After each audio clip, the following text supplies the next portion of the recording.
of the Loudoun County School Board, and today is Tuesday, June 8th, 2021. I'm calling to order the second Tuesday school board meeting.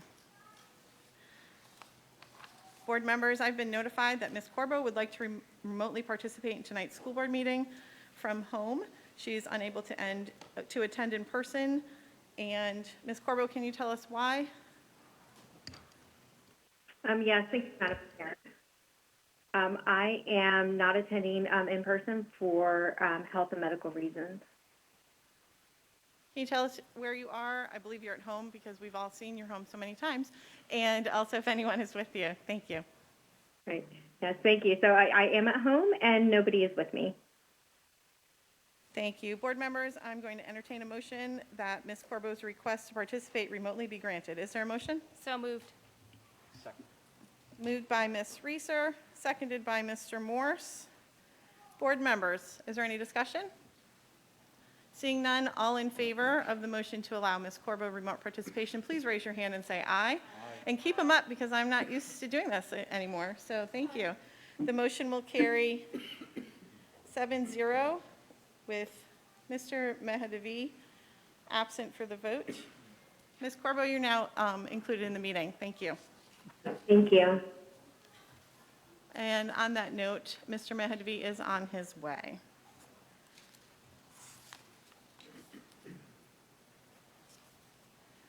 Board members, we're going to move to item number 2, our Pledge of Allegiance, and I am very excited to introduce Smarts Mills 6th graders who won the state cyber mission competition.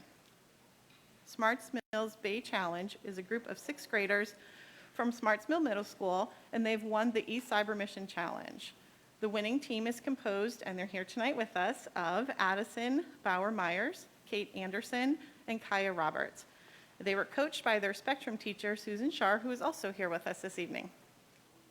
eCyber Mission is a web-based science, technology, engineering, and mathematics competition for students in grades 6 through 9 that promotes self-discovery and enables all students to recognize the real-life applications of STEM.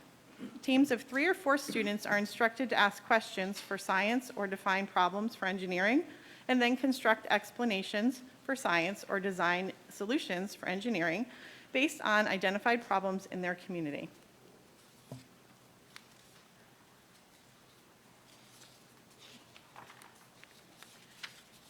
These 6th graders from Smarts Middle School won the state cyber emissions competition, and they won by doing an eCyber Mission Challenge that focused on the Chesapeake Bay watershed and the impact of stormwater drainage on the Chesapeake Bay. These girls worked weekends, Mondays, nights, and snow days with me to get their mission folder completed over the course of 5 months, wrote Ms. Shar. This team went above and beyond in every way. The girls managed their own meetings, kept meticulous notes, conducted numerous interviews with community members with teacher support, and showed a level of self-direction and excellence that I've yet to see another group of 6th grade students exhibit. Quite frankly, the best team I have ever had. That's quite a compliment. Hands down, they excelled beyond every age level I have ever taught. Congratulations, girls, and we are very happy to have you here tonight to lead the pledge.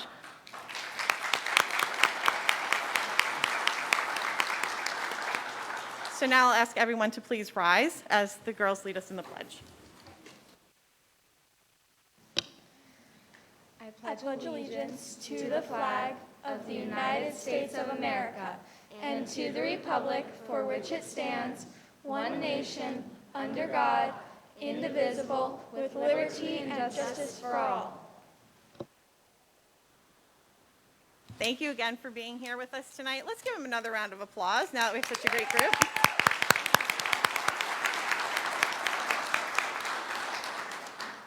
Can't wait to hear what you do next year. Thank you.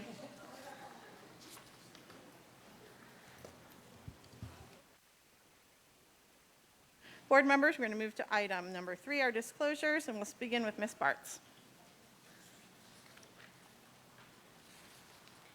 As a member of the Loudoun County School Board, I make the following disclosure to the school board and to the general public in connection with the item on tonight's agenda regarding the budget and/or health insurance and related benefits, and any other discussion that may include or affect benefits for LCPS employees.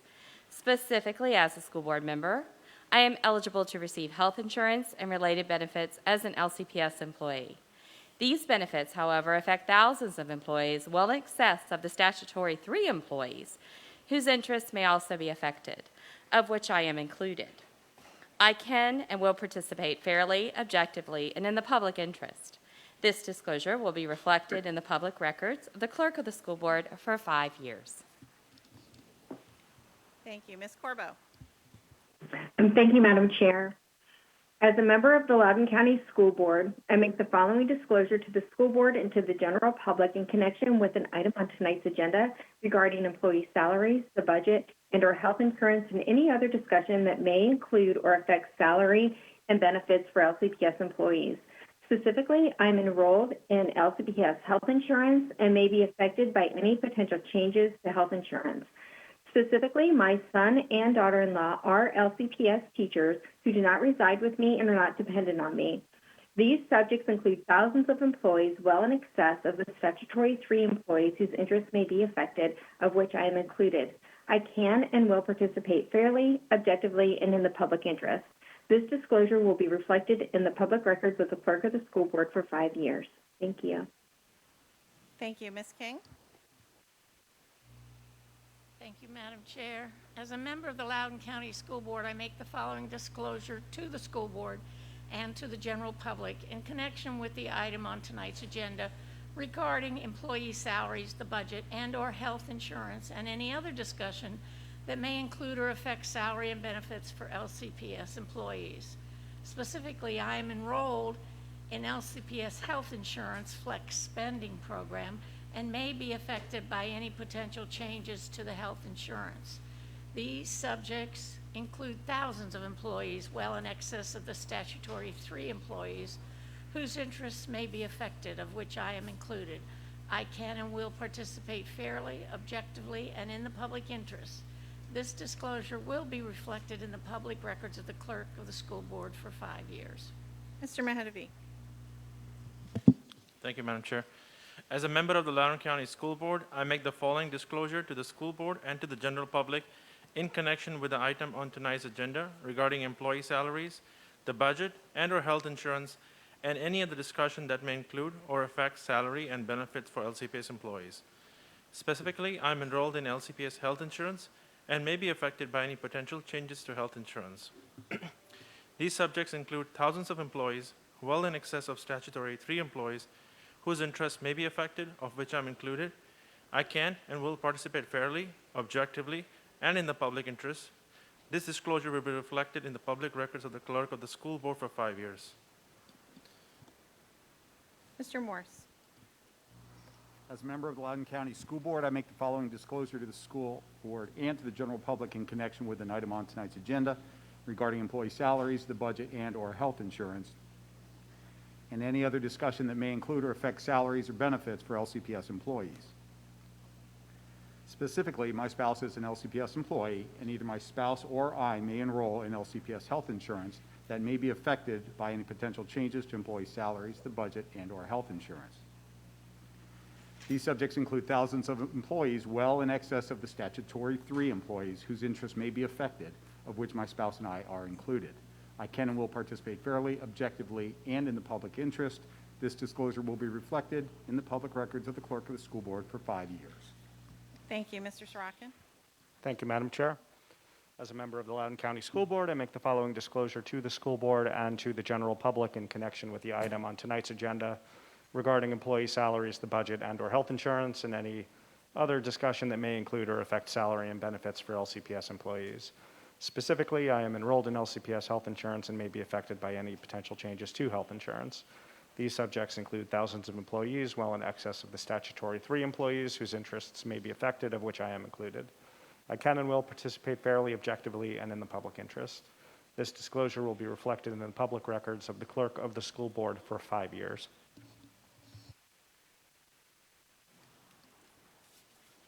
Thank you.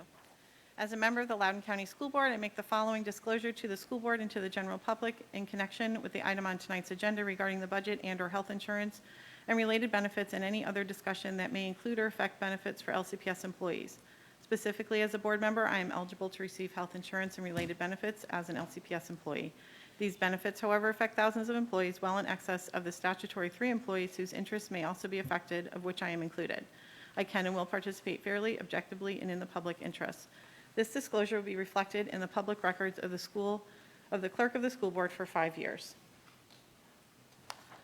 Before we move to our next item, staff, is there any indication that the governor's executive order 79, which maintains a requirement that all individuals wear a mask while indoors on school property, no longer applies to the boardroom? The governor's order still applies to the boardroom. Masks are still required in school buildings. I'm going to ask that everyone that does not have their mask on inside the boardroom, please put it on. And if you do not want to wear your mask, then I'm going to ask you to step out and watch the meeting from home. Thank you. I'd love to take mine off as well. Thank you. All right, we'll now move to item 4, approval of the consent agenda. Ms. Reeser, would you make the motion? I move that the Loudoun County School Board approve the Tuesday, June 8, 2021 consent agenda. Is there a second? Second. Seconded by Mr. Mahadevi. Is there any discussion on the consent agenda? Seeing none, all those in favor of the approval of the consent agenda, please raise your hand and say aye. Aye. That motion will carry 9-0. Thank you, board members. Ms. Corbo, it's nice that I can see you and don't have to just listen, so I can actually see your vote. Thank you.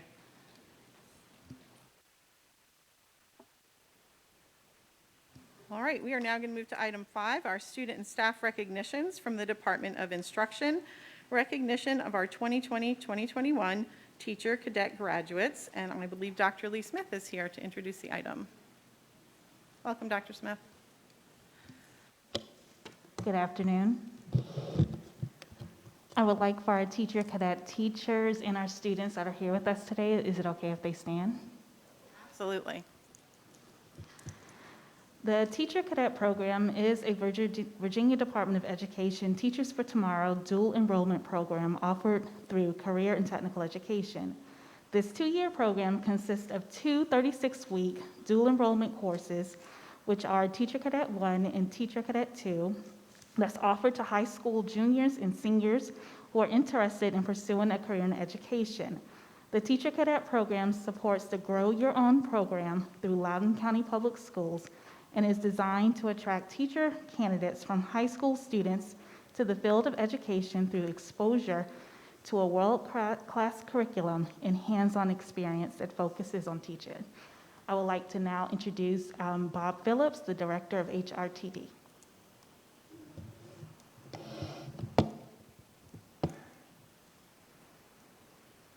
Thank you, Dr. Smith, Chair Sheridan, and other school board members. Dr. Ziegler, I'd like to introduce Lynn Caldwell. He is the recruiter in HRTD who runs the Teacher Cadet Outreach Program for us. Good afternoon. Part of Loudoun County's Grow Our Own initiative is a letter of intent program for our senior teacher cadets. Students who sign the letter complete a 4 to 6 year education program and meet the standard hiring requirements will be offered a position with Loudoun County Public Schools. To keep our cadets engaged while in college, the recruitment team will provide extensive hiring support and lead a team of cadet advisors to coach our future staff members. The Cadet Advisor Program will help our teammates in the mentor department identify future mentors and create leadership opportunities for our young, diverse staff members. Last June, we were thrilled to celebrate with our high school administrators and staff 100 signatures, and this year we are welcoming 80 new participants to the Letter of Intent program. Our teacher cadets will wear honor cords at our upcoming commencement ceremonies to note this achievement. Representing our 2020-2021 future educators today are Erica Jangles from Broad One High, Gabriela Manziano from Stonebridge, Valeria Rivera from Heritage, Lauren Hinton from Briarwoods, Robert Brown from Dominion, Madeline Dye from Freedom High School, Kari Cole from Independence High, Cara Lau from John Champ, Carly McCarran from Riverside, and Charlie Piercy from Woodgrove. Congratulations to our future staff members, and we look forward to seeing you in the near future.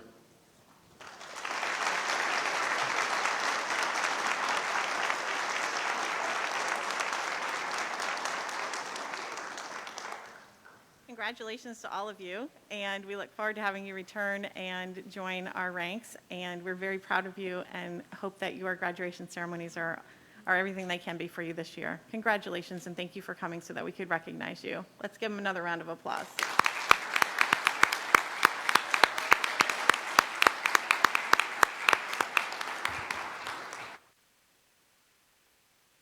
Board members, at this time, Mr. Sorokin has asked for a moment of privilege, and I will grant it now. Thank you, Madam Chair. With the end of the school year approaching, it's always a good time for reflection, and I've been doing a lot of reflection over the last few weeks. The COVID crisis is finally coming to an end. Life is starting to get back to normal. We have the public back in person with us at a full board meeting for the first time in a very long time, which is great. And our students will be back in person 5 days a week this fall, and we just can't say that enough. The entire country is watching us, and that's certainly not what any of us expected when we ran for local office, but nevertheless, the entire country is watching us. I hadn't even heard the term critical race theory until last fall, when I'd already been in office for, 6 months, 9 months, something about that. Certainly wasn't what I ran on, nor did I have some secret plan to inject it into our schools without even knowing what it was. But nevertheless, regardless of whether it's true or not, these controversies are tearing this county apart, and we need to find a way to get that to stop.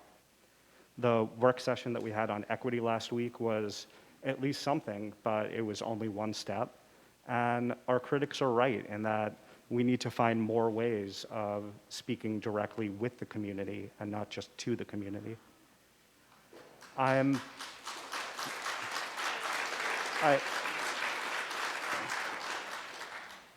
not here to run for something else later on, and I'm certainly not up here for the money. I'm here for one reason, just like I said on the night that I got sworn in, to try and make Loudoun County the best public school system in the country, with an educational program of the highest quality. That means we need to align our early literacy programs with the science of reading.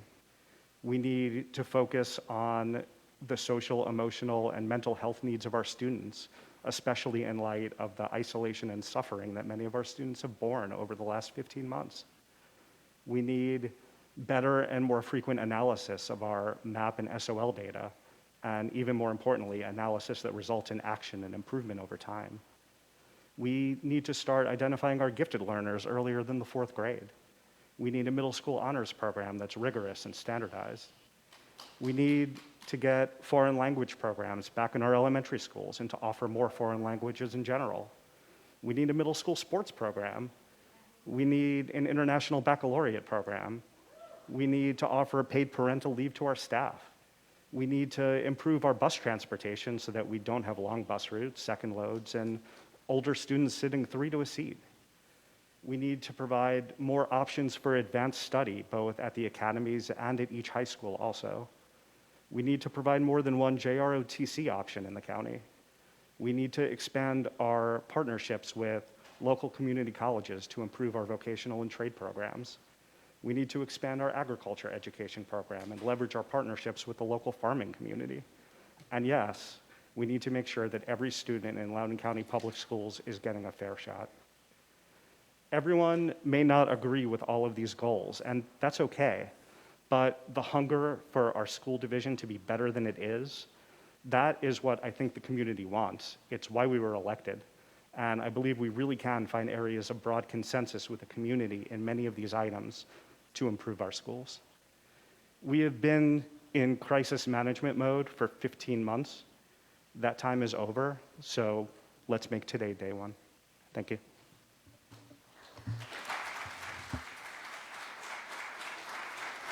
Board members, at this time, we're going to move to item 6, public comment, and I will read our rules. The Governor's Executive Order 79 maintains a requirement that all individuals wear a mask while indoors on school property. To register to make live, in-person, or virtual comments during the school board meeting, please refer to the School Board Citizens Participation webpage. Online and telephone registration will open at 8 a.m. 2 business days prior to the meeting. Registration closes 1.5 hours before the start of the meeting. Members of the public may receive a system-generated email after the registration closes, but the school board is unable to accept registration after the registration cutoff time. Each registrant will receive a unique speaker identification number by phone if they call in and/or via email for those who register online. The unique speaker ID information will allow participants to access the meeting to make live public comment. Speakers are prohibited from sharing speaker access information with others and will forfeit the opportunity to speak if the information is shared. Speakers must be logged into the meeting at the time their name is called to speak. Speakers must limit comments to the time allotted by the chair and announce prior to the public comment period. The chair determines the time based on the number of speakers and the agenda, but not to exceed 5 minutes, and this evening you will all receive 1 minute. Written comments also will be accepted from the public in advance of the school board meeting. Members of the public who wish to submit written comments are invited to use the written public comment submission form. Written comments may be submitted during the 2 business days prior to a school board meeting until 1.5 hours before the start of the meeting. Comments will be provided to school board members and will be posted to Board Docs meeting page afterwards. Copies of materials for board members should be given to the public information officer or designee in the media box at the back of the boardroom prior to the start of the meeting for distribution to board members. Please provide 12 copies of materials. Under no circumstances will a speaker approach the dais. Those who need translation, interpretation assistance, or reasonable accommodation for any type of disability in order to be able to participate meaningfully in school board meetings or public hearings should contact the superintendent's office at least 3 days prior to the meeting. The speaking time will be doubled for speakers requiring translation, interpretation assistance when requested. The school board also is open to receiving comments outside of school board meetings as an alternative means of public participation. To email all members of the school board, please use lcsb@lcps.org. Per School Board Policy 2520, the civility, decorum, and respect for the functioning and dignity of the school board shall be maintained at all times and in all communications. As a result, the chair will not approve comments that are breaches of civility, decorum, the functions and dignity of the school board, or of the rules set forth in School Board Policy 2520. The chair reserves the right to have live public speakers muted if civility and/or decorum are breached. So this is our first meeting in person in a while, so I'm going to remind everyone of our use of jazz hands to show support for a speaker in the boardroom. So you clapped for Mr. Sorokin, so you see how loud it is, and you didn't hear me start the next item. So that is the best demonstration we could have had. Thank you. So I don't want to impede anyone from having their name be called, and we do have 121 people signed up tonight to speak, so we want to make this as efficient a process as we can and give everyone their time. We are very happy to see so many of you back in the boardroom with us. So without further ado, we will call our first in-person speaker, and that is Julia Holcomb. Forgive me if you, is the list? I'm going to put the person to be followed by, and if you want to alternate to make the process easier, we're going to use the 2 on the ends. Thank you. It's been a while for me too. So we'll alternate microphones. So it's Julia Holcomb to be followed by Amy Paul. So Amy, you can come up that way, and then I'll try to remember really hard to call the next person. We haven't done this, so go ahead, Julia. Hi, my name is Julia Holcomb. Like many of the people here, perhaps most of the people here, I'm a parent. My children are grown, but that doesn't make them any less my children. And those of you who are parents, if you don't know that now, you'll find it out as your children grow up. I have a son, John. His wife's name is Trina. I have a daughter, Victoria. Her husband's name is Rob. My youngest child's name is Bess. She uses she, hers pronouns. Her spouse, Vale, uses they, them pronouns and considers themselves gender non-binary. I want to be very clear about this. I don't want any system to exist that says that Vale and Bess are any less deserving of our respect, our affection, our love than my other 2 children. It's as simple as that. Thank you. Amy Paul to be followed by Justin Mooney. Your website states that you welcome comments and strong community engagement.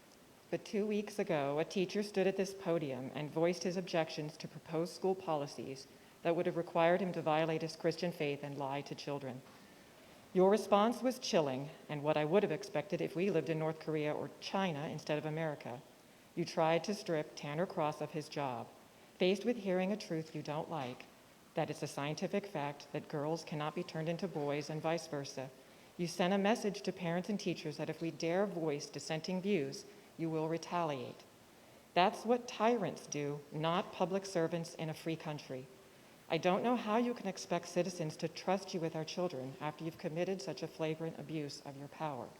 And that is why so many of us sadly feel we have no other choice than to recall you. Thank you.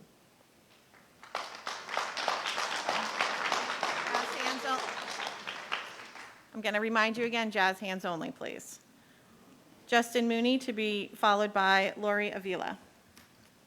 Good afternoon. My name is Justin Mooney, and I am a proud 2015 graduate of Parkview High School. I took time off work today to appear before you because I fear that Loudoun County Public Schools has changed dramatically since I graduated in 2015. When I was at Parkview, we talked openly about our personal beliefs and listened intently to those with whom we disagreed. This open discussion led to a greater understanding for everyone involved and a shared sense of unity. Although we may not have always seen eye to eye, we respected each other's opinions. However, given the most recent event with Tanner Cross, I am concerned that dissenting opinions are being silenced. This leads to more division, not unity. I encourage the Loudoun County School Board to welcome all voices and opinions so that we can better understand each other and work together towards solutions. We should be working together to promote unity rather than inciting division. Thank you. Lori Avila to be followed by Cheryl Onderchain. Hi, my name is Lori Avila. I am the mother of 5, including 2 grade school children and 3 graduates of Parkview High School. This is my first time appearing before you. I simply could not remain silent any longer. 2 weeks ago, elementary school teacher Tanner Cross was placed on administrative leave in retaliation for expressing his opinion on proposed guideline changes when public input was solicited. As a Loudoun County parent and as a friend to many teachers who feel gagged and intimidated into silence by recent actions of this board, I'm alarmed. The First Amendment protects the right to express religious beliefs. Isn't this a founding principle upon which our nation was built? Members of the school board, I implore you, please respect free speech. Thank you.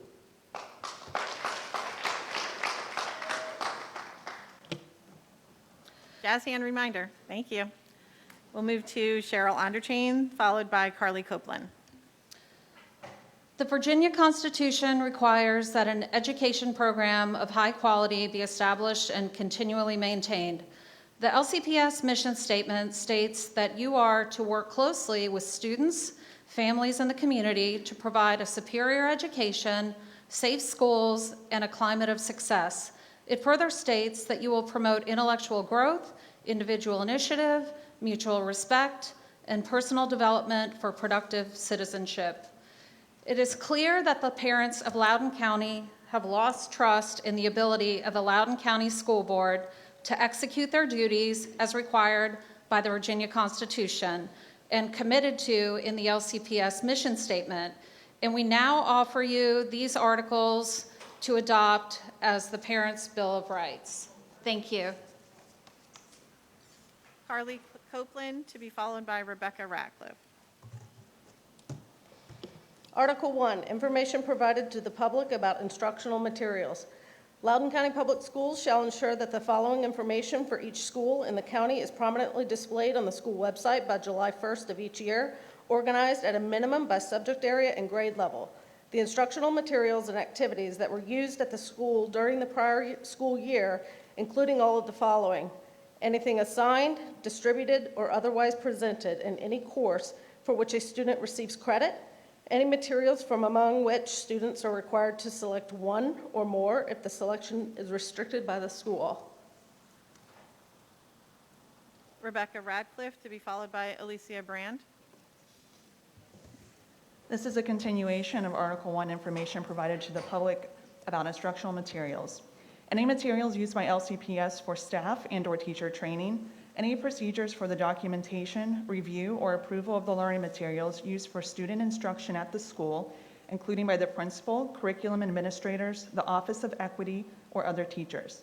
The information displayed shall include the information necessary to identify the learning materials and activities used for instruction, including the title and the author, organization, or website associated with each material and activity.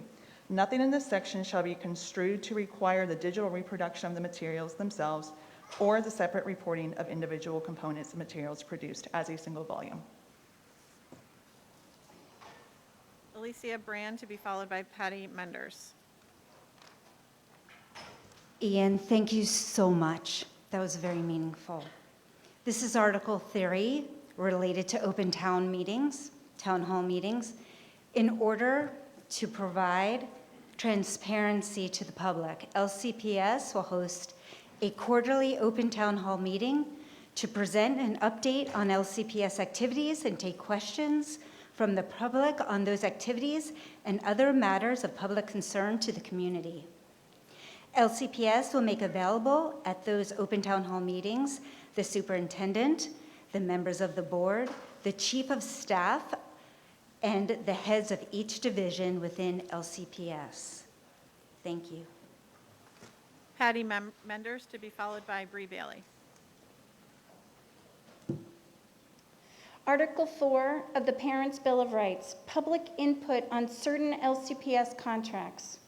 Any and all proposed contracts valued at more than $5,000 between LCPS and an outside contractor will be posted on the LCPS website and invite public comment for 45 days. Such public comments will be posted on the website and addressed by the school board and superintendent to the public at the next board meeting following the close of public comment. LCPS will not execute any such contract before these steps are taken. We want to thank you. We've put a lot of thought into these Parents' Bill of Rights because our children matter, and so do each of you. And we do respect you, even though you might not think so. But we want to say thank you for all the work you're doing. Ian, wonderful opening statement. I'm a mother of 6 sons. I've been through this school system for over 9 years. And I really want us to all put the kids' best interests at heart. Thank you. Bree Bailey, to be followed by Elizabeth Perrin. Ian, I just want to start by saying thank you very much for your words. They meant the world. Article 5 of the Parents' Bill of Rights would read, public and private communications about members of the Loudoun County community. In order to maintain the trust of the constituents for whom they serve, Loudoun County's school board members, administrators, teachers, and other LCPS staff shall refrain from any and all implied or explicit threats, personal attacks, misinformation, activism, paid campaigning not related to running for office, and discussion of these activities against any member of the Loudoun County community. Thank you. Elizabeth Perrin, to be followed by Jessica Mendez. Once again, Ian, thank you very much. Those words were greatly received. Let's talk about Article 6, social media content. In order to maintain the trust of the constituents for whom they serve, Loudoun County School Board members, administration, teachers, and other LCPS staff shall refrain from any social media groups that restrict or otherwise discourage membership based on political policy or social viewpoints as they relate to Loudoun County Public Schools. Article 7, LCPS will live stream all teacher trainings conducted by the Office of Equity and any consultants engaged in training or coaching teachers as it relates to LCPS equity initiatives. All such training videos and materials shall be maintained on the LCPS website, which will be continually updated and sent via email to the community. Jessica Mendez, to be followed by Michael Miller.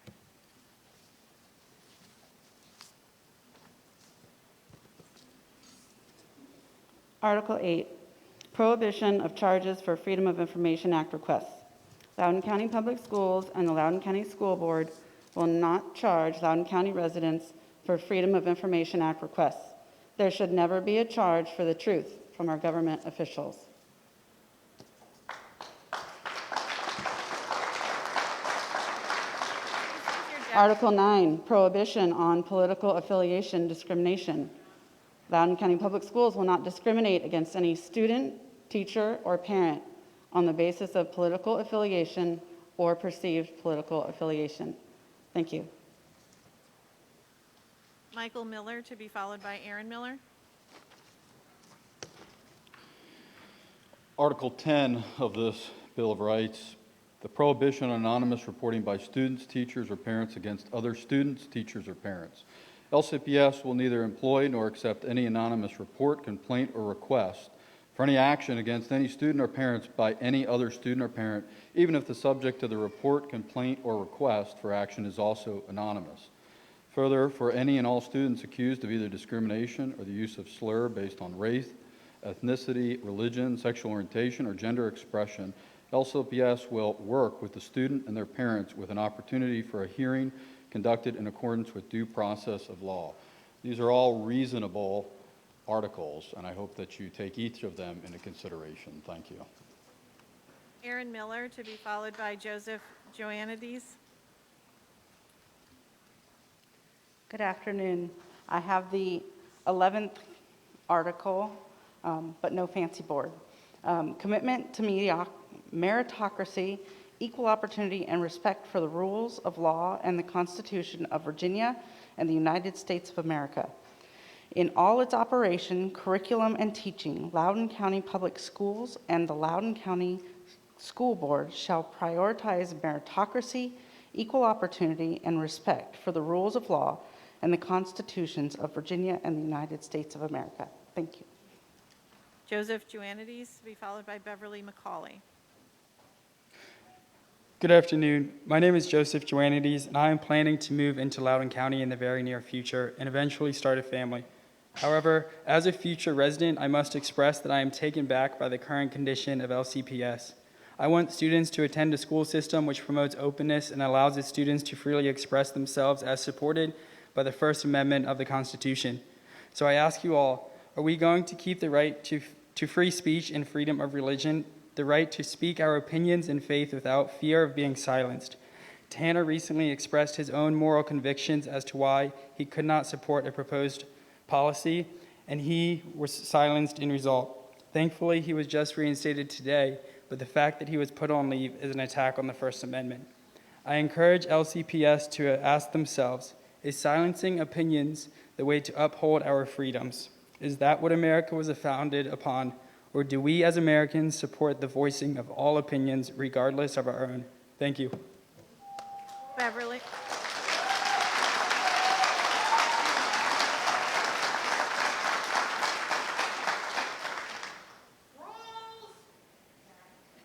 I'm just going to remind everyone to use jazz hands so I don't have to stop in between each speaker and we can progress through public comment. Thank you. Beverly McCauley, to be followed by Tori Drappa.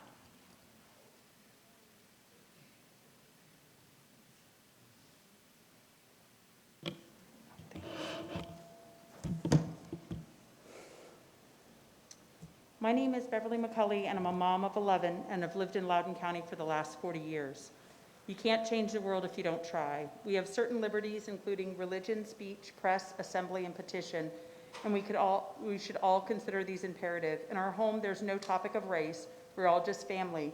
Your critical race theory threatens by asserting race into everything. It preys on what divides us, not what brings us together.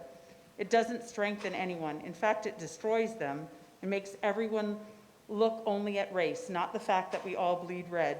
Please put your political agenda out of schools. Try just teaching the truth. Quit omitting parts of history, quit pushing an agenda, and just teach children without your political agenda designed to destroy and cause strife. Quit using fear and intimidation to oust parents and teachers, and learn to be kind. You know you're proposing polarizing policies. This is not your personal soapbox used to push your personal agenda. Your job is to listen, observe, and hear what we have to say, and then take it under advisement, not huff and puff to get your way. Tori Drappa, to be followed by Christina Morp.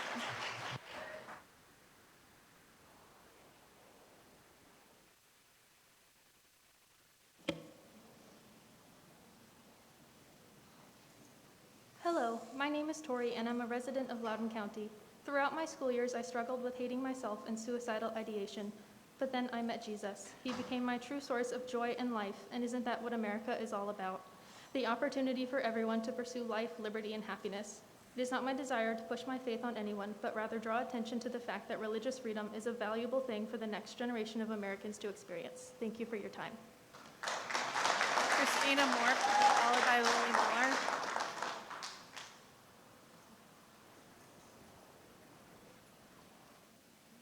Is the next speaker coming up?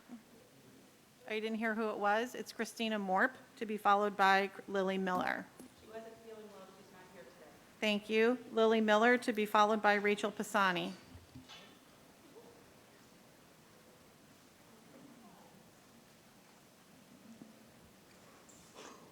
My name is Lily Miller, and I think I should have as much rights as everyone else. I'm a child in foster care, and I believe that it is better to be divided by truth than be united in error. It is better to speak the truth that hurts and then heals than falsehood that comforts and then kills.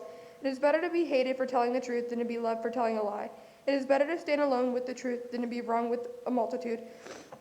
It is better to ultimately succeed with the truth than to temporarily succeed with a lie. There is only one gospel. Thank you for your time.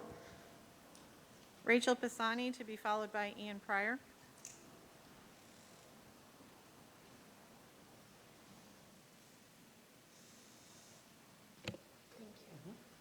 Thank you. I have 3 children in Loudoun County. It's been months, and I haven't come forward and said anything. I'd like to first address those that called out rules earlier, because it's astonishing to me that the same ones hollering about rules are the ones that are actually supporting you breaking the rules. I also would like to say, where is your regard? Where is your regard for our freedom of speech? Those aren't just rules, that's our Constitution. When I saw a teacher express an opinion and suspended for expressing his religious beliefs, I could no longer stay silent. When did it become acceptable to be tolerant only when someone expresses a view that we agree with? When did it become appropriate to silence those that hold Christian biblical views just because you don't? When did it become appropriate to allow the school board, I don't know who you think you are, but it is not appropriate, it is not allowable to silence, bully, or dismiss our views as parents?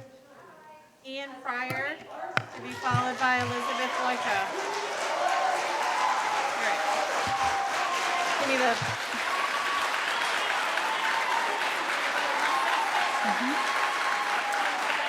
Give me the gavel. Board members, we're taking a 5-minute recess, and I'm going to ask the room to find their decorum. We stand in recess.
Members of the community, I'm going to ask you again to respect the decorum of the boardroom.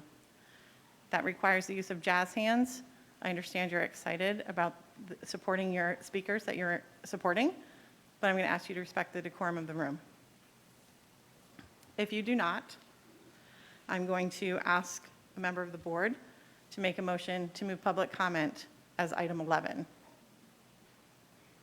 so that we can conduct our business. Our next speaker is Ian Pryor, to be followed by Elizabeth Boyko.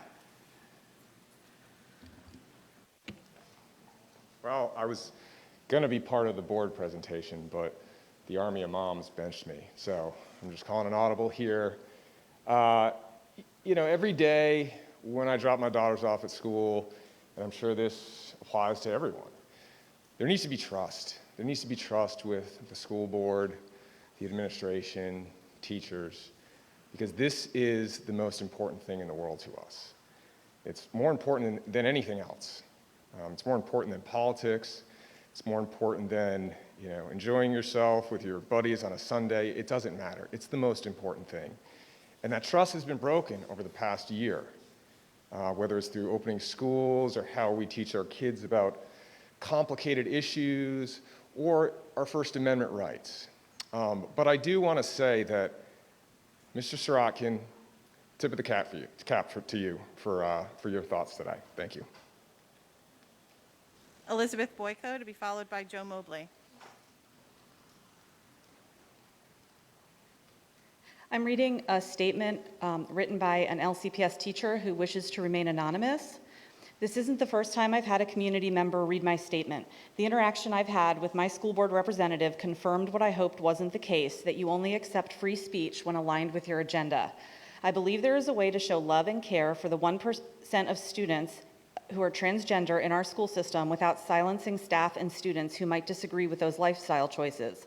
I know it's possible because many of my colleagues do it every day in their classrooms. Love, care, and acceptance are not synonymous with adopting June as Pride Month or teaching a Pride lesson in advisory classes or reading a book with LGBTQ themes or sexual encounters. It's not about what bathroom they use. The love, care, and acceptance of these students, the students are seeking, is found when they are told their outfit is awesome, to compliment how they were kind to a classmate, to applaud them for the grade they got, to laugh at their jokes and let them tell stories, to give them the freedom to create something and then use it as the example for others, to know when they might want to share aloud and when they might want to pass, and at the end of the day to... Joe Mobley, to be followed by James Shepard. Thank you, sir. Quick note on integrity. So Tanner showed some. It doesn't matter if you're a religious person. The hyper-historical accuracy of the Bible is not in question. So real integrity. Daniel chapter 3. King says, when you hear my music, when you see this golden statue, turn and worship it. Whole kingdom does it. And you guys are doing it now, most of you. But 3 people in the entire community said, no, not going to do that because we know it's wrong. That's integrity. Doing the right thing when it's wildly unpopular and all eyes are on you. So when people say insane stuff like, I don't know how to use the internet, I work for one of the largest technology companies in the world, of course I can use the internet. Stand up and say, no, that's ridiculous. When people say that cops are hunting law enforcement, I've never had anything but positive encounters from law enforcement, and we have the best here in Loudoun. So stand up and say, no, bull crap. You don't have to pull a Tanner, but integrity. Please show us some. I like this smile. James Shepard, to be followed by Joshua Harasimowicz. Hello, my name is James, and as of 2018, I'm a graduate of Tuscarora High School in Leesburg. And I can honestly say that my schooling experience was fair and of good quality. But over the years, I saw political messaging grow ever more present in the classroom, and it was always from one side of the political aisle. It seems our school system has played no small part in this, whether by selective ignorance or in some cases full-on radical agenda-driven action. My current representative on this board, Beth Bartz, was removed from her committee assignments due to adverse action on social media, but I have to wonder why she has returned. and is still in office when she has been an ardent supporter of a Facebook group that made national news for seeking hackers and compiling lists of personal information from parents, teachers, and even students who hadn't done anything but were simply considered not anti-racist enough. I have to wonder why. Joshua Harasimowicz, to be followed by Emily DeVault. Hello, and thank you for allowing me. My name is Joshua, and I'm a Loudoun County resident who has hopes of raising children here one day. I am a product of the public school system, and it taught me many valuable lessons that stay with me today. One of those lessons being the ability to speak freely and openly about what I believe and how to engage in civil discourse with those who disagree with me. I believe it is imperative for young people's development to know they can voice their convictions, speak their mind freely, and not to be told to be silent.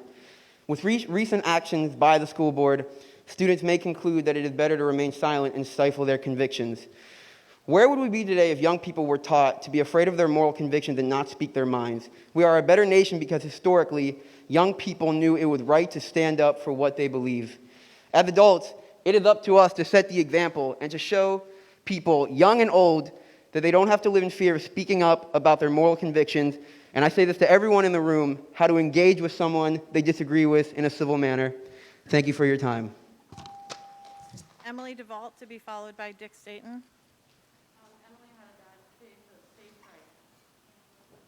Dick Staton, to be followed by Ziz Van Fleet.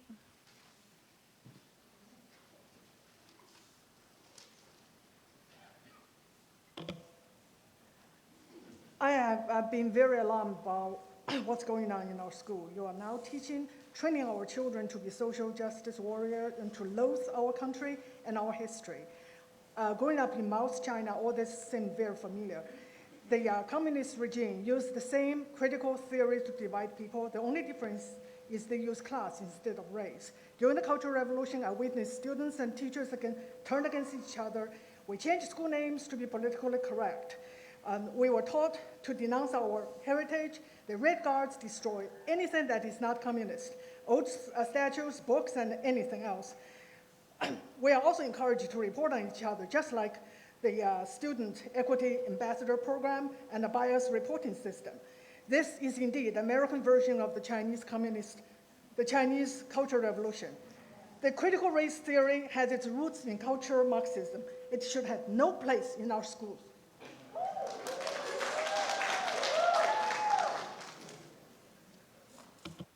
I just want to be certain we did not miss Mr. Staton.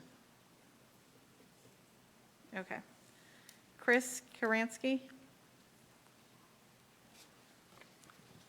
Board members, I believe Chris has signed up for virtual.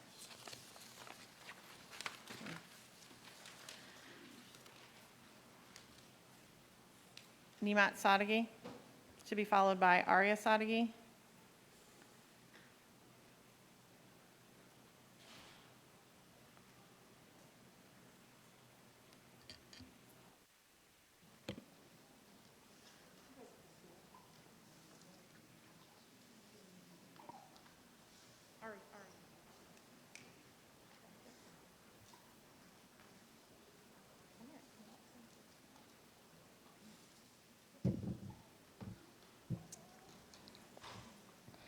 Why do we have to stay 3 feet outside?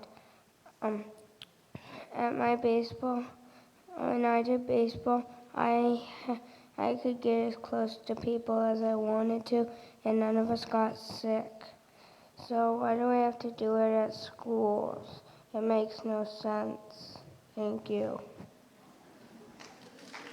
Arya Sadeghi, to be followed by Monica Sadeghi. Why do we have to wear masks inside school?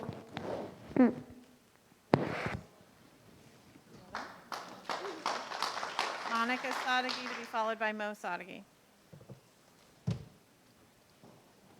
I wanted to start off with thanking Ian very much for what he said earlier. It's a step in the right direction, and it's exactly what I was going to talk about today with the town hall meeting, better communication and transparency with parents. That's honestly all these parents out here, whether you're like-minded like me or you have different views, we all just want transparency and we want open communication. and that's something that this school board has been lacking in. I also wanted to just bring up the fact that a town hall meeting for transparency and open communication would be the best way to do it. It's nice to see that some people have opened up more office hours, even if they're virtual, that you're speaking with your constituents, but that's definitely something that needs to happen, because I know that every single person out here just wants to be heard and wants you to understand where we're coming from, because we all just want what's best for every single one of our children. So thank you very much. I'm just also going to reiterate what the kids said. The masking policy, I know that you keep on saying it's not your decision, but I'm hoping that you are emailing the governor daily to get that taken away. Thank you very much. Mo Sadeghi to be followed by Ted Williamson.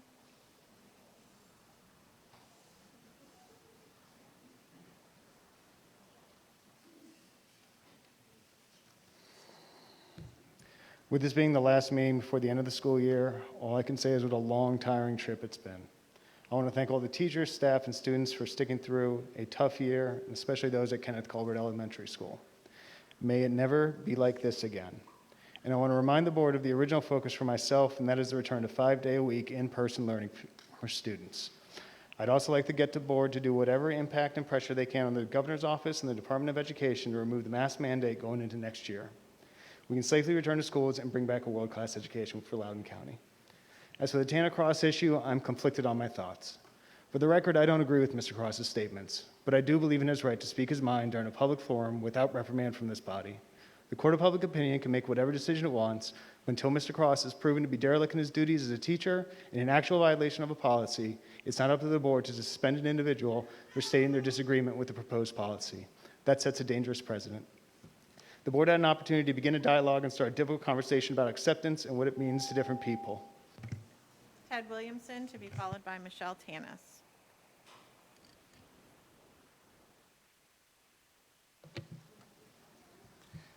First, I'd like to say thank you for getting our kids back to school in April as you did. It was a bit later than I think it could have been, but I'm still thankful, and I'll give credit where credit's due.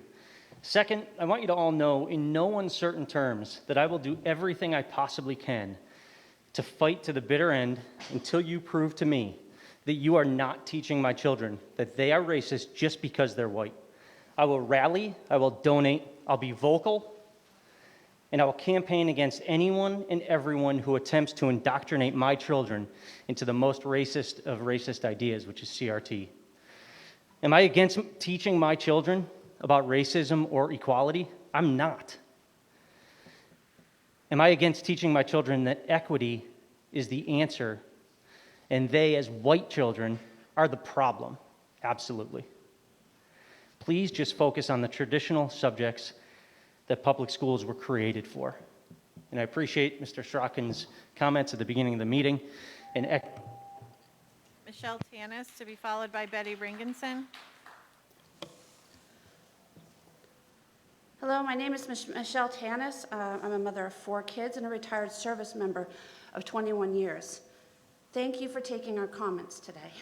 I am pleased that Mr. Cross has won his case to be reinstated, because no person in America should be punished for expressing their views peacefully, especially when they have been invited to do so.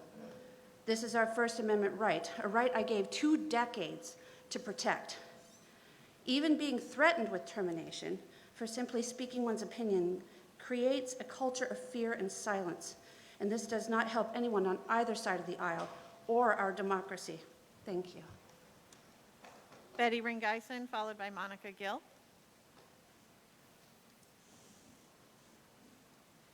Good afternoon. My name is Betty Ringeisen, and I'm from the Blue Ridge District. I'm here to support a teacher's right to share his opinion without fear of punishment. When an employee is placed on administrative leave after sharing his beliefs, the message is clear. If you exercise your First Amendment right, you could lose your job. This should be alarming to all of us. The mission statement of our schools is to empower all students to make meaningful contributions to the world. The task requires us to teach the next generation to speak, to listen, and to think critically about different thoughts, opinions, and perspectives. The goal of education should not be to teach students what to think, but to teach students how to think. Frederick Douglass once said, "Liberty is meaningless where the right to utter one's thoughts and opinions has ceased to exist." Please don't allow our school system to become a place of differing thoughts and opinions. Monica Gill to be followed by Amy Yar.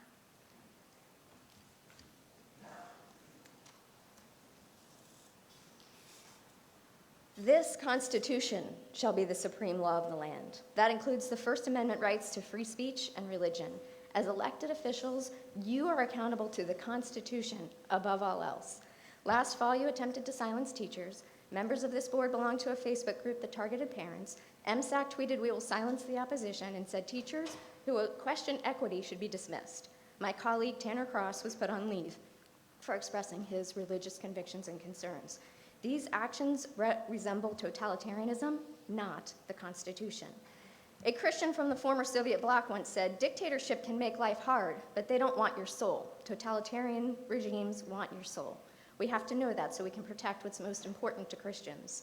First and foremost, I am a Christian. What is most important? We live in truth, not lies. We look at character, not skin color. We love our Lord and we love others. Know this, we will not yield. We will not let you have our souls or the souls of our children. Amy Yar, followed by Jeremy Wright.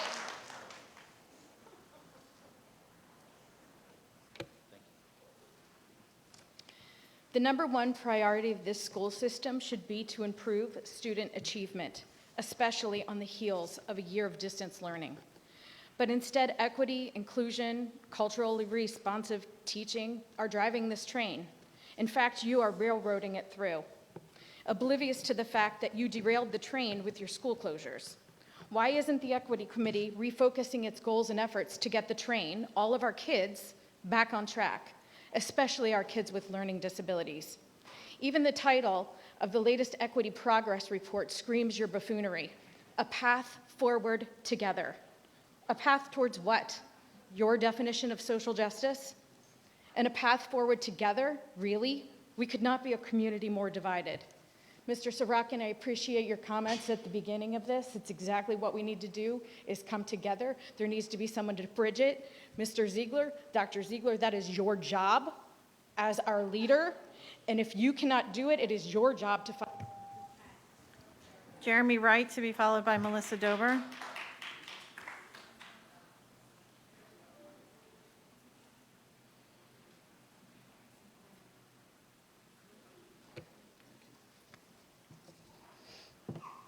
By now, the school board has made it perfectly clear that they no longer serve their community or their students, just partisan activist groups. So I'm not here to speak to them, but the people they no longer feel obligated to serve. Loudoun County parents, students, and teachers, we've been deceived. We thought we had a voice in this system, that we could trust the people in charge. We were wrong. For years, we have allowed so-called experts to decide the culture for our schools with little input from taxpayers who fund their programs or teachers who make them work. We've been lied to, attacked, silenced, and had our jobs threatened. They counted on us to fold, but they counted wrong, which explains a lot. Tanner was invited to speak here, voiced his opinions in good faith, and was banned from LCPS property. Now that he's been reinstated by a judge, we must ensure this never happens again. For the members of Chardonnay Antifa, here is your assignment with a copy of the First Amendment attached. I'm going to lead this here, and I hope you learned something.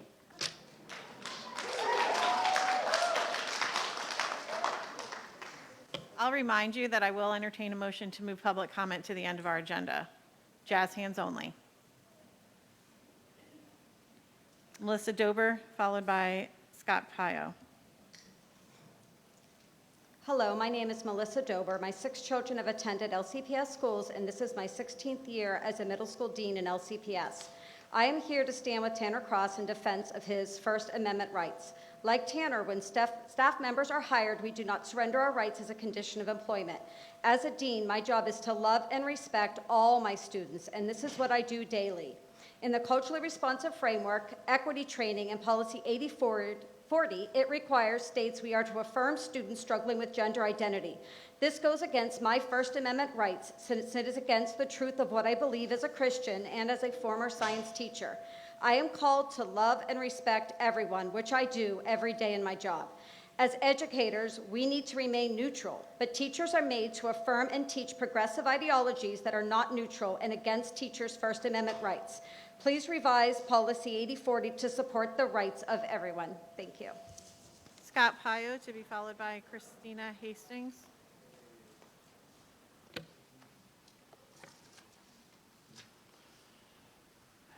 This past election, politicians in Richmond stripped away our parental rights. Schools can now legally change your child's name without parents' consent. Schools can now change the name of the gender of your child without parents' consent. Kids can now walk into bathrooms of the opposite sex, watch our children's dress and undress without parents' consent. Kids can now play in the opposite gender sports without parents' consent. Parents can now break the law if they bring their children to therapy or counseling without a child's consent. Politicians just stripped away consent requirements for our children from parents and gave more authority to the state.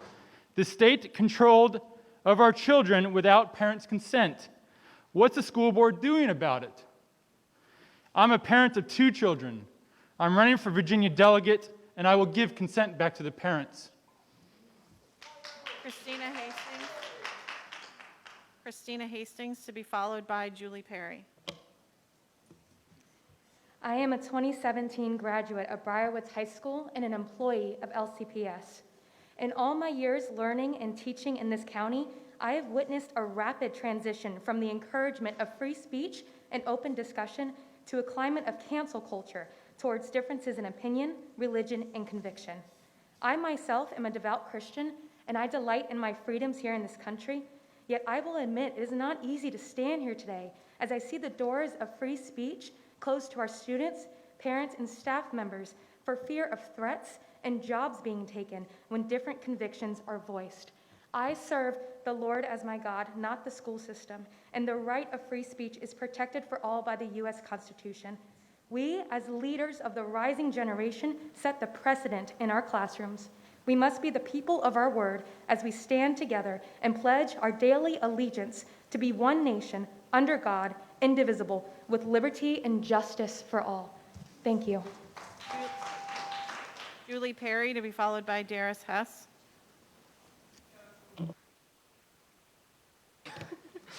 Hi, my name is Julie Perry, and I am a history teacher in a neighboring county, and I'm also the Republican House of Delegates candidate for District 86. I am here because I just, like Tanner, I've been retaliated against as a conservative teacher. I've been bullied before, and it's not fun. It's not fair that far-left teachers can express their views, but conservative teachers like myself and Tanner get retaliated against. We've got to end this. We've got to learn to work together. Also, the other thing, I got into this field because I have a specific learning disability, and I wanted to inspire kids like myself. And I wanted to inspire them the way my teachers inspired me. So all I'm asking is, let's treat everybody fairly, including conservative teachers and including teachers that may not have the same view. Thank you so much for letting me speak.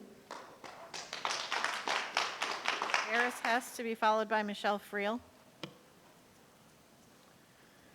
As the school year comes to a close, I think we can only conclude that you have failed in your roles as school board members. You failed to implement a plan to get our kids back in school in 2020 when it was clearly possible to do so. You have embraced radical leftist ideologies that belong only in grad school labs. On your watch, pornographic material was allowed on classroom reading lists. Some of you joined a Facebook group whose members embarrassed themselves with childish yet illegal behavior that brought national attention and a police investigation.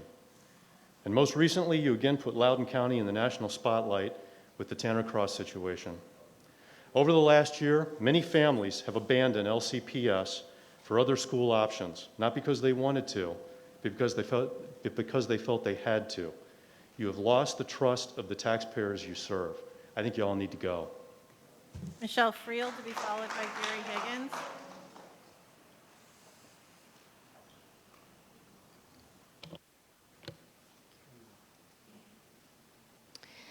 I am here today to express my support for Tanner Cross and the judge's order to reinstate him to the classroom.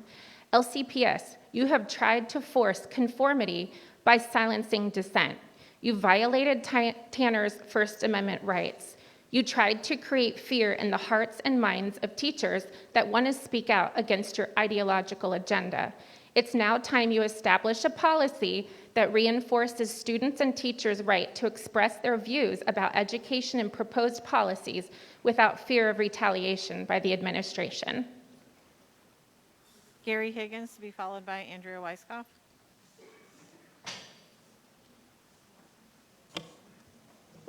Good afternoon. My name's Gary Higgins, and I would like to first state that I'm here to support Tanner Cross. As a former school board member and member of the Board of Supervisors, I have sat where you sit. During that time, the leadership in this county was committed to building a world-class education system. We created the academies of Loudoun, and we funded a premier school system in the country. In just 17 short months, you have done everything in your power to destroy our school system. And accordingly, you have been a regular topic in national news. By your own numbers, just last year, you missed your enrollment projections by 4,100, with a real decrease of students in 2,500 students. That has never happened before in 40 years. These numbers will be even worse this year, and parents are voting with their feet. In my view, clearly, you are failing. You are failing our parents, you are failing our children. You will blame COVID, but I would suggest that you go home and take a hard look in the mirror.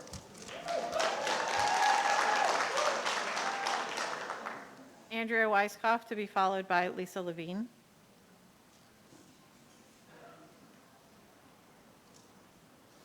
Lisa Levine, to be followed by Ken Greider.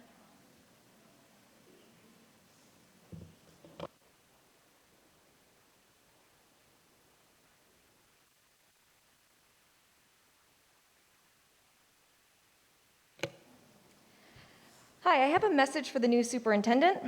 I truly hope you are able to provide this board with some guidance and prioritization. Do you know how many children are reading below grade level? If you look it up, I think the numbers would shock you. This is not due to the pandemic. These numbers have been climbing for years, with the highest percentage in Sterling Elementary schools. Based on 2019 numbers, Sully Elementary had a staggering 54% of students reading below grade level, followed closely behind by Guilford and Sugarland Elementary. At least 14 schools in Loudoun County have over 25% of the student population reading below grade level. I can only imagine how much worse these numbers actually are after a year and a half of distance learning. Maybe instead of using relief funds to spend $1.5 million on water bottle filling stations and $2 million on Chromebooks for kindergartners, you should put that money into increasing literacy programs at schools that desperately need them the most. You are letting these kids down, and you need to focus on providing all children the tools that they need to reach their highest potential. Ken Greider, to be followed by Austin Levine.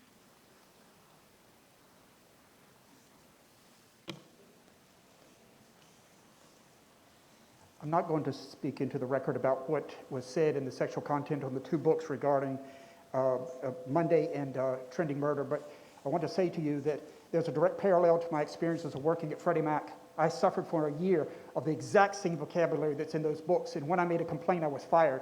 And so I'm in contact with their lawyer about money and not about facts right now. It turns out that the HR diversity, VP of diversity was fired because of this, and David Brickman, the CEO of Freddie Mac, also lost his job, which is directly tied to this, and I can eventually prove it. So I wanted to read some of the things that were said that mirror what was said earlier, and I'm going to be careful with the sexual content very quickly. Have I run out of my The time? timer wasn't running. If it pleases the board, could I have 30 seconds? I was just going to say, set the timer for 30 seconds. Thank you. And, sir, I'm not sure where you're going, but remember the decorum of the room. Okay. Reset the timer for 30 seconds. I guess we can't reset the timer.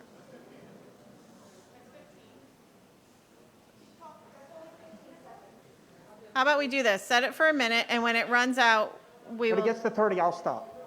You're good. Go ahead. Set it for a minute, and we'll stop at 30. And I'll give you the tame version. Okay, go ahead and start it. I'm waiting.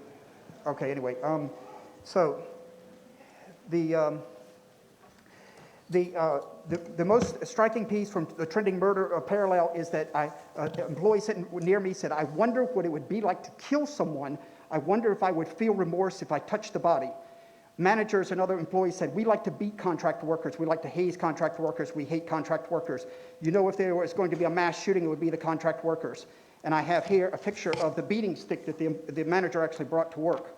In terms of the sexual content, I'll be careful here. What's a good name for a stripper? I hate the name Summer. People talking about they wanted to stick their nose up at somebody's rear end, including bosses, in order to get promotions. One time, an employee said to a black woman that when you're finished with her, you can pass her around. They talked about sex. They talked about, you know how you eat Chinese food and then you get hungry? I wonder if gay sex is like that. Thank you, sir. Austin Levine to be followed by Monique Dupuy, sorry.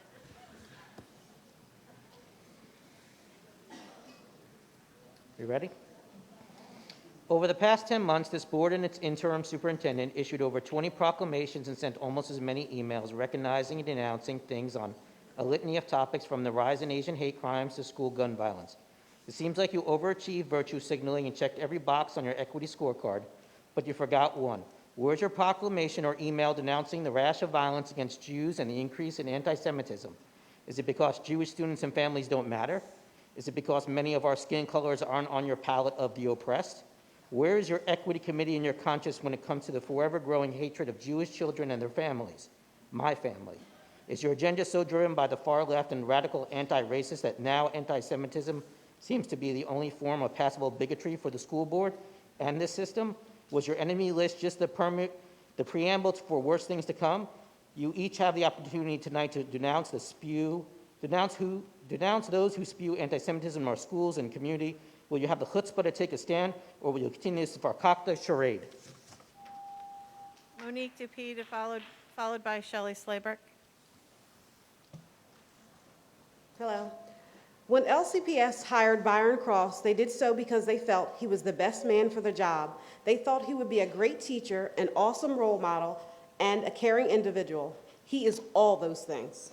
We need teachers to be able to speak freely in regards to their students' well-being without fear and intimidation. Some of these teachers spend more time with their students than their parents are able to. They know them well. If you truly care for these students, you would allow teachers to express their thoughts without retaliation. Our children are watching. Shelley Slaybrick to be followed by Shannon Mahoney.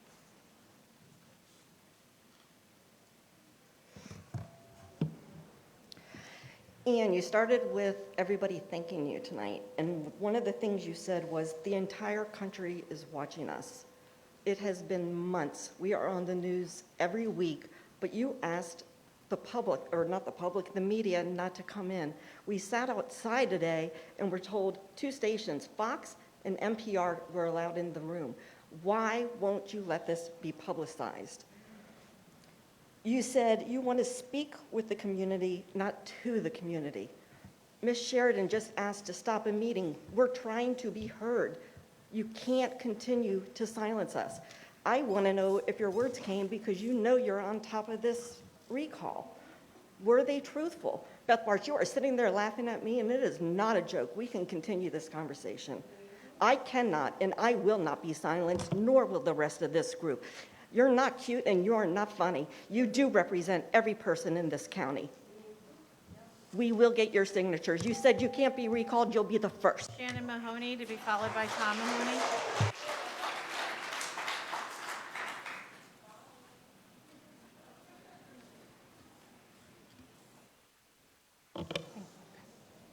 Good afternoon. I'm a mom of 4. I do not like public speaking, and I have never had a desire to speak up until now. I feel like we just cannot be silent any longer. I am here today to advocate for Tanner Cross and for every teacher and every parent's First Amendment right to speak freely about how drafted proposed policies like 8035 and 8040 will affect them and their students without fear of retribution or intimidation. It's time to lovingly and respectfully engage each other in discourse about the issues that will affect our teachers and students in the public school system. Thank you. Tom Mahoney, to be followed by Kay Kale.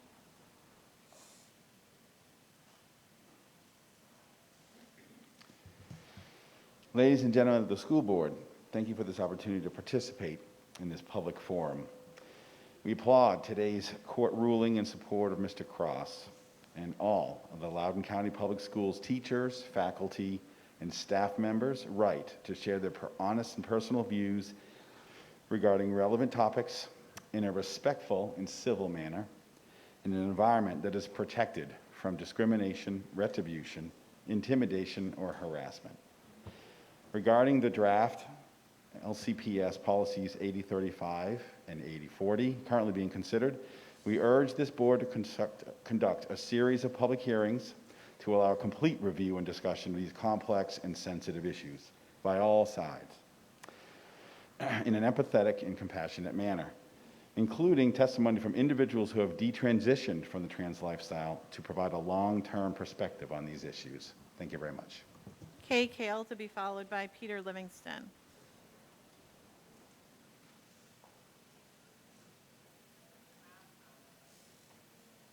Peter Livingston, to be followed by Michelle Leffler.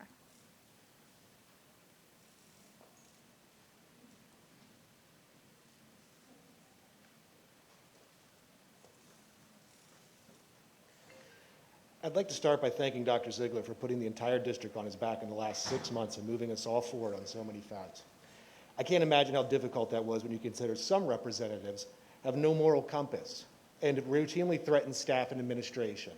Thank you, Dr. Ziegler. Wasn't this board just fighting tooth and nail for $19 million for staff raises? Even if you don't agree with today's verdict, exposing LCPS to costly, unwinnable lawsuits is an answer so foolish only this board would conceive of it. When will you all stop allowing LCPS to be led around by private and special interest groups? I think the answer is clear on that. It'll be after you're all recalled. And for those of you patting yourselves on the back for promoting equity while spending more money at our wealthiest schools, Policy 8040 was crafted by VDOE, not LCPS, and barely passed a 5-4 vote. If you think LCPS cares about our transgender children, you haven't been paying attention. They clearly don't care about any of our children and continue to let us all down as a community. Michelle Leffler, to be followed by Tammy Mack.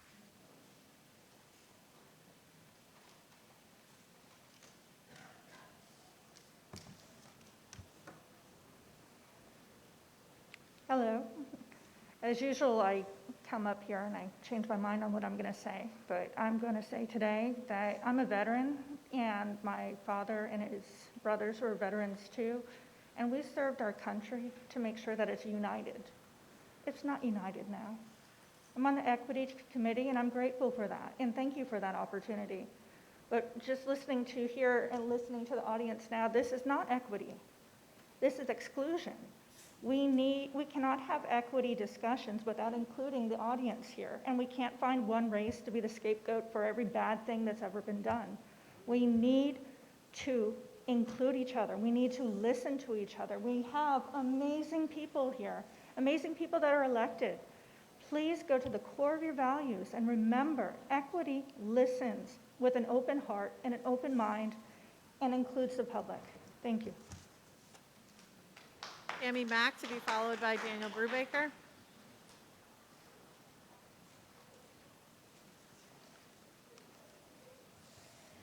Hello, my name is Tammy Mack. I was hired by LCPS over a decade ago to teach reading and writing skills to middle school students.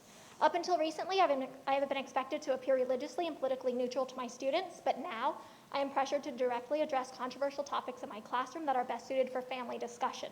And now I'm expected to respond to things such as race, gender, and sexuality in ways that directly oppose my religious beliefs. If I am not allowed to instruct on my own traditional Christian values, how then can you force your progressive, secular values onto me? But more importantly, how can you push your own agendas onto our children? I know that in today's climate, many people have been intimidated into silence on their own political or religious views, but I encourage my fellow teachers and staff to use the position that God has given you, the voice that God has given you, to speak up and to boldly speak up for your moral values, speak up for common sense. LCPS must not be allowed to use our schools as a testing lab for liberal ideology. Let us teachers get back to doing the job that you'd hired us to do. Thank you. Daniel Brubaker to be followed by Elizabeth Coppage.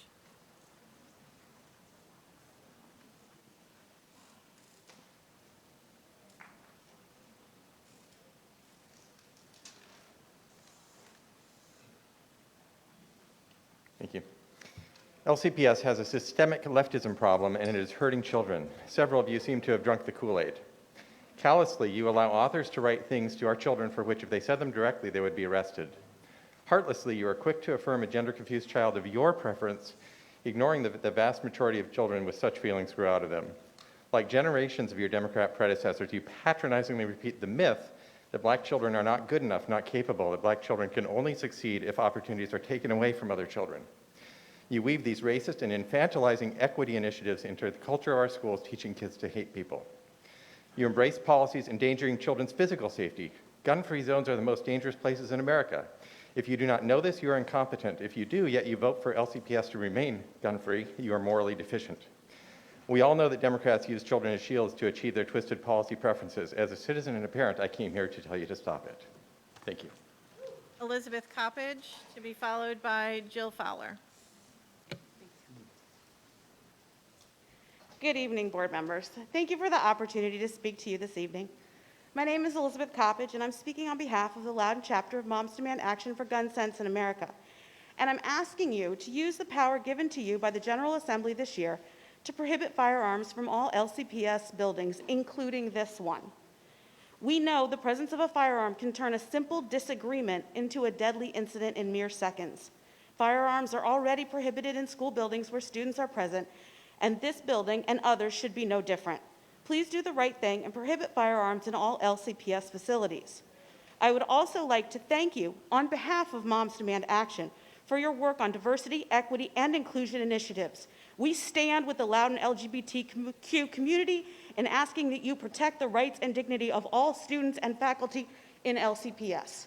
Thank you. Jill Fowler to be followed by Robin Scott. I am very thankful to be here. I'm so thankful that every single one of us can speak, whether we agree with each other or not. I am very thankful and praise God that Tanner Cross won the victory of the First Amendment rights. I'm thankful for the judge that was virtuous in that decision. I'm very, very concerned about private Facebook pages where people's pictures, their children, their husbands, their places of work have been placed. I myself today was told by the lady in front of me that she was going out to get a police officer because my mask wasn't pulled up all the way. She then proceeded to take my picture and video me from her seat like this. Where is that going to go? Is that going to go on a private Facebook page? I have 6 children, 4 of which... Robin Scott to be followed by Ryan Orr.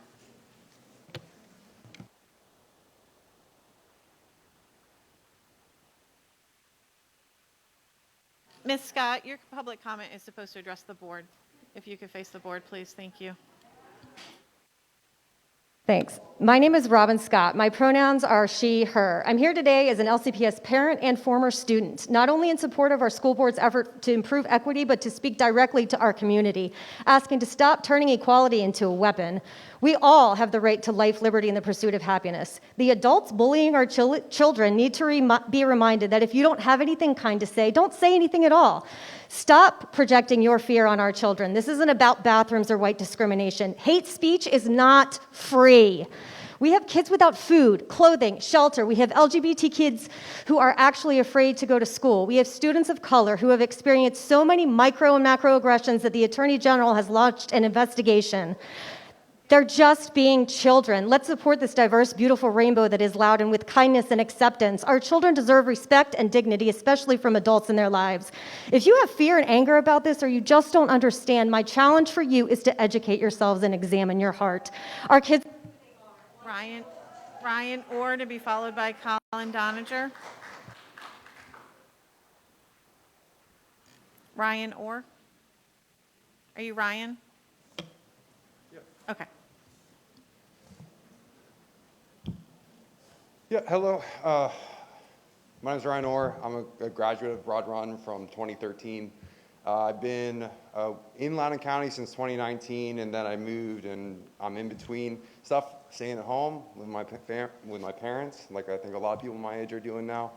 But when I was at a coffee shop, I picked up the paper, and I saw all the stuff that's happening. And I came here today to personally thank the 5 board members who passed a resolution to recognize June as Pride Month. I am doing that because it is only the 2nd year, and at a lower majority did it pass, that this county, a county that I grew up in, and I was, as a student, in the closet. I only had the fortune of being with friends and family to support me coming out at age of 21. That should not happen. Students should feel open and welcome in the environment that they are learning in, and Pride Month is key to that. Thank you. Colin Doninger, to be followed by Kylie Ganaway.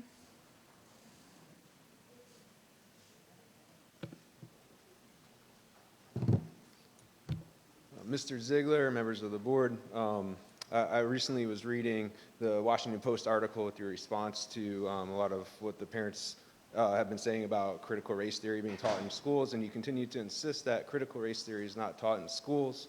And it kind of seemed like your suggestion was that the solution is to rename it something else, to call it something different. It doesn't matter what you call it. It is critical race theory. Equity, critical race theory, equity, inclusion, division, they're all the same thing. I was looking at your detailed plan to combat systemic racism. It refers to anti-racism work is ongoing. And then it gives you a reference to Ibram Kendi's How to Be an Anti-Racist as a resource needed to accomplish the goal. Kendi's definition of anti-racism is to use discrimination of the present to make up for discrimination of the past. That's racism by the book definition. So you're talking about instituting systemic racism in our schools with your plan of action. Thank you. Kylie Ganaway, to be followed by Lilith Venetsian.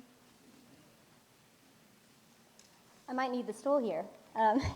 The region of the brain responsible for higher order thinking, controlling impulses, and understanding consequences is called the prefrontal cortex. It's the last area in the brain to develop around age 25. The NIMH says teens are more likely to engage in risky behaviors without considering the potential results of their decisions because of this later development. Policy 8040 allows a student to enter a bathroom or locker room that does not correspond with his or her sex. Section A says this policy can be enacted without documentation, evidence, or parental consent. I ask you, what structures are in place to keep all of our students safe and make sure this policy isn't taken advantage of? Such a policy that is loosely defined, void of parameters, and haphazardly adopted offers many opportunities for our children who are still developing to take advantage of others, or even worse, to be taken advantage of. Thank you. Lilith Venetsian, to be followed by Nick Gothard.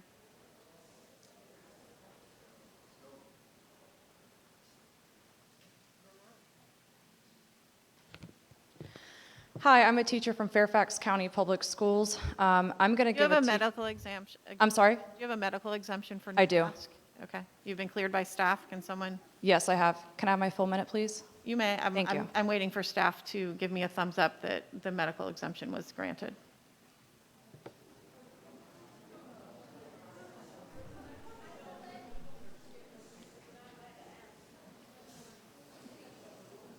You know, it's actually embarrassing that you have to ask me that question in front of hundreds of people here. That's discrimination against HIPAA.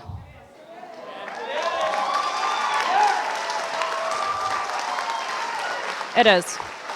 I can't ask you if you're gay. I can't ask you if you have herpes. You can't ask me about my medical exemption. I can't ask you if you're pregnant. You can't ask me that question. Would you like your minute now? I would love my minute, yes. Please Thank you. reset the clock.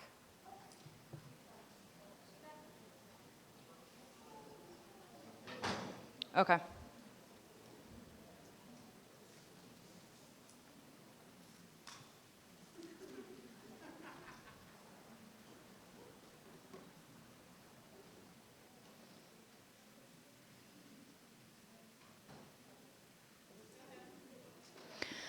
I'm a Fairfax County public school teacher, and I'm going to give a message of encouragement to parents and teachers and students who are too afraid to come and speak forward. Parents, the longer that you wait and you don't hold your child's schools accountable gives these guys more time to dictate what's best for your child's physical, mental, and emotional health. Don't be afraid to speak out for your kids because they are voiceless and they rely on you.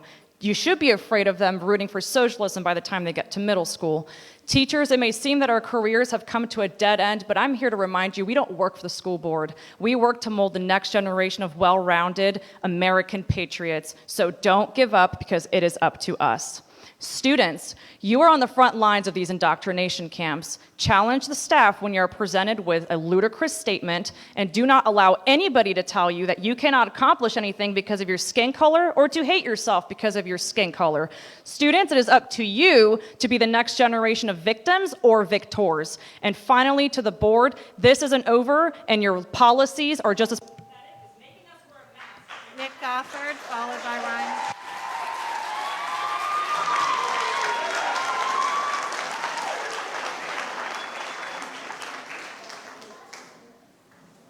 I'm just gonna wait.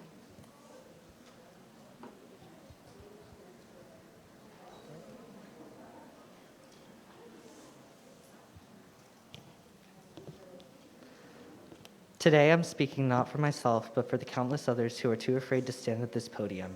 Closeted or out, proud or silent, their voices are absent this evening because of the hate that echoes through this room. 4 years ago, as a 17-year-old LCPS student, I pled to this board for the bare minimum, recognizing my humanity as a queer student. And you didn't know it then, but that 17-year-old student was ready to end his life because of the hate that was spat in this room, that echoed out the door and traveled across football fields and down hallways. It permeated his life and interrupted his studies, and that hate sounds an awful lot like what we're hearing today. I'm still here because of the people present behind me in purple. I sit on the board of the organization that saved my life, and I will not let this hate and fear stifle the rights of our students. Thank you for standing up for our LGBT students, and I hope you keep going because this is not over and kids are suffering. Ryan Bomberger, followed by Chantel Cooper. Ryan Bomberger.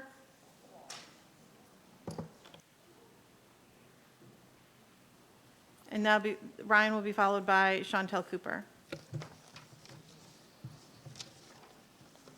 Good afternoon. My name is Ryan Bomberger, father of 4 kiddos and co-founder of the Radiance Foundation.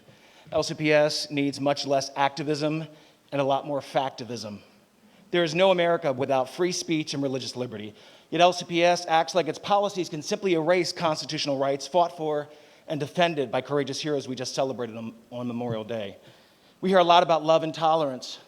Love lifts people out of their circumstances. Tolerance keeps people where they are and pretends there are no circumstances. When did confusion become a virtue and clarity a vice? It's not loving to affirm a lie, no matter the issue. This is why I stand with Tanner Cross. If I were an LCPS teacher, would you force me to refer to an American-born white child who identifies as black as an African American? I wouldn't, and you know we shouldn't. It's no different than the pseudoscience you're now upholding with pride. Chantel Cooper to be followed by Bradley Blinn.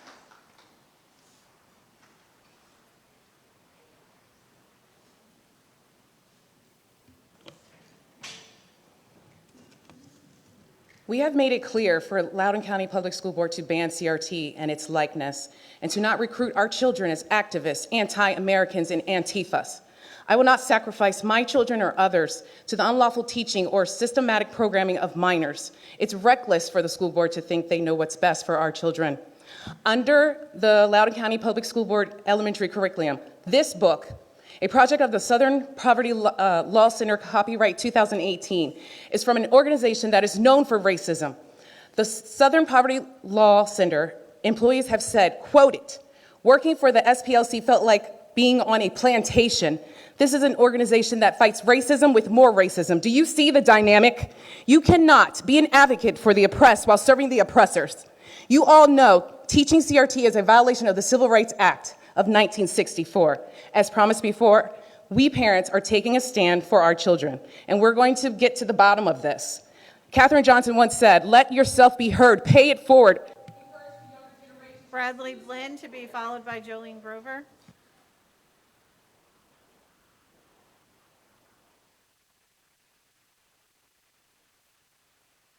Bradley Lynn, are you here?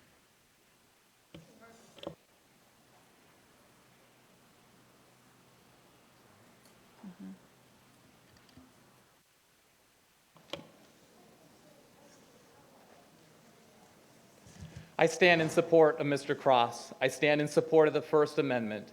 More importantly, I stand for our country's religious freedoms. Most importantly, I stand for truth found in the Bible, God's holy word. There are 80,000 students in LCPS school system. Thousands upon thousands of kids are of Christian faith. In the name of equity, how are their religious freedoms protected? They're not. Instead, school board policies are diabolically opposed to their beliefs, conscience, and identity in Christ. And this is why the Christian community is taking a stand in truth and love. Hear me on this. You can love someone and disagree with them. This is not about trying to tell someone what to believe about themselves. They have that right. But it's about imposing those same beliefs and mandates on others that clearly violates them from living out their faith. To be equitable, there must be room for both. Jolene Grover to be followed by Natasha Grover.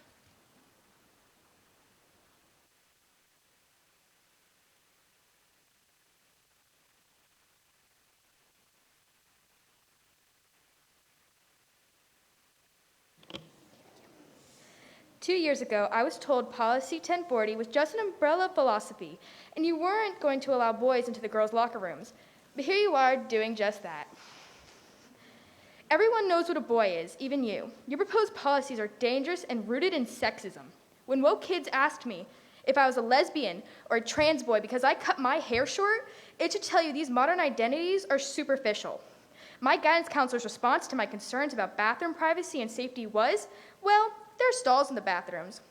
Now boys are reading erotica in the classrooms next to girls, and you want to give them access to girls' locker rooms, and you want to force girls to call those boys she. You do this in the name of inclusivity while ignoring the girls who will pay the price. Your policies choose boys' wants over girls' needs. Natasha Grover to be followed by Zin Shen.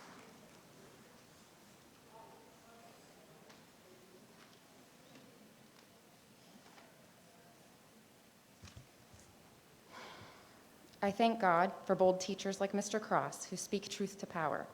And yes, the transgender activists have all the power. They can send a man in a dress, Mr. She, Her, Hers, who facilitates sexuality discussion groups for minors, and you will implement every one of his demands. Your founding fathers, the architects of gender identity, queer theory, and transgenderism are infamous for their perversity and include the likes of Dr. John Money, who sexually abused children and had experimental genital surgery performed on them, Michel Foucault, a supporter of pedophilia and a sodomizer of boys, Judith Butler, a defender of incest and pedophilia, Dr. Alfred Kinsey, a sadomasochist who based his theories in part on information he requested from a man who raped small children. This is the company you keep, and their theories are the foundation of your policies. I don't want to hear the lie that kids will commit suicide without them. Number one, it's simply not true. Number two, that's an abuse tactic to try to control people through suicide threats. And number three, if you gave a damn about kids' mental health, you would never have closed the schools like you did last fall. Zin Shen to be followed by Christina Kroll.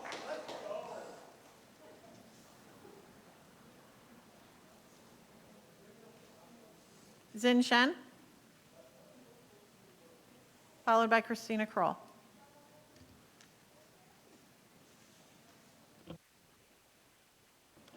Hello. Dr. Ziegler, in April, the governor came to Loudoun County to meet with a group of Asian students to show his support. At that time, you said after hearing their stories and hearing their hurt, you were struck by the racism the Asian students said they have experienced. So less than 2 months later, Dr. Ziegler, you put out this 2021 equity report. If it's all about equity and racism, but if one searches the word Asian, it returns 0 result. So in the whole report, there's no mention of racism against the Asian American and Pacific Islanders. So Dr. Ziegler, my question is, what kind of standard, what kind of criteria one form of racism has to meet so that it can make it to your report? Christina Kroll to be followed by Dale Gilbert. Hi, I'm Chris Kroll, and I sit on the board of the Ryan Bartel Foundation, a youth suicide prevention nonprofit. I've shared with LCPS leaders and the school board statistics that clearly show that when transgender and non-binary students are supported by using the appropriate names and pronouns, the rates of suicide attempts and completions is significantly reduced. This isn't scare tactic or political commentary, it's fact, supported by data. Policy 8040 will come to the full board at the end of the month. Thank you for your anticipated support for a comprehensive policy that meets or exceeds the VDOE model policies. If LCPS ends up out of compliance, there will be kids in our schools who feel unsupported, parents who sue, and we'll have teachers who feel entitled to disrespect these vulnerable students. Please don't risk more lawsuits and suicides. Thank you. Dale Gilbert, to be followed by Julie Garrett.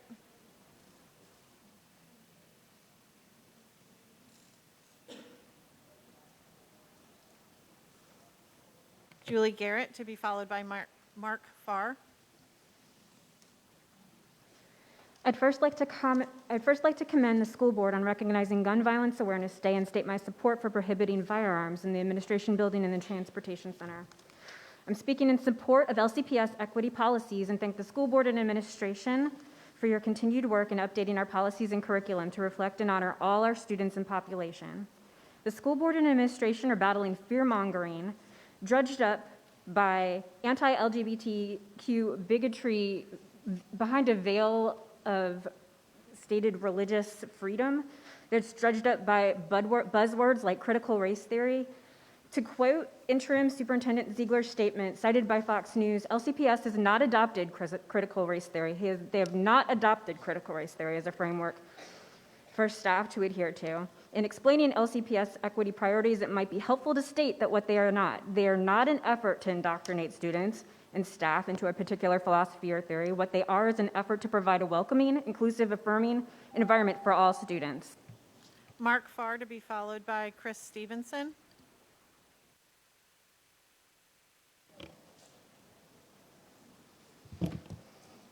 Communities and school policies do not change at the rate that this county has transformed without outside influences, with a cancel culture mentality, and a lot of dark money.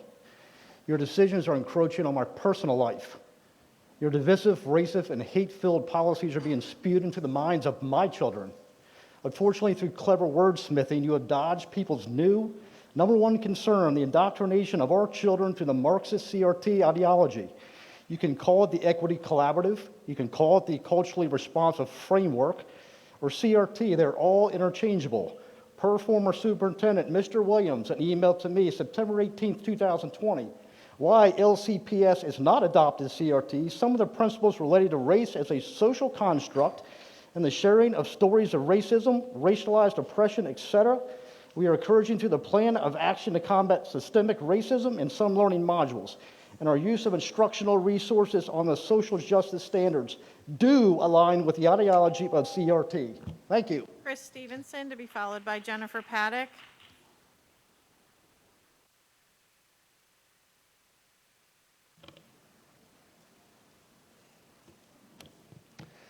Hello, I am Chris Stevenson, a 19-year Loudoun parent of 7, and I happily support your racial equity work. Regarding critical race theory, I support the approach previously stated by Dr. Ziegler. I also hold that CRT is a helpful and imperfect lens through which to study America, along with other helpful and imperfect lenses. To the extent that it is discussed as part of your racial equity work, I applaud you. CRT simply encourages me and powerfully encourages me to simply imagine an American life I may not have lived. After 2020, it is America's time to reckon, finally, with the original sin of slavery and all of its ugly ramifications, including those that remain with us today. We all can do this. I know we can. Thank you. Jennifer Paddock, to be followed by Scott Minio. We trusted you. We trusted you with our most precious gifts. And you've not only failed, you've betrayed that trust. You are indoctrinating our children under the guise of education and the illusion of systemic racism, when in fact this is the most racist thing I've seen in this community in 15 years. You are teaching them to question the motives of their friends, of their neighbors, of their families, and of our precious police officers who are here to protect them. You are the systemic issue in this community. You guys are pretty much, in my opinion, useless. This is to the parents that are out there. Come out here and be heard. Take your power back. Our only job in this world is to protect our children. And if you're not getting loud out here to protect them against people like Beth Bartz, then you are failing them. You have got to come out here and protect our children. And Ian, your line's the longest for the recall. You're in my group. Scott Minio to be followed by Chris Tuck.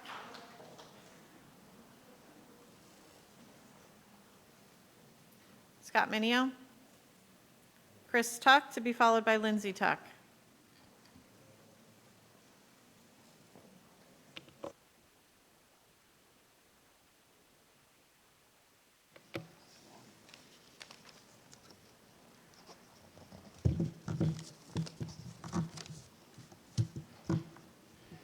My name is Chris.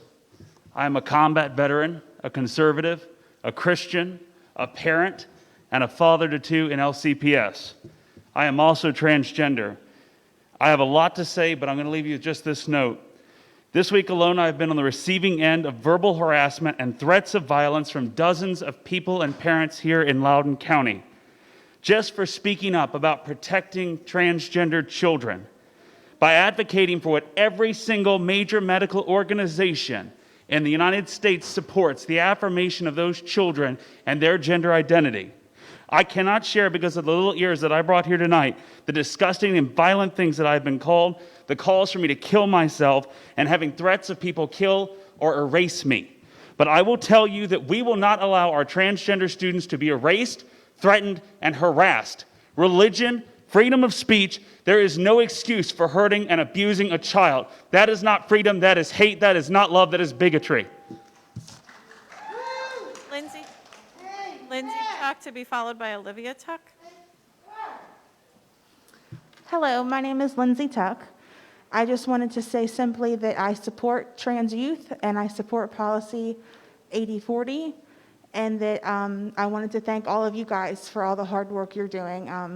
I wasn't prepared for the mean comments I was going to walk into tonight, so thank you guys. Olivia Tuck to be followed by Sebastian Tuck. Excuse me, don't talk about my children. Don't. Excuse me. 8 years old. For decorum. Please do not engage with each other. This public comment is to engage the board only. Thank you. She's making comments about my children. I understand and I apologize on behalf of the people in the room. Thank you. My name is Olivia. Trans kids should be treated the same as any other kid, just like me. Trans girls are girls. They should be used a girls' bathroom, should play girls' sports, and should be loved and respected like all children deserve. Thank you. Sebastian Tuck to be followed by Caroline Beckmeyer. My name is Sebastian, but everyone calls me Bath. It is my nickname. If my teacher can call me by Bath, then why can't they call a trans kid by the right name and pronouns? I think that there should be a law but by people to call a trans kid by the right name, just to be nice to kids. Thank you. Caroline Beckmeyer to be followed by Susan Hayden.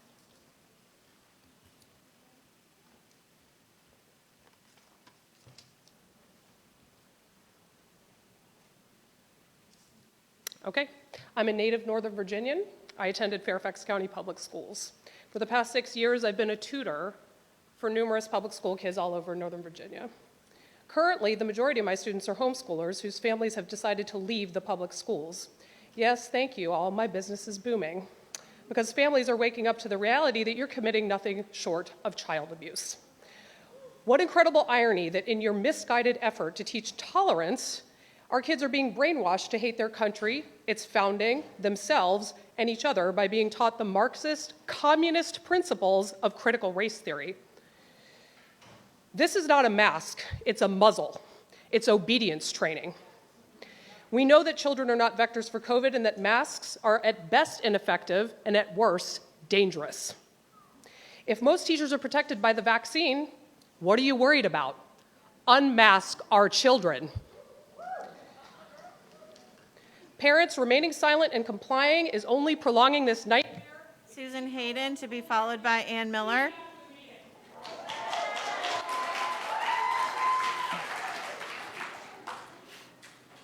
Yes, Susan. Thank you.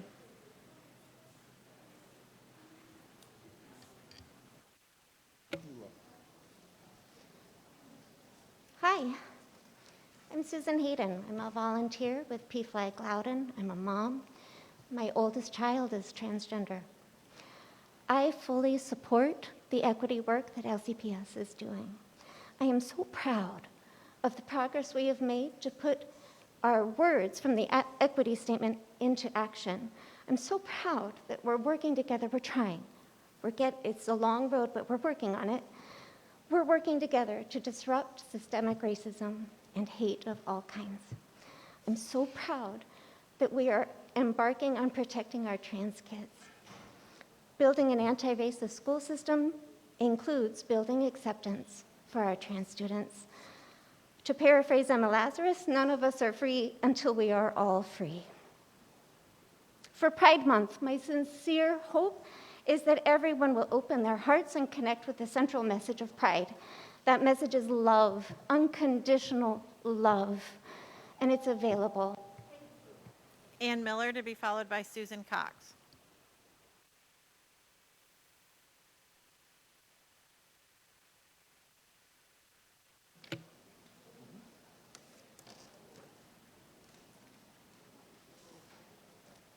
Good evening. I come to you as a parent, a taxpayer, a former LCPS teacher that is presently homeschooling my middle schooler. An LCPS attorney recently stated the school board has an interest to protect all students from harassment and discrimination and to foster an inclusive learning environment. Harassment is an unwanted verbal or physical behavior intended to humiliate and offend and is usually intentional, repetitive, and poses a threat to one's well-being.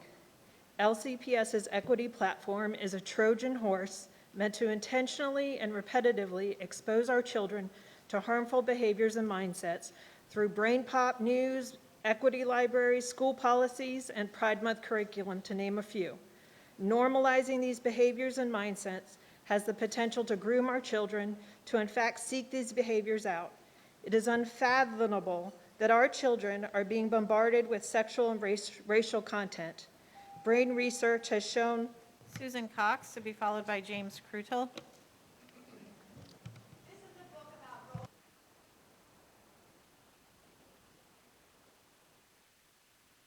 A country that was taken over by Nazi Germany. The communists take over control of the schools. Books are banned. Mandatory political indoctrination is required. People who don't comply are punished. Children are encouraged to report on their families and their fellow students. Practice of religion is discouraged. The individual is subservient to social ideals. Informers rewarded for snooping. Films are banned. Art and culture censored. Sounds familiar? Well, it's happening here, and it's alarming. Critical race theory, cultural responsive training, collective radical thought, cult-like racial thinking, whatever you are doing or say that you are not doing, it's happening here, and concerned citizens and parents are outraged. Stick to win-win, stick to teaching math, teaching advanced math, sciences, history, reading, writing, the fundamentals. Teach brotherly love, teach content of character. Don't teach divisive CRT. James Krutel to be followed by Debbie Edsel. Ma'am, your time is completed.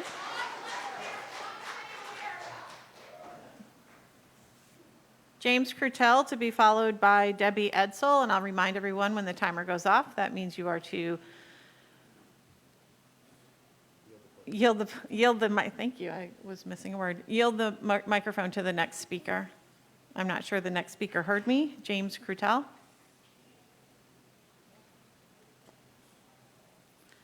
Debbie Edsel, to be followed by Mike Byron. Debbie, are you making your way up? Okay.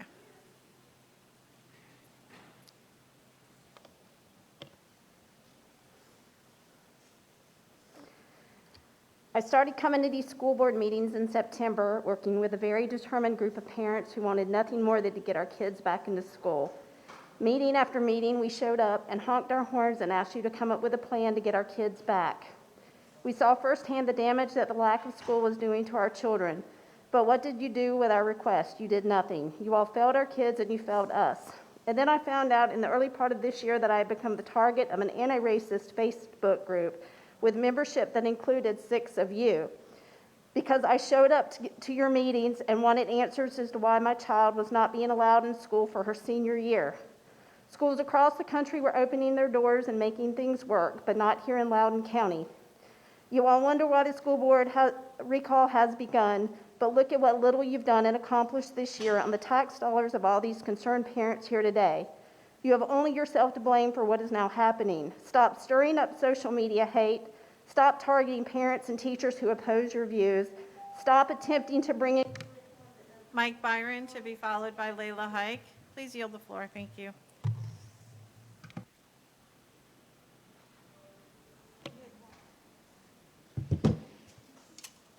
A month ago today, I was contacted by a parent in a Facebook group I'm in to help in the recall effort to recall 6 of you board members.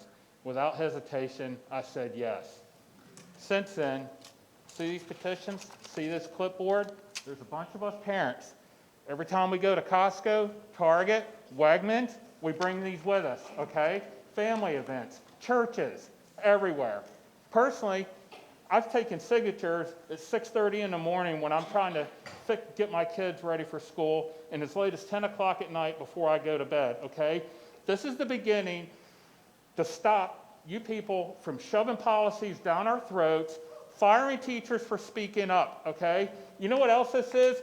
This is ground zero. LCPS is ground zero now in the United States for parents like me to protect our kids and take back our schools and give them the education they deserve.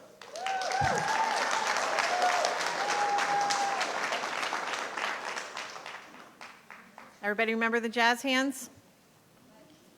Layla Hike, to be followed by Major Mike Webb. A man just came in here right now and got mad because someone commented to their kid. And I don't care what side you're on all these topics. That's the point tonight. These are about kids. So keep your political, progressive ideas away from mine, and I'll keep mine off of yours.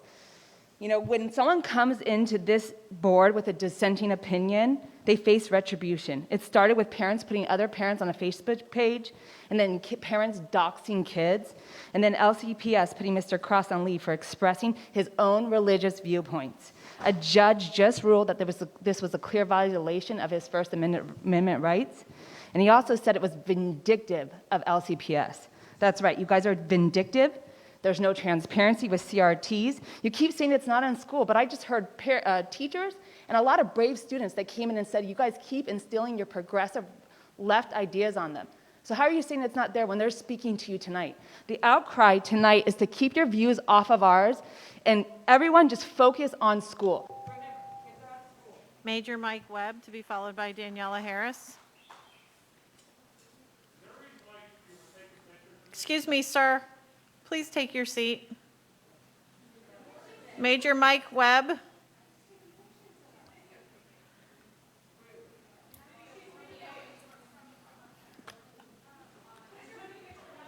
Excuse me, there is no...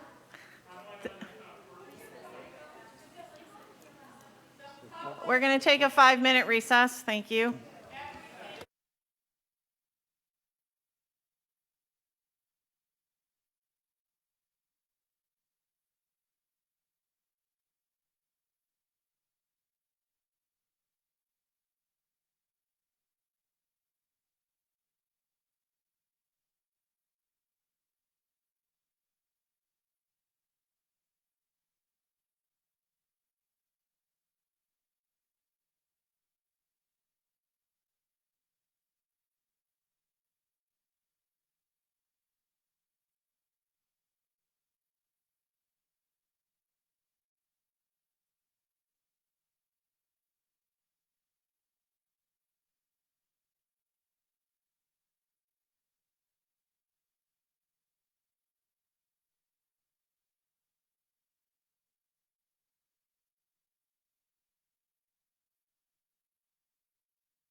Our next speaker is Major Mike Webb, followed by Daniela Harris.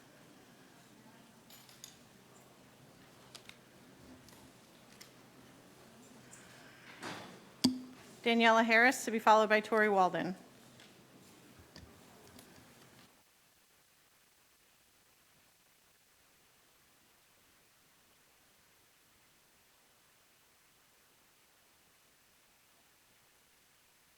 Tori Walden to be followed by Michelle Megg.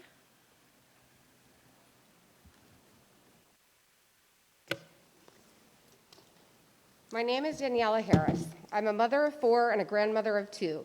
2 of our children have graduated from Loudoun County Public Schools, and our last is due to graduate next year. The school board is still in major crisis management mode. My question to each of you personally is why? Why is active grooming of our students allowed to take place under your watch? Why is an indoctrination allowed to take place under your watch? Why is continued misinformation allowed to be distributed under your watch? Why is only a one-way narrative allowed to take place under your watch? Why are teachers expressing their personal opinions and convictions during a public comment session, then fired the next morning, which was directed by you? Why is freedom of religion being ignored and trampled upon under your watch? Why is science and basic biology being ignored? Why is freedom of speech being condemned in a school system when we live in the United States of America? Our children... Michelle Megg, followed by Tricia Caparel.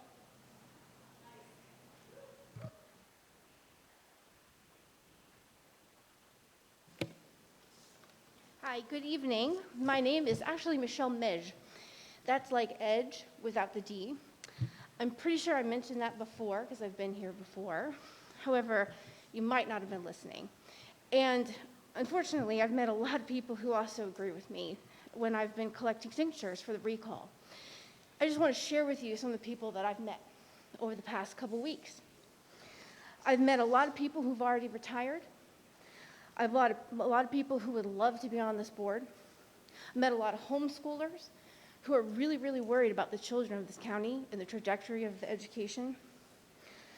I met people who waited in the heat and humidity, torrential rains, and even hailstorms. And the one family that touched my heart the most, they came in with N95 masks on. The child hasn't left the house in a year. They cared so much about what's going on here that they came out to sign the petition. Are you listening to them? Tricia Caparel, followed by Kelly Herring.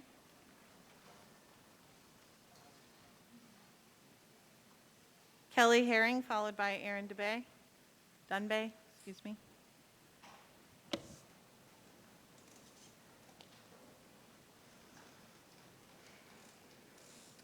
Hi, I'm here today to speak about Policy 8040. This policy is important to our family as my husband and I are the proud parents of a perfect and amazing transgender student in our school, our elementary schools. Our child is deeply loved and supported in our home, but he's also one of those lucky kids who's championed by his principal, his teachers, his classroom mates, his classmates, and the parents of his classmates. We never worry dropping him off to school.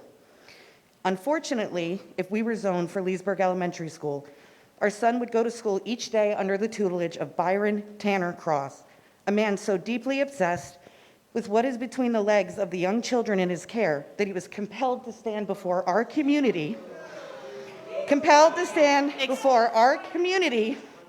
and state that his obsession made it so he could not follow a student's medical and emotional safety requirements. This is unacceptable to me, to my family, and please pass this bill. Let me remind the group once again that everyone gets their time to speak.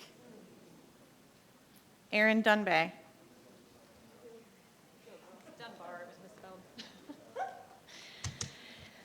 Judge a man by the company he keeps. This came to mind at the last board meeting where I stood alongside parents of different ages, races, and religions while a handful of obnoxious, all-white activists yelled obscenities and ignorant insults. Every meeting I sat in the hallway with left, right, and middle-leaning voters all fighting your agenda. Meanwhile, you try to cancel parents and teachers like Tanner Cross for respectfully speaking their beliefs, yet let other teachers go unchecked for calling parents racist. I've been all over Loudon collecting recall signatures and listened to angry and worried parents ask me how we stop this board from poisoning the minds of children. They are done sitting back while you trash their beliefs and put quality education last on your list of priorities. So when it comes to the company I keep, I'll choose them any day. To those of you out here who've been silently supporting us, the time to sit on the sidelines has passed. These kids need us, and it's time to step up and be heard. Jennifer Williamson, to be followed by Debbie Rose.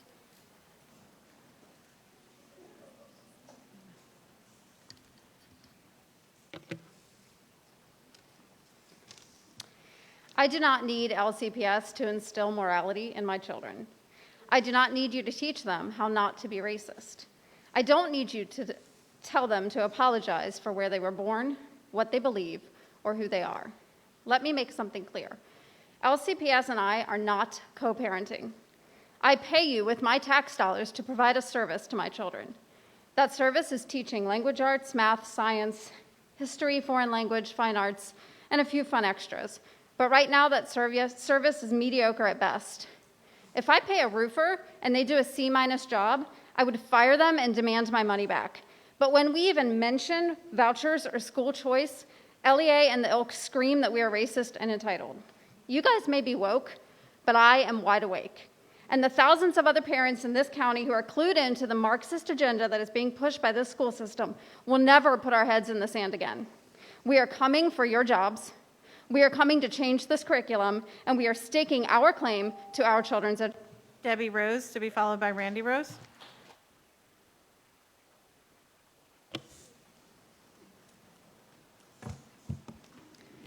I had something more prepared tonight, but I'm just going to cut to the chase that I'm here as a mother, asking again for you guys to please hold a workshop, a meeting, or something where you learn from medical professionals about the damage done to our students this year. To say that this year has been dark for my family is an understatement. The kind that strikes fear in the heart of a parent. Every day I wake up trying to figure out how to help, and I don't know how to help. I seek professionals daily. These children are not going to be okay on the day they go back to school. I send you articles. I get told that it's going to be a distant memory at some point. They'll be fine. They're not. I get told I'm a minority, a vocal minority. I'm not. There's thousands of parents and students like us. And you need to hear it and learn before they go back to school next year. Randy Rose, to be followed by Jennifer Williamson. Oh, we already had Jennifer Williamson, thank you. We'll move to, after Randy Rose, Eric Herring.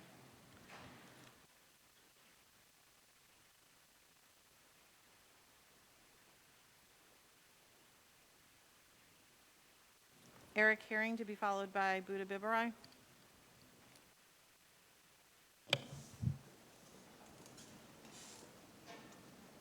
Hi, I have a trans kid here in elementary school in Loudoun County. Let me start by saying I'm a Christian and that I believe in God. I asked my son yesterday, I said, as a trans kid, what is the worst thing someone can do to you? He looked at me and immediately he said, misgender me or not use my pronouns. I already knew that was going to be his answer, but hearing him say that broke my heart. It broke my heart because there's teachers out there like Mr. Cross that my kids look up to in school that will break his heart and his spirit because they believe their God will punish them if they use the incorrect pronoun, if they use the correct pronouns that they think are right. Teachers like him set example for other classmates. Other classmates are going to follow him, and they're going to do the same thing. Our kids look up to our teachers. Our teachers are helping to mold their minds and their hearts. People like him are dangerous for our kids. I see a lot of blue shirts here today that are talking about freedom of speech. Freedom of speech keeps you from being arrested in this country for what you say. It does not excuse you from the consequences of what you say. Freedom of speech does not mean freedom from consequences. For everyone that supports Mr. Cross, I have a message. Buddha Bibarai, to be followed by Ian McClure.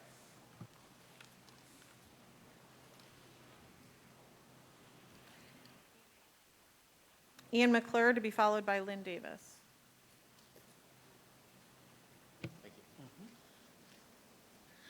Hi, I came here tonight to just give you a suggestion on this money you're going to spend that you have extra, I recommend you put it to use to help our kids catch up because they're behind. And I think that the test scores are going to show that.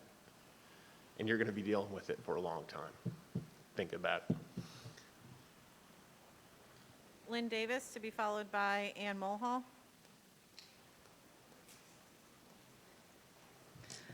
So I've been sitting here all night and I'm scratching my head because I'm trying to figure out how the hell Loudoun County Public Schools is responsible for COVID.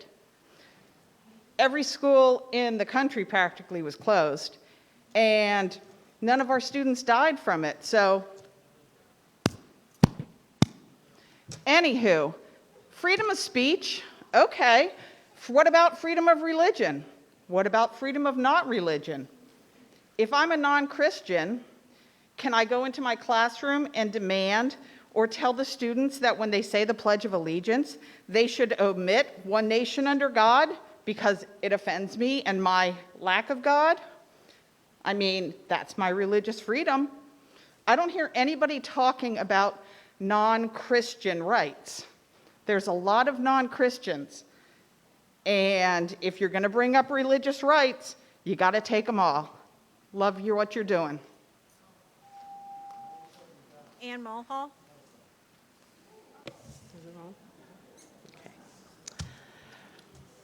Recently, America observed Memorial Day and D-Day to honor the tens of thousands of American men and women who died to preserve our freedoms.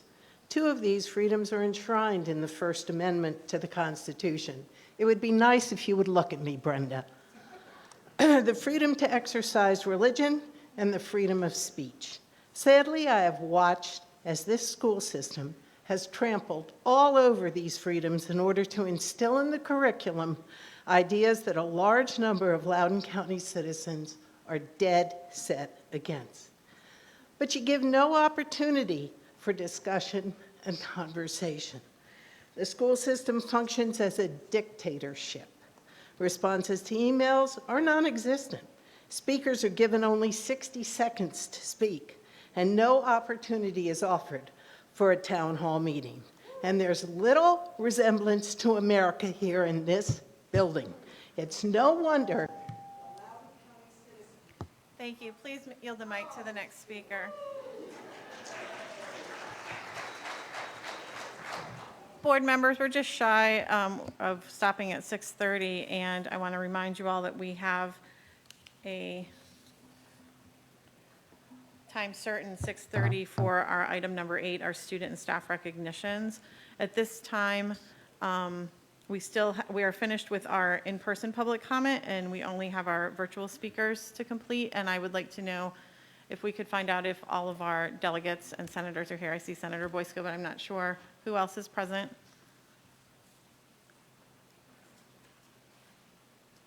And we can go ahead and do that, but we'll need to come back to our virtual speakers afterwards.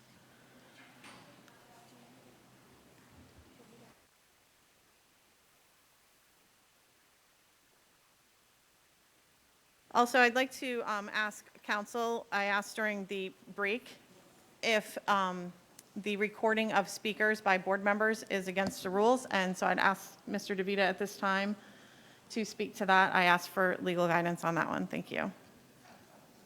Yes, Madam Chair, members of the board, Dr. Ziegler. The code makes clear that any person may photograph, film, record, or otherwise reproduce any portion of a meeting that's open to the public, and that term person would include board members as well. Thank you. Thank you, Mr. DeVita.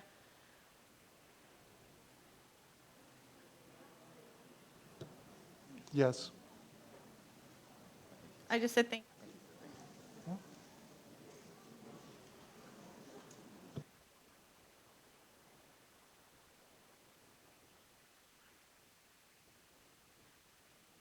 All right, so board members, I see that 2 of our senators are here, so we are going to move to our 6:30 time certain item.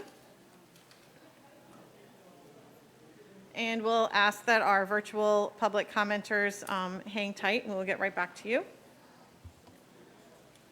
Action 8 is our student and staff recognitions, and this is the General Assembly resolutions. And we are honored tonight to have Senators Boysko and Favola with us.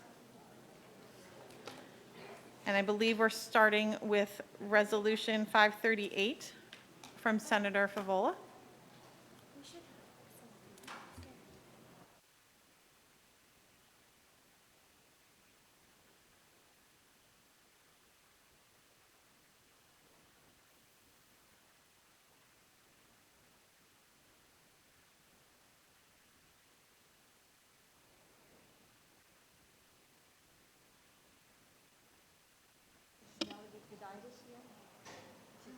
I don't see her.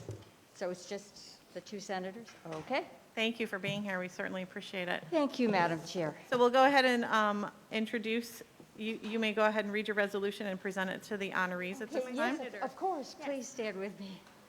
So this is Senate Resolution 538. The purpose of the resolution is to commend the Loudoun County Public School custodians and our maintenance technicians. You've done yeoman's work this past year. And I won't read the entire resolution because I think it would trespass on your time, but I'll capture a couple paragraphs so you get the flavor. So what it says is the Loudoun County Public School maintenance technicians have conducted rigorous inspections and testing on every heating, ventilation, and air conditioning system throughout your entire school system. And you installed upgraded air filtration equipment to reduce the spread of airborne virus particles. Very important. So glad you did this. You also, the Loudoun County Public School maintenance technicians also installed high-efficiency particulate air filters in rooms constructed without an existing fresh air flow and carried out an engineering study to determine which systems could accommodate the high effective minimum efficiency reporting valve. So what this all says is you all, as leaders of our public school system, have ensured that our school systems have clean air, that our children are healthy when they are in the schools, and that you've done what you need to do to ensure the facilities are working. And your wonderful maintenance staff are the ones that implemented these policies.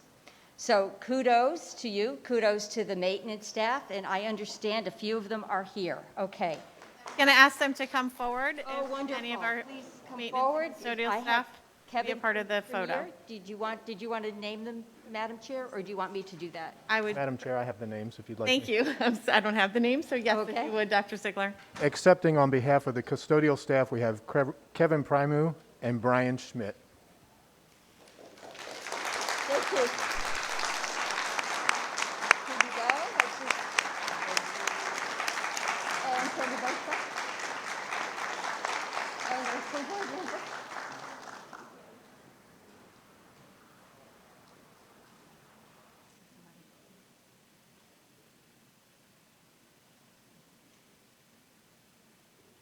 Very good. Thank you. Thank you. Thank you for your hard work. You're really exemplary. We appreciate you. Thank you for your work. We really are thankful for what you do.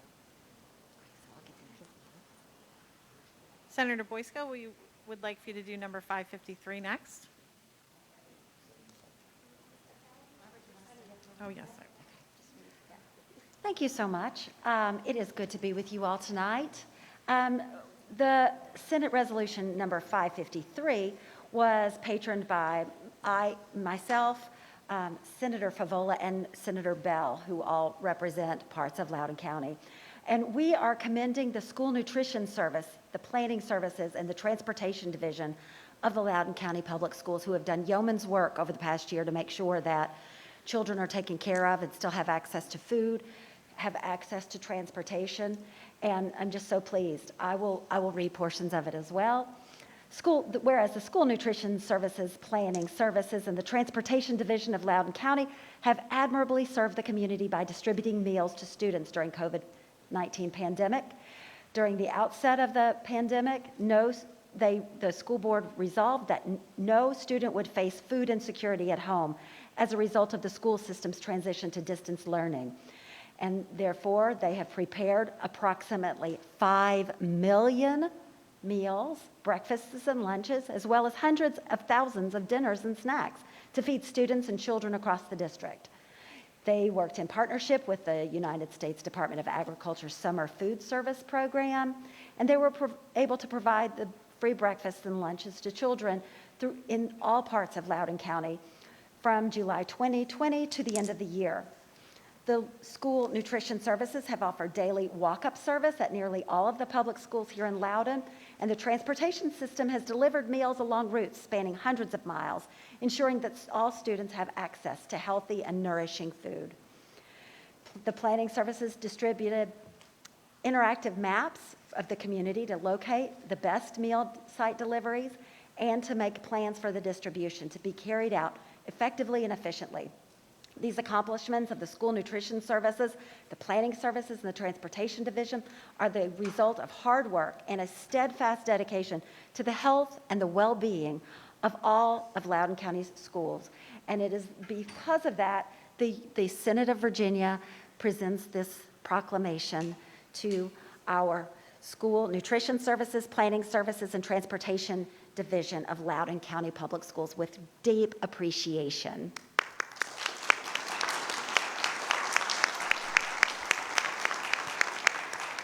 Accepting on behalf of School Nutrition Services, I would like to invite up, please, Teresa Lucas, Vicki Keegan, Susan Hembach, Julie Yancey, and Luigi Mancini.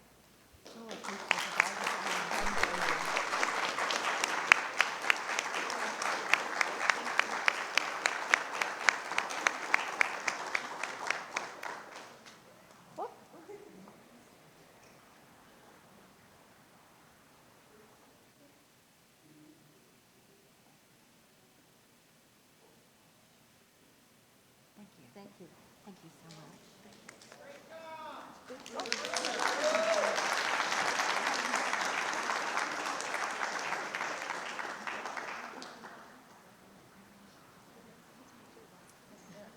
And then I have another one. 552.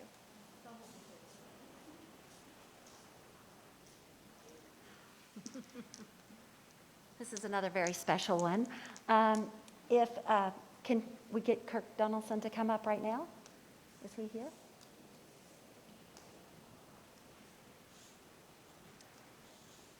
So this is a resolution commending Kirk Donaldson, sponsored by Senator Favola and me, as well as Senator John Bell, in appreciation for your hard work at Parkview, which is one of the schools that I represent, but also you have done an awful lot of other things. And so I will not read the whole thing, but I will summarize it for everybody. Whereas Kirk Donaldson, former principal at Parkview High School in Sterling, who has admirably served students and staff and community at Loudoun County Public Schools for many years, was named inaugural supervisor of the high school education for Loudoun County this past February. His training as an educator and administrator include a bachelor's degree in English and a master's degree in curriculum and instruction, both from Virginia Polytech Institute and State University, whereas Kirk Donaldson taught for 5 years before becoming an administrator at George Mason, getting that degree at George Mason, and served at Eagle Ridge Middle School in Ashburn. He was also the assistant and remediation program coordinator for Loudoun County Public Schools for 5 years, and was assistant principal at Potomac Falls High School for 4 years, before becoming the principal at Parkview High School in 2014. He's worked all over Loudoun County and has done a great job, and we're very proud of that. During his tenure, he was a nurturing and supportive school leader who promoted equity among the student body and communicated effectively with the students, the teachers, and the staff. He personally mentored many of his students at Parkview High School and went beyond the call of duty to ensure that every child under his care had the opportunity to grow and thrive. He spearheaded an alternative education program at Parkview designed to help students graduate who might otherwise drop out, such as young mothers, English language learners, and those struggling with the standard of learning assessments in a traditional classroom setting. During the pandemic, Kirk Donaldson stepped up alongside other members of Parkview High School faculty to support the school's distribution of meals to students in need, helping mitigate the risk of food insecurity in the community. He has shared his knowledge and experience through various platforms, including the podcast Learning That Changes Lives, which details Parkview High School's commitment to personalized learning. In recognition of your wonderful accomplishments, the Synod of Virginia gives you this wonderful commendation and great appreciation for your time.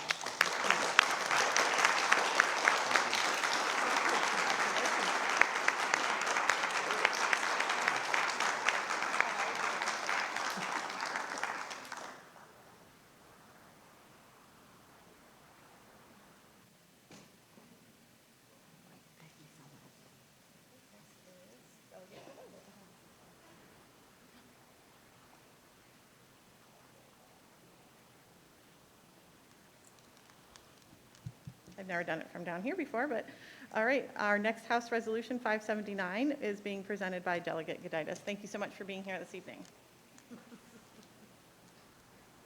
Thank you very much, Madam Chair. So this House Resolution 579 it's commending the Loudoun County Public Schools Education Technology Team and Department of Digital Innovation. Just the highlights here, folks. The Loudoun County Public Schools Education Technology Team and Department of Digital Innovation have worked diligently to support students and faculty members conducting virtual classes. They have successfully implemented a virtual learning environment system, developed training courses for teachers, coordinated with curriculum teams and external partners to build specialized lesson plans. The Loudoun County Public Schools Department of Digital Innovation distributed more than 80,000 Google Chromebook laptops to all students in pre-kindergarten to 12th grade so that all students had access to safe virtual learning. The House of Delegates has prepared a copy of this resolution for presentation to the Loudoun County Public Schools Education Technology Team and Department of Digital Innovation as an expression of the House of Delegates' admiration for their achievements in service to students in Loudoun County. Thank you, and thank you to the digital team wherever you are.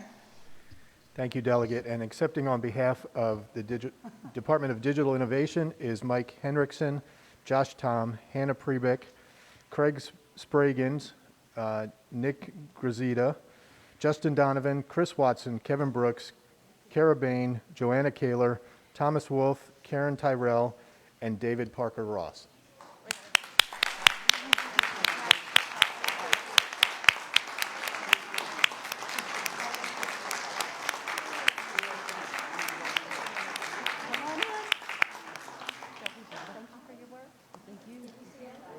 It was cold and wet.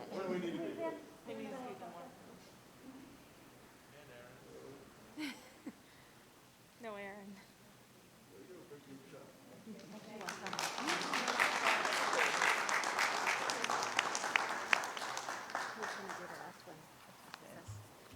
So, Ms. Reeser, on behalf of Delegate Reed, who couldn't be here this evening, would you please read House Resolution summary?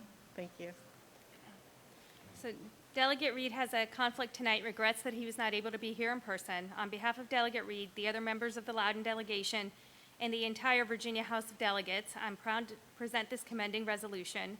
House Resolution 587 recognizes the Loudoun County Public School System for getting 10,500 LCPS employees their first vaccinations within just 3 weeks. The efforts of the teachers and staff to support their students during this very trying time and recognize the specific individuals for setting up the vaccine pod or working to resolve the many pandemic-related challenges. This once-in-a-100-year pandemic put a strain on staff, processes, and especially our children. The resolution recognizes those who work to make the situation better and to lay the foundation for the return to full in-person educational services this fall. Would you like me to read the entire resolution, or is that sufficient? We're good. Yeah. Yes, accepting on behalf of the vaccination point of distribution team, Dr. Clark Bowers, Jeannie Cloman, Kelly Thomas, and Kevin Brooks. And let me add about Mr. Brooks, whose name was inadvertently left off the resolution, that he was an invaluable LCPS leader assisting with the vaccination pod along with those mentioned in the House resolution. He implemented an entire vaccine registration system over a holiday weekend and was on site for 12-plus hours every day to ensure all systems were functioning appropriately and helped out in any way that he could.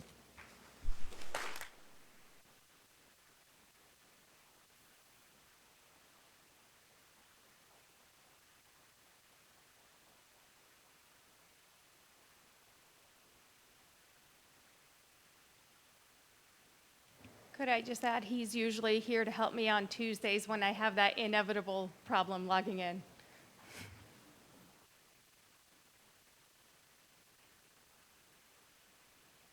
Ms. Reeser, would you please read the final resolution?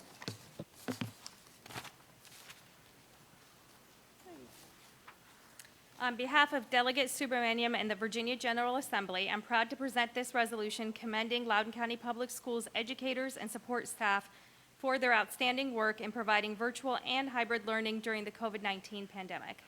During a crisis like we've never seen before, the LCPS educators and support staff rose up to the challenge and did everything they could for our students, often risking their own health and safety. We couldn't be more thankful and proud of their work, and as a member of the House Education Committee, Delegate Subramaniam looks forward to continuing to provide our educators and support staff with the resources they need to succeed. Thank you, and accepting on behalf of our educators and school staff, Dr. Ashley Ellis, Dr. Lucia Sebastian, Stephanie LaPala, Dr. Lindsay Orm, Devin Becker, Aaron Hornbeck, Dr. Heather Applegate, Dr. Tracy Jackson, and Heather Ross.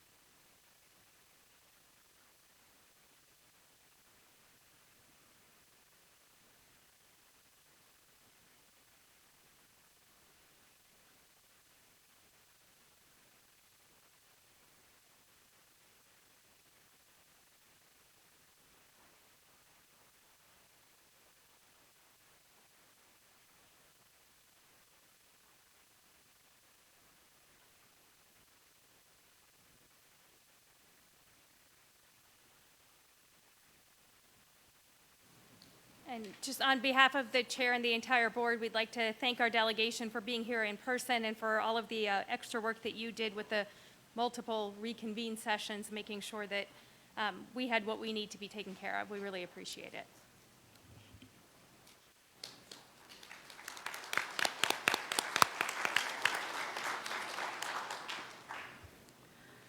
Board members, at this time, Senator Boysko has asked for a moment of privilege, and I'm going to grant that at this time.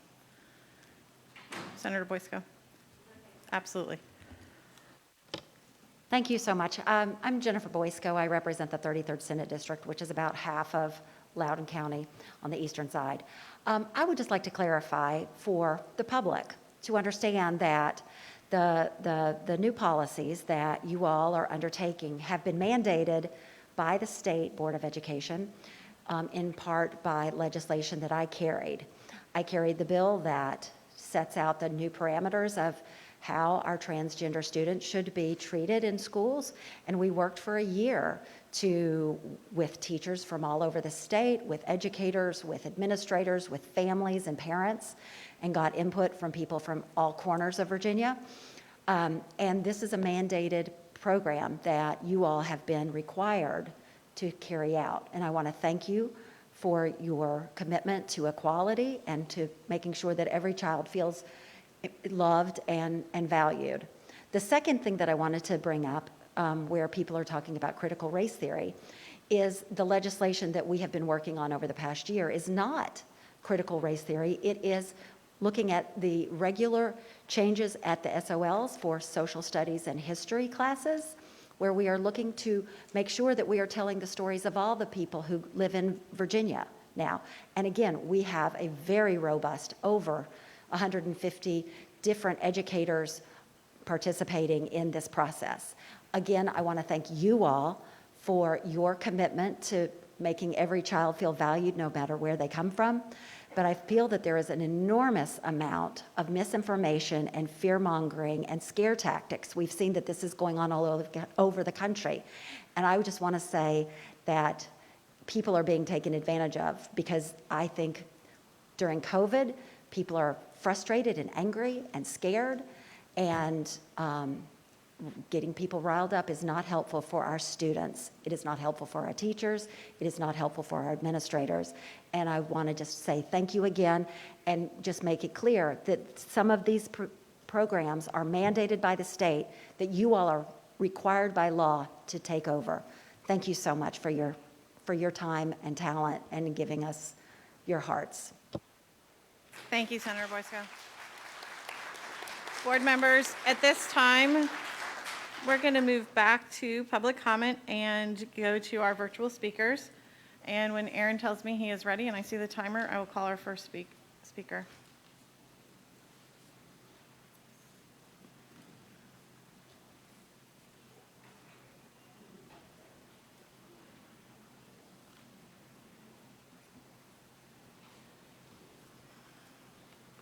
Okay, I am ready. Thank you, Aaron. Our first virtual speaker is Carrie Michonne. Public education does not mean indoctrination or grooming. History is replete with the horrific outcomes of such. If you want to ignore history, then look at Venezuela or Rwanda. LCPS's foray into the social justice realm has created chasms of division, dumbed down academics, killed Title IX, and promoted sexual abuse, all of which is 1,000 miles away from equity. You have completely failed our vulnerable communities, telling them they aren't good enough to succeed. So instead, you trap them in mediocrity. Instead of putting fluorescent lights on school rooftops, put the money into our 20% of the schools with below reading levels so that everyone has the chance to excel. Success breeds confidence. The confidence to build rockets, discover cures of cancer, and become master teachers. Education is the key to unlock the golden door of freedom by George Washington Carver.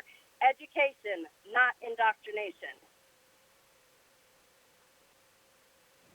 Sandy Sullivan.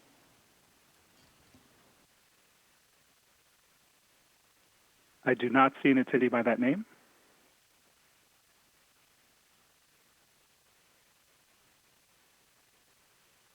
I believe Lynn Davis has already spoken, so we will move to Susanna Lee.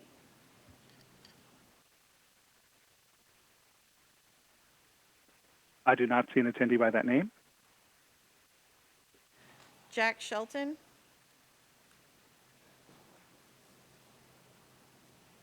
If they're not boys, why are gender if they're unknown? What right does the school board have to neuter children? And why, in the name of all that's holy, is an entire country being held up to support the sensitivities of less than 1% of the population? All kids and parents should be treated with respect. It isn't within the school's scope or purpose to inculcate children with gender-related issues, nor with any other of their personal agendas. Reading, writing, and arithmetic. Remember those. Teachers shouldn't be allowed to talk about politics. Boys have penis, girls have vagina. We need to ban CRT. I am very worried that kids will be taught about CRT. I am very disappointed on you, Ian. I thought you were honest. Ian and Beth should resign, and we need to bring back Dr. Seuss.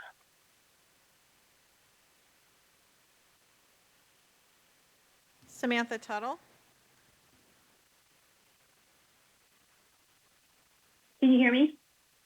Yes, go ahead. Okay. I'm the mother of 2 Leesburg Elementary students and a pastor ordained in the United Church of Christ. I am tired of fundamentalist Christianity thinking they have a monopoly on faith. 2 weeks ago, my kid's PE teacher, Mr. Cross, used a literalist interpretation of the Bible to argue why he refuses to fulfill his responsibility as a public school teacher. There are millions of people who interpret Scripture differently and have for thousands of years. The creation story in Genesis is literally a poem written before the existence of science in response to all the other creation stories floating around at that time. Those stories painted a picture of a God who created with violence. The Genesis poem came along and painted a brand new idea about God, this God created with words and thought and intention, not with violence. This God loves creation, loves diversity, and calls it good. Now imagine how my 11-year-old son, who is being raised to understand God through this lens, whose best friend in class is part of the LGBTQ plus community, feels when he learns that one of his teachers refuses to be fully inclusive of her. He is angry, heartbroken, and offended. If Mr. Cross is allowed to continue working as a PPE. Robert Rigby? Can you hear me? Yes, go ahead.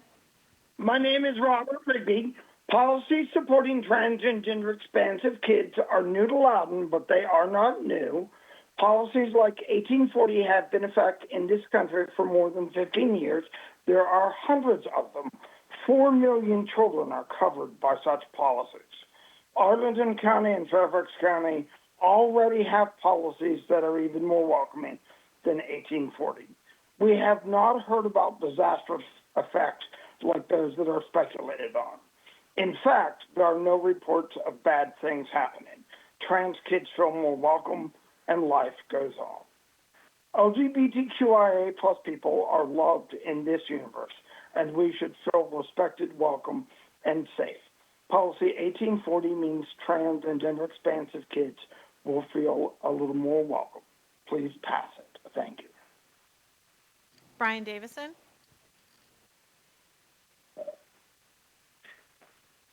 First of all, I'm not sure that point of privilege was even allowed for a non-member, but Boysko is a congenital liar. When I told her about the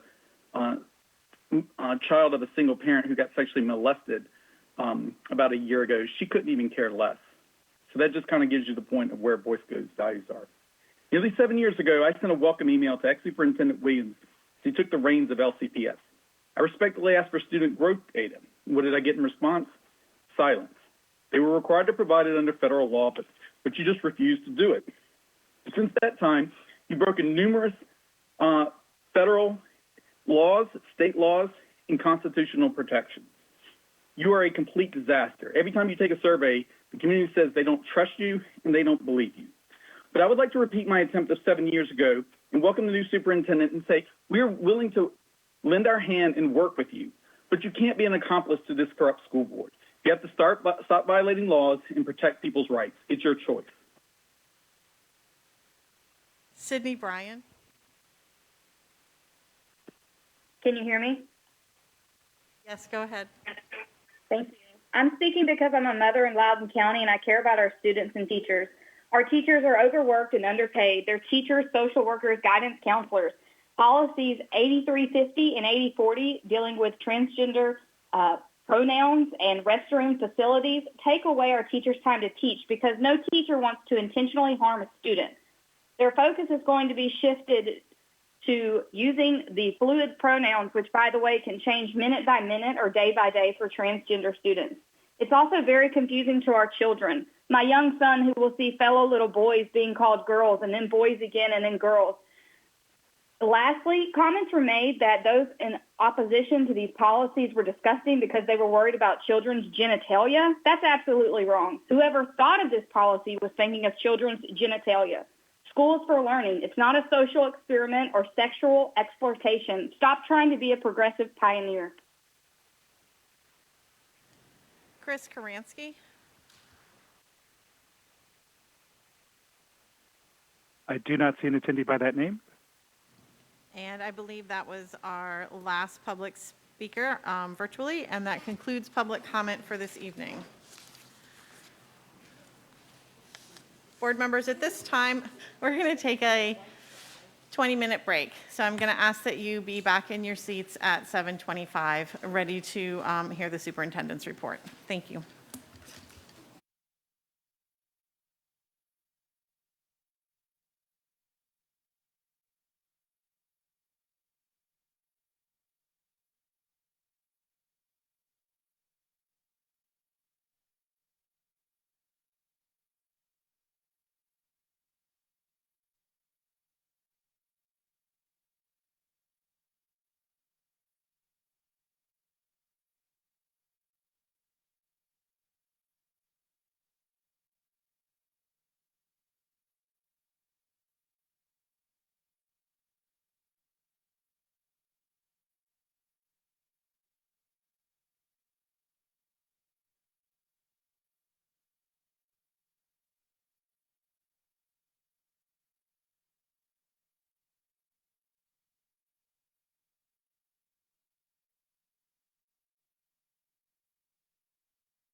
First, we're ready to get back to our meeting.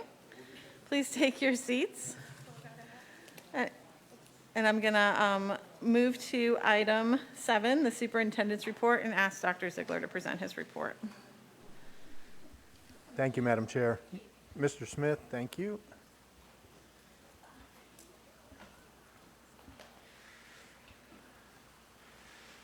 Madam Chair, members of the board, I'm pleased to give the superintendent's report for June 8th, 2021. And I would like to start tonight by welcoming Ms. Colleen O'Neill, who has been named the principal for Sterling Middle School, and she will start on July 1. Ms. O'Neill holds her bachelor's degree in English from George Mason University and a Master of Education from Duquesne University. She earned her K-12 endorsement for administration and supervision from UVA. She comes to Sterling Middle School from Sully Elementary, where she has served as principal since 2012. Prior to that, she served as assistant principal for Evergreen Mill Elementary and Forest Grove Elementary. She has also taught 3rd grade at Belmont Station and Cedar Lane Elementary Schools. She's been with LCPS for 20 years. Thank you for your service. And before LCPS, she taught 3rd, 4th, and 5th grades in Prince William County Schools. We welcome her expertise, her approach, and her experience at the helm of Sterling Middle School. Congratulations, Ms. O'Neill. Would like to also welcome a new principal of Moorfield Station Elementary School, Ms. Paula Williams. Ms. Williams will transition into the new position starting July 1, 2021.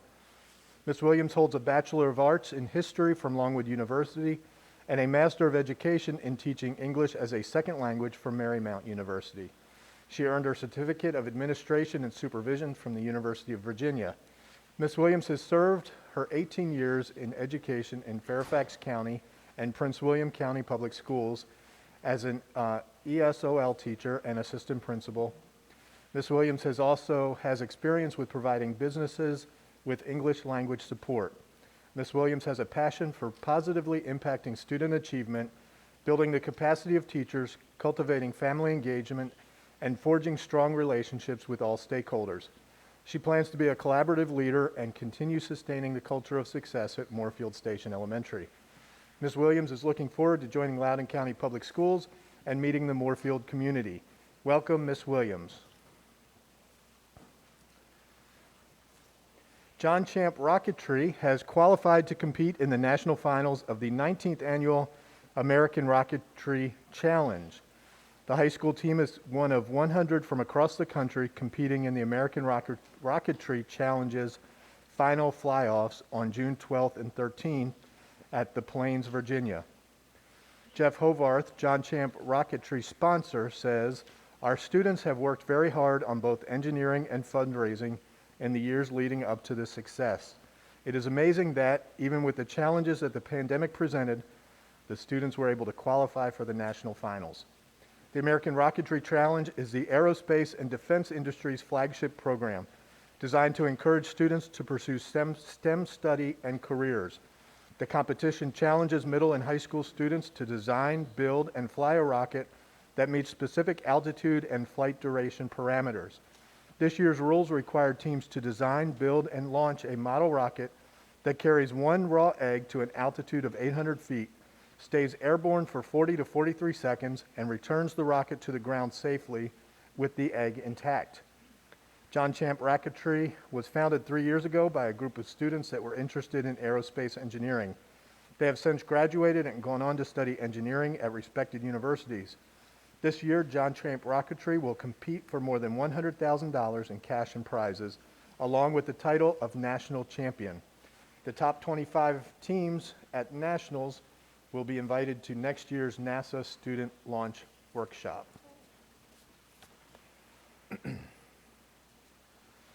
14-year-old Pranava Giradhar says he feels fortunate to have a good education growing up. When the 8th grade Ashburn, Virginia student realized that not all children were able to enjoy the same kind of education, he decided to dedicate his service to advancing for quality education for underprivileged kids, launching Good Intentions Foundation in September 2020. Panava advocates for education, climate action, and sustainability across the globe.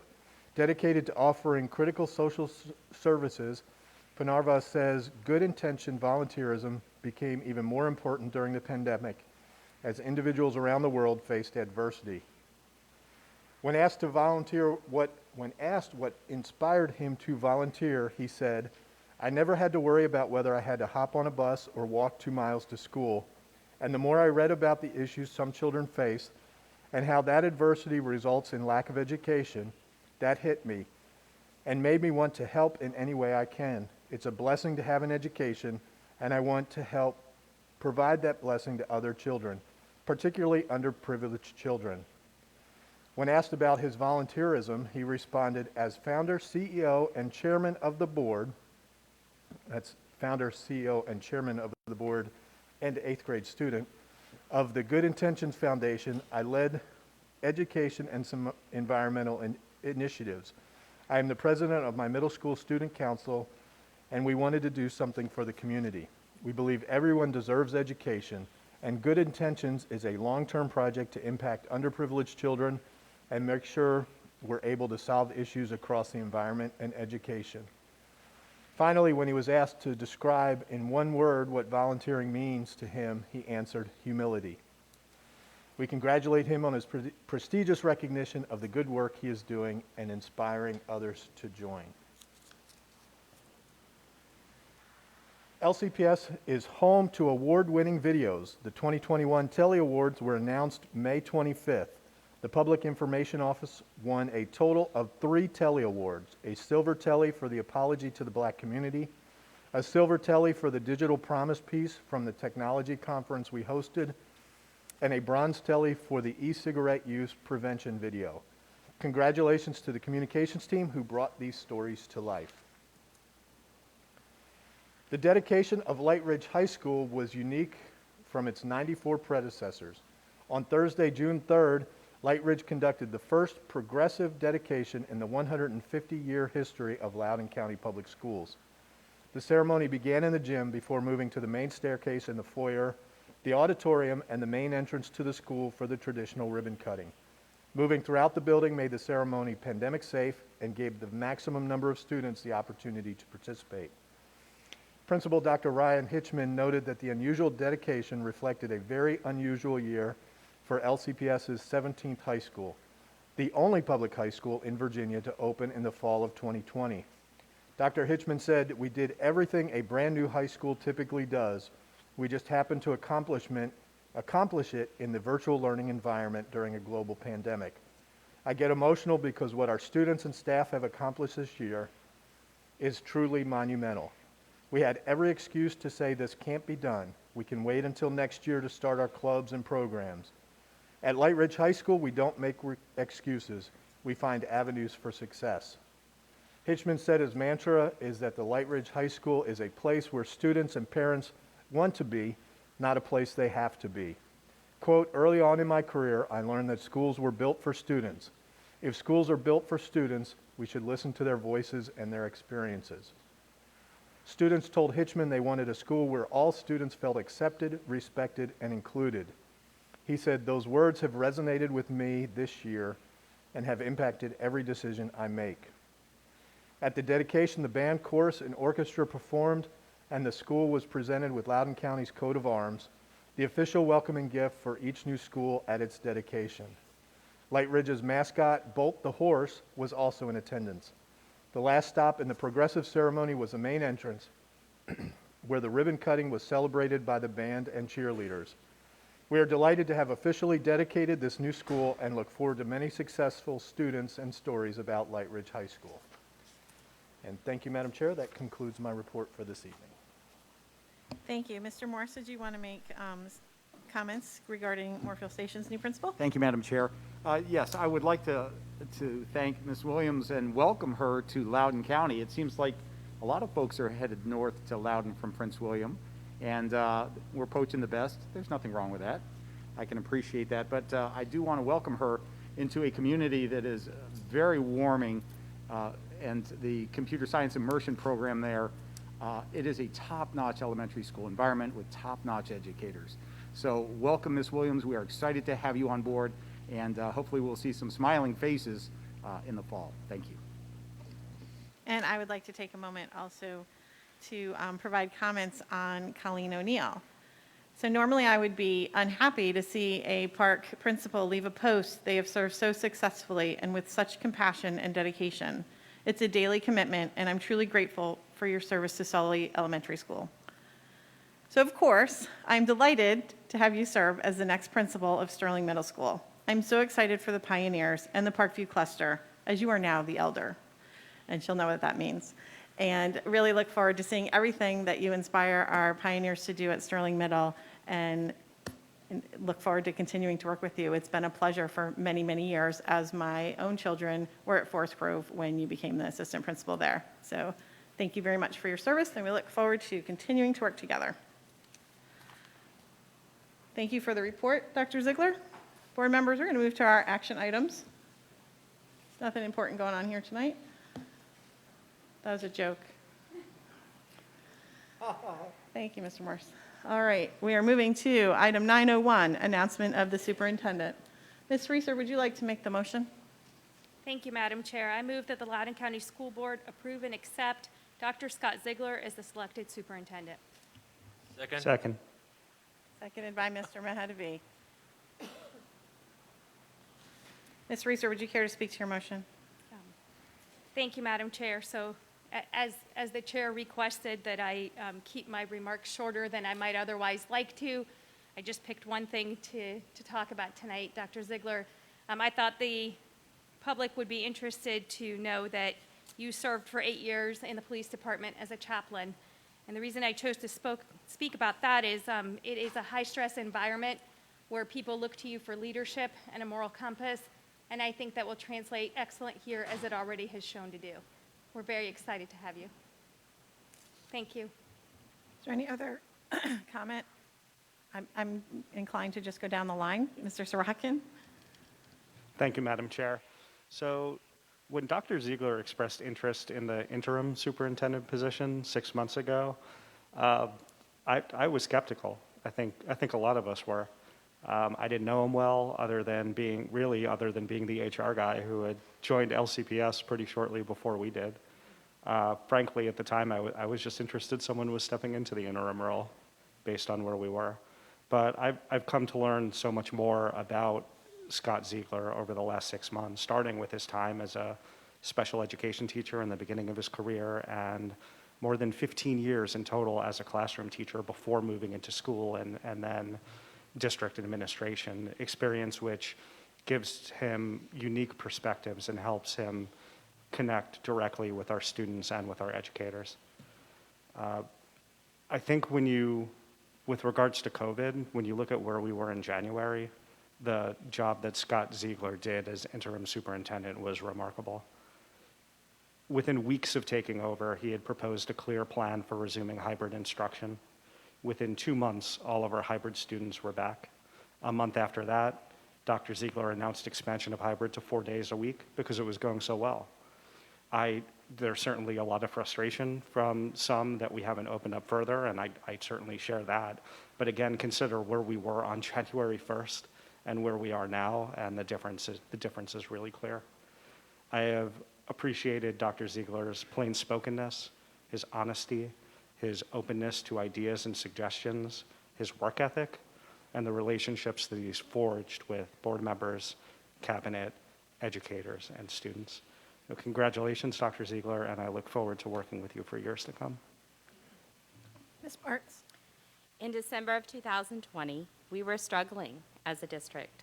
The lack of a plan on how to return our school community safely to our buildings continued to create division between groups of parents, staff, and even among board members. In January of this year, Dr. Ziegler took on the role of our interim superintendent.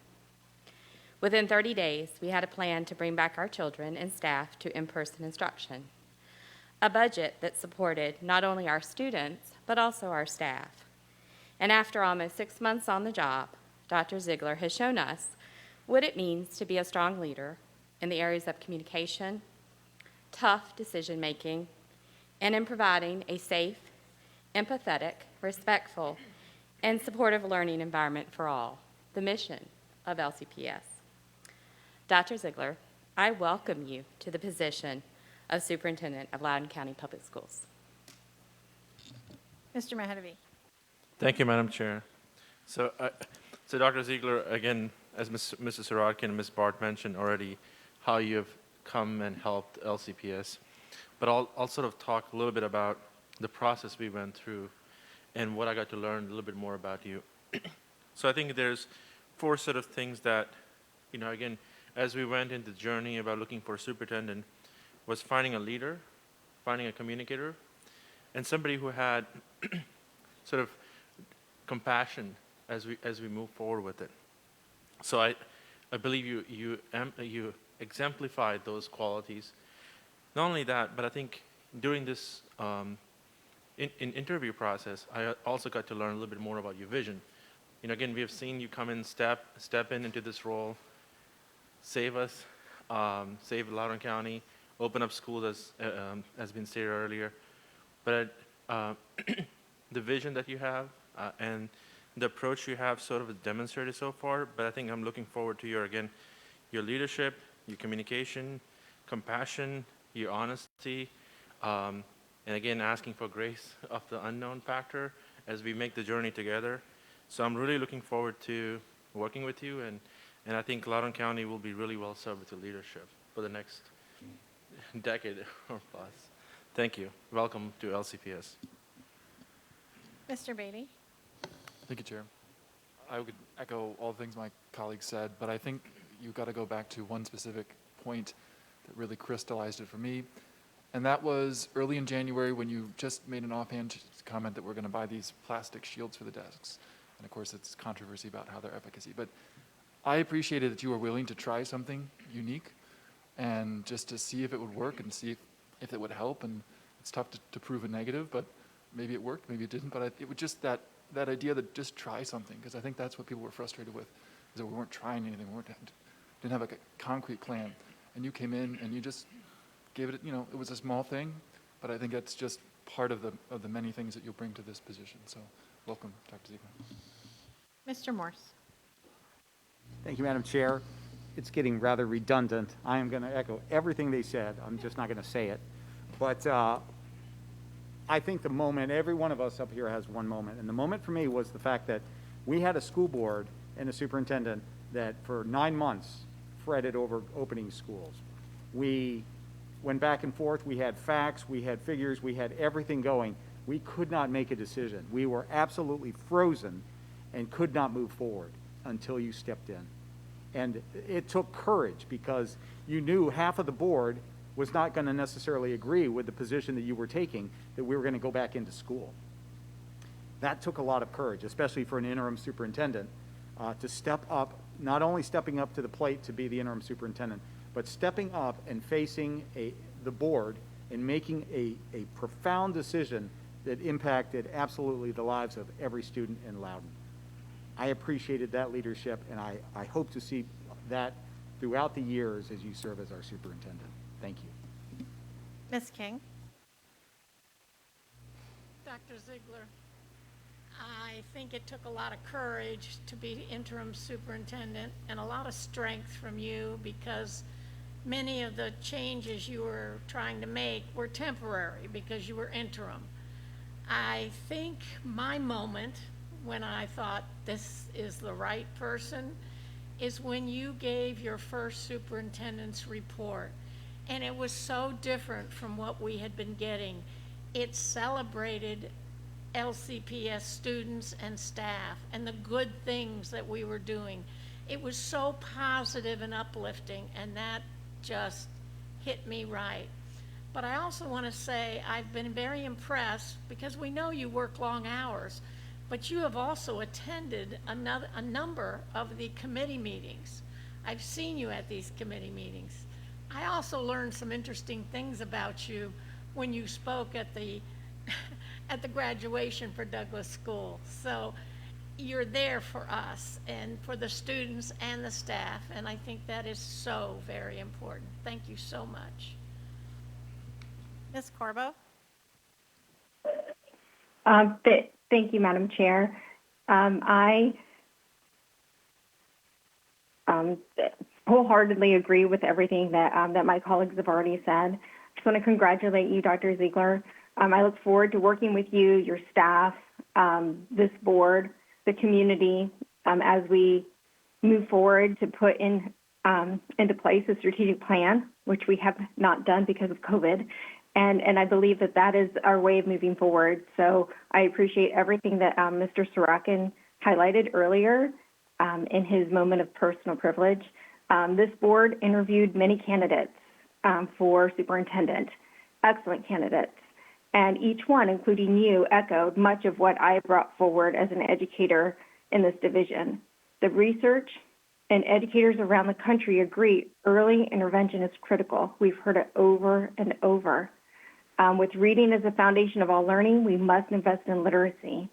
If kids can't read, they miss out on learning every single day, and that impact lasts a lifetime.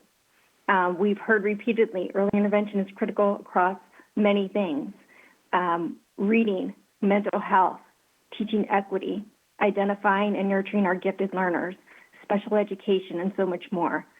Early intervention and support needs to be our focus and in our plan, and I look forward to this board working with you to address that. I would also like this board and this community to maybe consider something different, possibly pursuing a governor's school for the fine arts in Northern Virginia, and bolstering opportunities for all students through vocational trades, certifications, and programs to help our students transition successfully from school to work. With a 96% average graduation rate, we're doing well. However, many groups fall below that percentage. Our students with disabilities are economically disadvantaged, our English learners, our homeless students, American Indians, and Hispanics. Each group that I mentioned falls below that 96%, and we need to invest in every single one of our students, regardless of their destiny being college, a trade, or work. Because every student that doesn't successfully complete high school, we're setting them up for disadvantage. And this board and every educator, that's something that is we can't let happen. We need to truly invest in that. Dr. Ziegler, I truly look forward to your leadership, your vision, and supporting you and bringing this board together, and also our county together, so that we can be a strong force for every single child. So congratulations, Dr. Ziegler. Thank you. I'm going to start by thanking HYA for their assistance during our 6-month-long search. I'd also like to thank our community who answered our survey in record numbers. And of course, thank you to our community panel who interviewed our finalists. We couldn't have gotten through this process without everyone's input, and we truly appreciate the time that was spent. And Dr. Ziegler, I have to say, I didn't see this coming when you stepped up and asked the board to consider you as interim. We are truly grateful, as you've already heard, for your leadership the past 6 months and demonstrating your ability to lead, make difficult decisions, and demonstrate to our staff their value through thoughtful communication. One of the things that I've heard when I do visits or just see people, they tell me how valued they feel with through your communications and through your school visits. And I think that is something that is much needed after the past 15 months. And so I'm grateful that that was a priority of yours over the last 6 months. I do thank you for serving as our interim. And of course, I look forward to working with you for as long as we're working together in these roles. And congratulations. So board members, the motion on the, we got to take a vote. We got to vote it. There's a vote. Hold the applause. So the vote is to appoint Dr. Ziegler as our interim, or as our superintendent. Forgive me. All in favor of the motion, please raise your hand and say aye. Aye. That motion will carry unanimously of the board. Congratulations, Dr. Ziegler.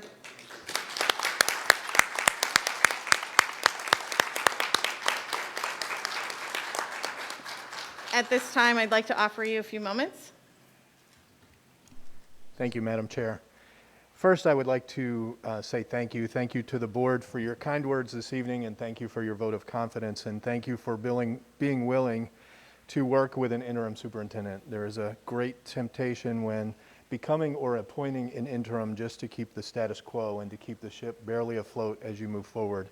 And you have been bold with me. You have been willing to make tough decisions. You have been willing to stand with me and behind me and beside me as we navigated through the close of this pandemic. So I would like to definitely thank you. Also would like to thank the teachers and the staff who are out there. And I have received your voices of support. I have received your criticism, and I listen to all of it. I very much enjoy visiting the schools and seeing you work magic across distance and across screens and multiple computers and multiple students in the classroom, and helping students see through sneeze guards that maybe weren't the best or easiest things to see through. But teachers and staff, you have navigated it all, and you have done so with a magnificent and in an effort that is absolutely awe-inspiring. So to our teachers and staff, I thank you all as well. Also would like to thank cabinet members who have stood with me these past 6 months and probably thought much what Mr. Sorokin voiced, which is, what is this HR guy doing stepping up to the interim role? But you have supported me. You have also been bold and been willing to lead the school division and make moves that needed to be made. And so I appreciate all of you. I appreciate your candor in our staff meetings. I appreciate your honest feedback, and I appreciate your support. So thank you all. Also would like to thank our students. I have enjoyed meeting you these past 6 months. It's a joy to see you in your schools and the pride that you take in your schools, from seeing students at high schools painting graduation murals on their walls to elementary school students sharing their projects as I walk through the building. It is thrilling to see you as you emerge from this pandemic as well. And I know that you will accomplish great things. And students have given me also honest feedback on the Superintendent's Advisory Committee, the roundtable with students from Pacific and Island API students. Your feedback has been invaluable to me as we move forward. And even a first grader, CJ, who stopped by the office yesterday to present me with a thank you card and the encouraging note that said, "You can do it." So thank you, CJ, for reaching out. And to our community, I would thank you as well. I have heard your feedback loud and clear, and I will continue to keep that community and that communication going between the community and between the administration. And finally, I would like to thank my wife and family, who a year and a half ago took an adventure with me to move up to an area we knew absolutely nothing about called Loudoun County, looking for a house in a pandemic without being able to set foot in the house, and then purchasing that house sight unseen in the height of the pandemic. It has been quite the adventure, and I know I could not have done it without their support. So to my wife and family, I give a sincere thanks, and I love all of you. Over the past 6 months, when I assumed the interim role, I did so with 3 priorities in mind. One was to return students to in-person learning. 2 was to increase communication with internal and external stakeholders. And 3 was to amplify student voice. I think we have been successful, if not perfect, in all of those, in increasing communications, in amplifying student voice, and certainly in returning students to in-person learning. It has not been easy. COVID dealt us a blow that none of us knew what to expect, how to react, or sometimes even how to move forward. And the temptation was to get stuck in the moment. And I'm happy to say that we are no longer stuck in the moment. We are ready to emerge from this pandemic and emerge from this crisis. But during this crisis, our teachers have learned new ways of delivering instruction. Our students have learned new ways of receiving instruction. We have all become better communicators because the distance between us has forced us to use more precise language and more precise communication methods. We have certainly bridged gaps of distance. We've bridged gaps of technology. We've bridged gaps of learning. And we did all of that together. We have had some difficult conversations. When I assumed the interim role in January, we were having a difficult conversation about when to return to in-person instruction. For some families, we returned way too late. For other families, we returned way too early.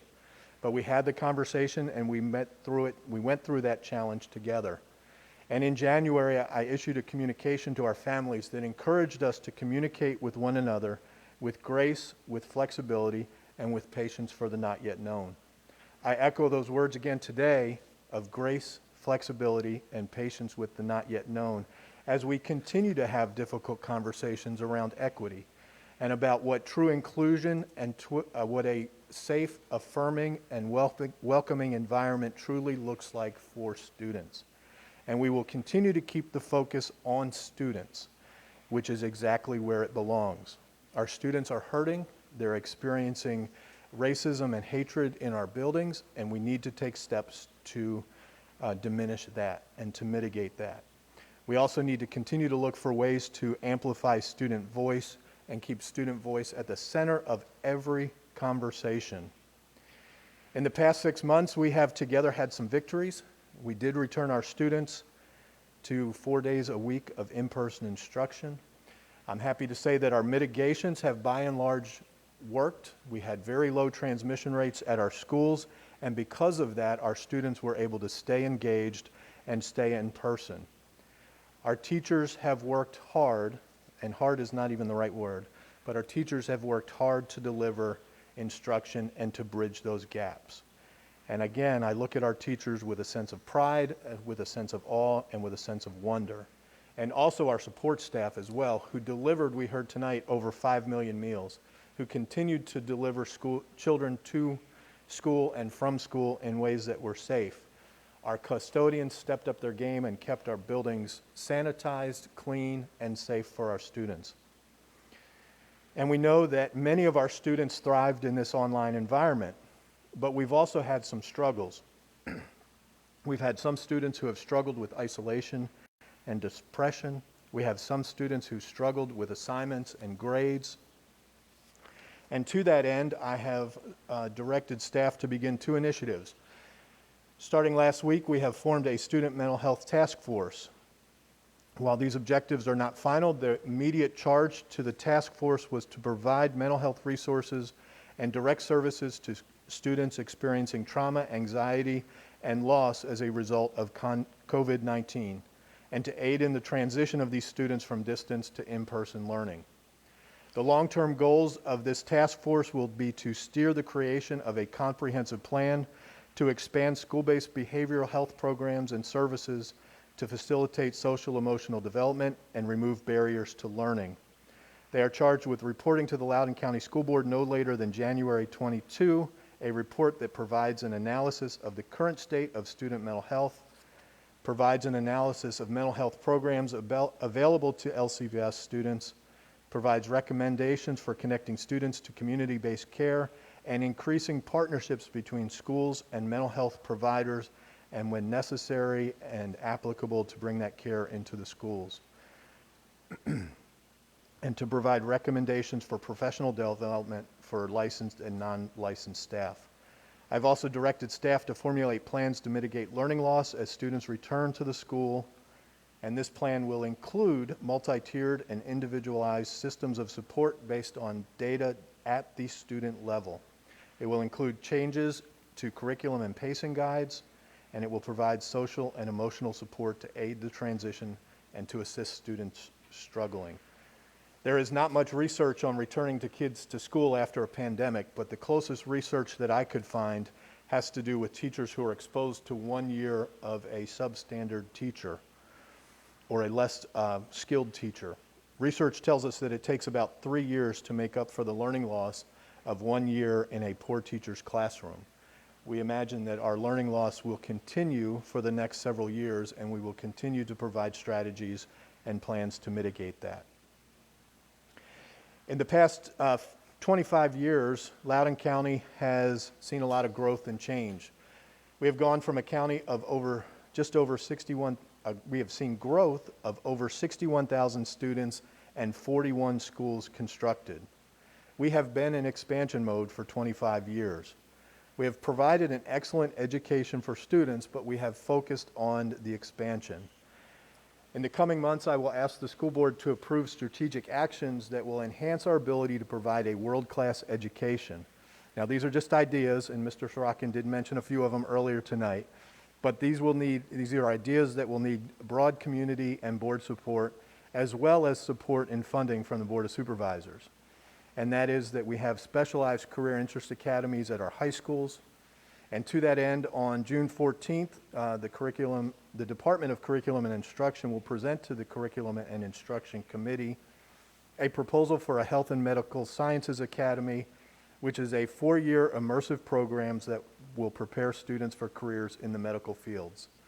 We are also looking at beginning international baccalaureate programs, agricultural education, additional ROTC programs, program enhancements at the middle schools that would include or could include expanded AVIDS and honors programs, and looking at changes to our literacy instruction at the elementary level based on the results of the soon-to-begin audit of our language arts programs. We're also thinking of language immersion programs at the elementary level and arts magnets, among other things. These are just ideas now, but as they continue to germinate and move forward, we believe that these types of programs will enhance the excellent education already provided by Loudoun County Public Schools. And so I'd like to close tonight by again thanking our teachers and our support staff for your hard work, your notes of encouragement, and for your voice. We also know that we cannot provide a world-class education without also becoming a world-class employer. And so to our staff members, I say we are committed to increased communication. We are committed to making sure our salary, our benefits, and our working conditions are second to none in Northern Virginia. As I close tonight, I would just like to say that I am imbued with a sense of optimism, great optimism for the future of Loudoun County Public Schools. And I appreciate the support, and I appreciate the community, and I'm thankful for this opportunity.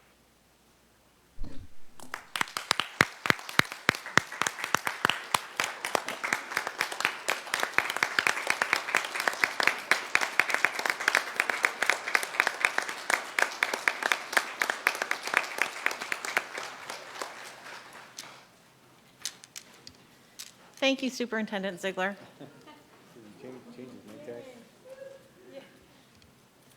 All right, we will now move to item 902 from Support Services, School Name Recommendation for a New School. Ms. Reeser, would you like to make the motion?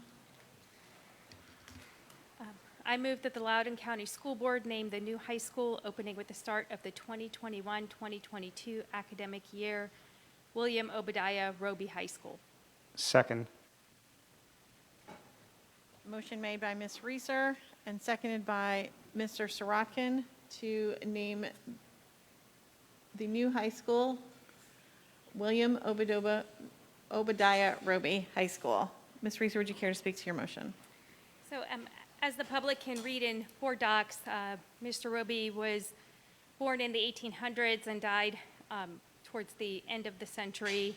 He's buried in Leesburg, and during his lifetime, Roby was not only a minister but also a teacher working with the Freedmen's Bureau schools in Loudoun County. He was Leesburg's first African-American school was funded by the minister, but also, Leesburg's first African-American school was funded by the Philadelphia-based Society of Friends Association. Roby's home on the corner of Church and North Streets became the second Freedmen's Bureau school in Leesburg in 1866, and he became its teacher. Except for a small amount in rent, the school was fully supported by Leesburg's African-American community.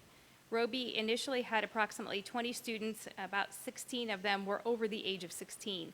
As the school grew rapidly, and by December of 1868, there were 40 students in attendance. Roby's commitment to teaching continued even after his school closed in 1869. When Loudoun's public school for African-American children opened on West North Street, he became a teacher of the lower grades until 1888. The committee noted that naming a school after William Obadiah Roby would continue his legacy as a pastor and educator and a tireless soldier in the battle for freedom and dignity for African Americans. Is there any further comment or discussion? Mr. Sorokin. Thank you, Madam Chair. I will, as I seconded the motion, I will certainly support it. I was particularly moved when reading about the History Matters summary of Mr. Roby's life. and to put a slightly finer point on it, that he was the first black teacher who was identified as teaching in Loudoun County after the Civil War. And while I think all three of the name recommendations from the naming committee were excellent, as has been my practice in the past, I have a bias towards names for individuals that have made a meaningful contribution to Loudoun County and the world as to parallel our vision and mission statements, and Roby High School would certainly fit the bill. Any other comment or discussion? Mr. Mahadevi? Thank you, Madam Chair. So I guess a question maybe for staff. So the recommendations that came back, I mean, was there any preference from the community one way or the other? I don't know. Mr. Lewis? Did they rank by any chance, the community? Let me make sure I understand your question, Mr. Mahadevi. Is the committee provided the recommendations in their rank order, and so that's what was presented there. So that's the only priority orders that we would have had, and that came from the group. And then, as noted in the policy, the school board has the option to pick any of those names, or any, they don't have to follow the recommendation of the committee.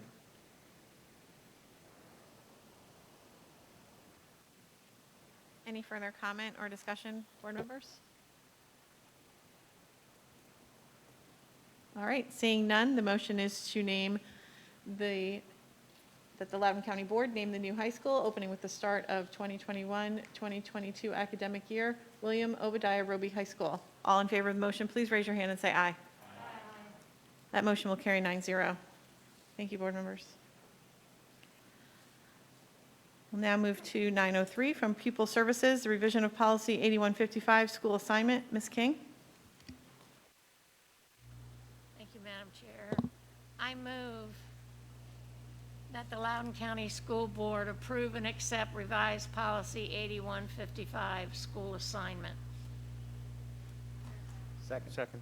Seconded by Mr. Morse. Ms. King, you care to speak to your motion? This has gone through the procedure that we established. It has gotten feedback. It is pretty straightforward, I think, and that's pretty much it. Thank you. Is there any further discussion on 8155?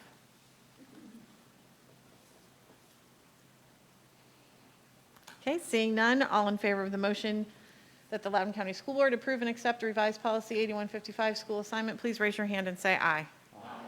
Aye. And I apologize, I cannot see Mr. Beatty because Ms. Reeser's so tall. I just want to make sure I captured your vote. Wow. I really could not see you at all, which is very funny for anyone who knows either of them. All right, the motion carries 9-0. Thank you, board members.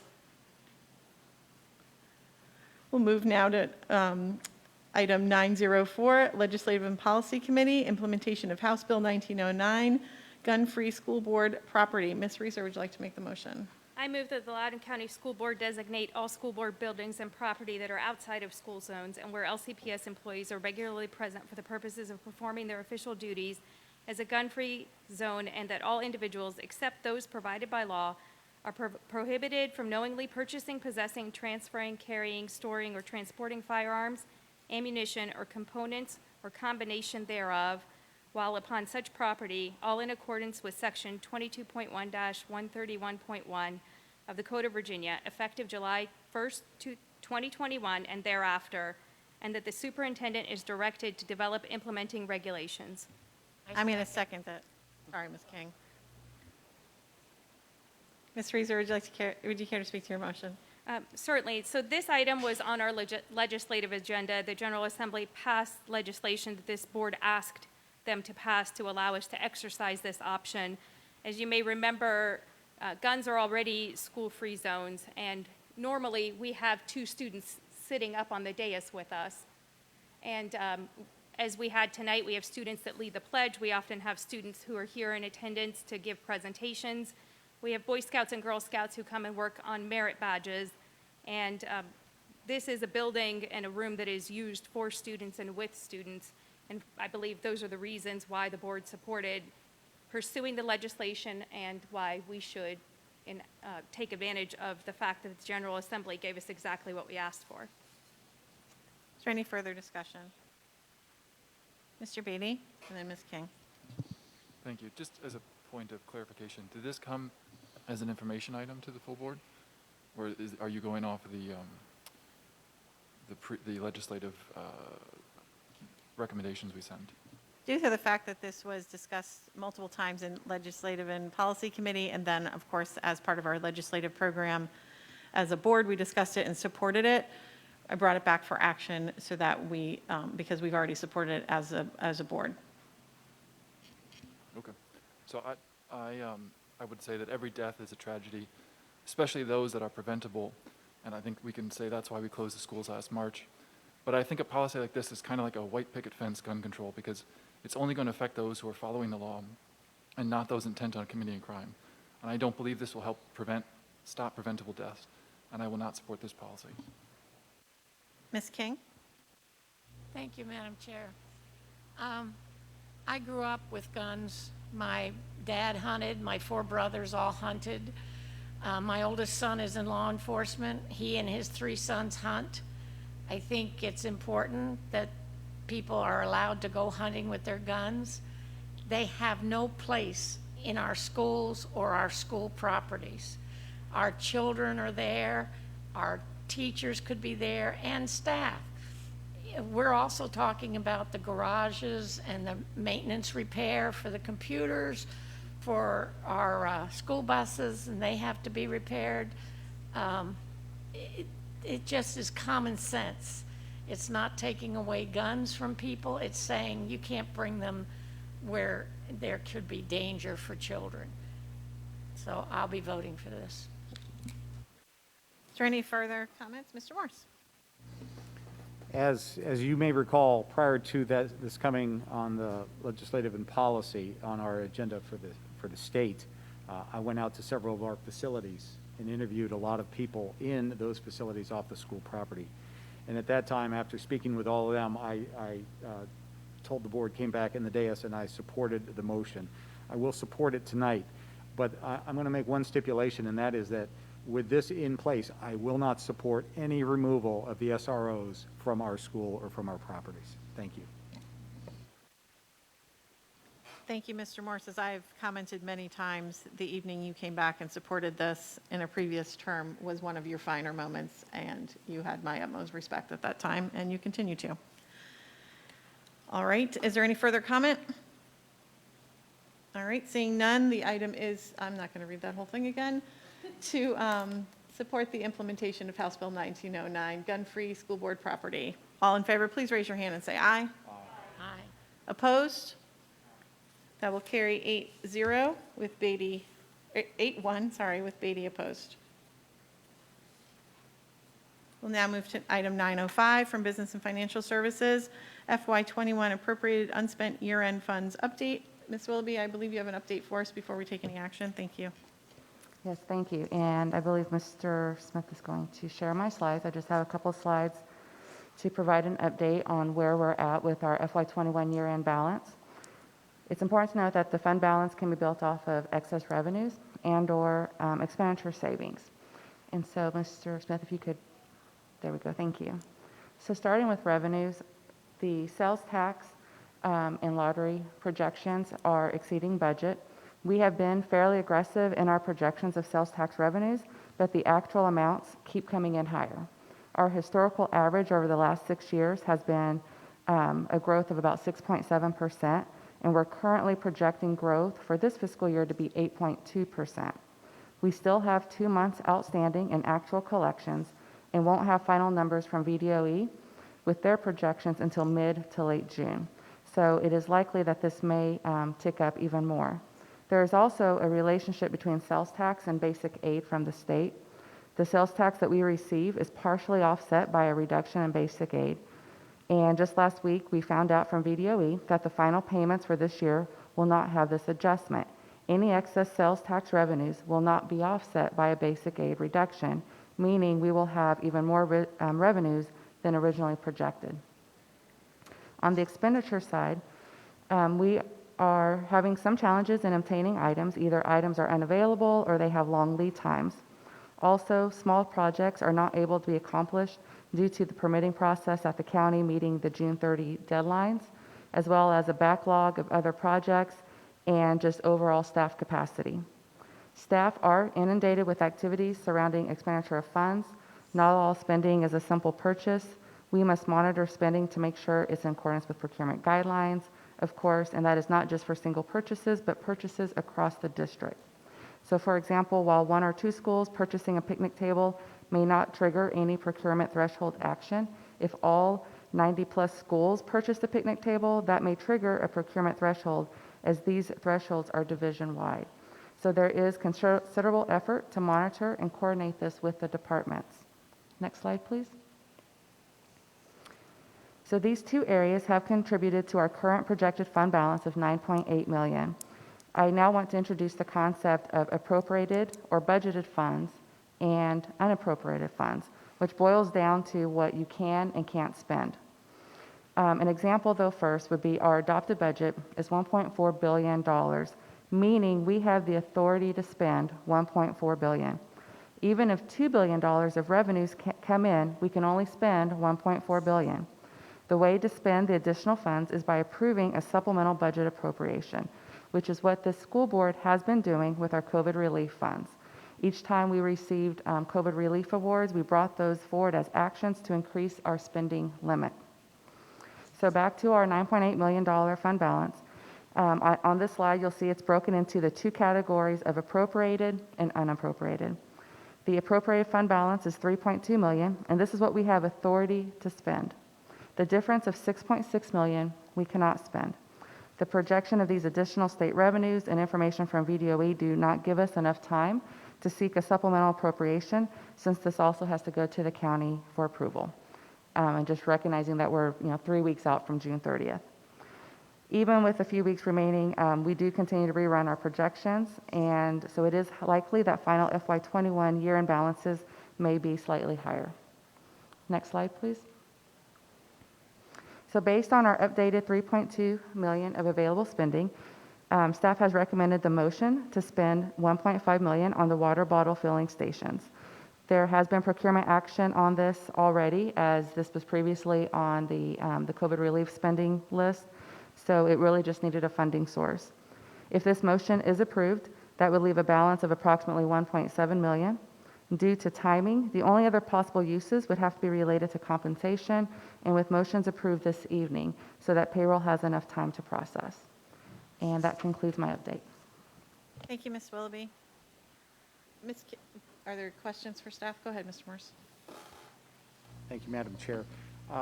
Taking a look at that, the 6.6 that's unappropriated, that's going to head back to the Board of Supervisors. I thought we had known that we were going to have that approximate fund balance for since the last report, or since the last 2 reports. Is that 6.6 million, is that new? Was that unexpected? The majority of it is new, yes. Excuse me. Okay. The other thing is, as we look at potentially spending that on compensation, it cannot, because it's a lump sum, it should not be addressed as a pay raise of any type. It should be addressed as a compensation adjustment, such as a lump sum or a bonus or something to that effect, correct? Yes, we would refer to it as a one-time payment. One-time payment. Thank you. Are there any other questions for Ms. Willoughby at this time? Seeing none, Ms. King, would you like to make the motion in board docs?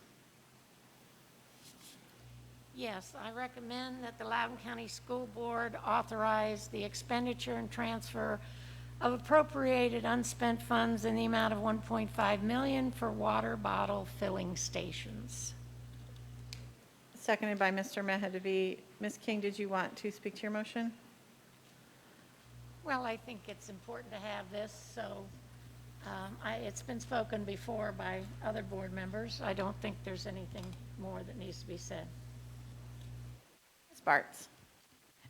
So as a school that, as a representative of schools that are older, and over the past year, I've heard from numerous PTAs and PTSOs that they are using money, fundraising money, to try to put these water bottle filling stations into their schools. Many schools just have one, perhaps two, and we're looking at schools that are anywhere from 500 to 1,500 students. So I very much appreciate this. I appreciate not having to wait till 26, maybe 25, for this to go into effect. So this is something that's been asked for, and I am thrilled that we're able to accomplish this earlier than planned.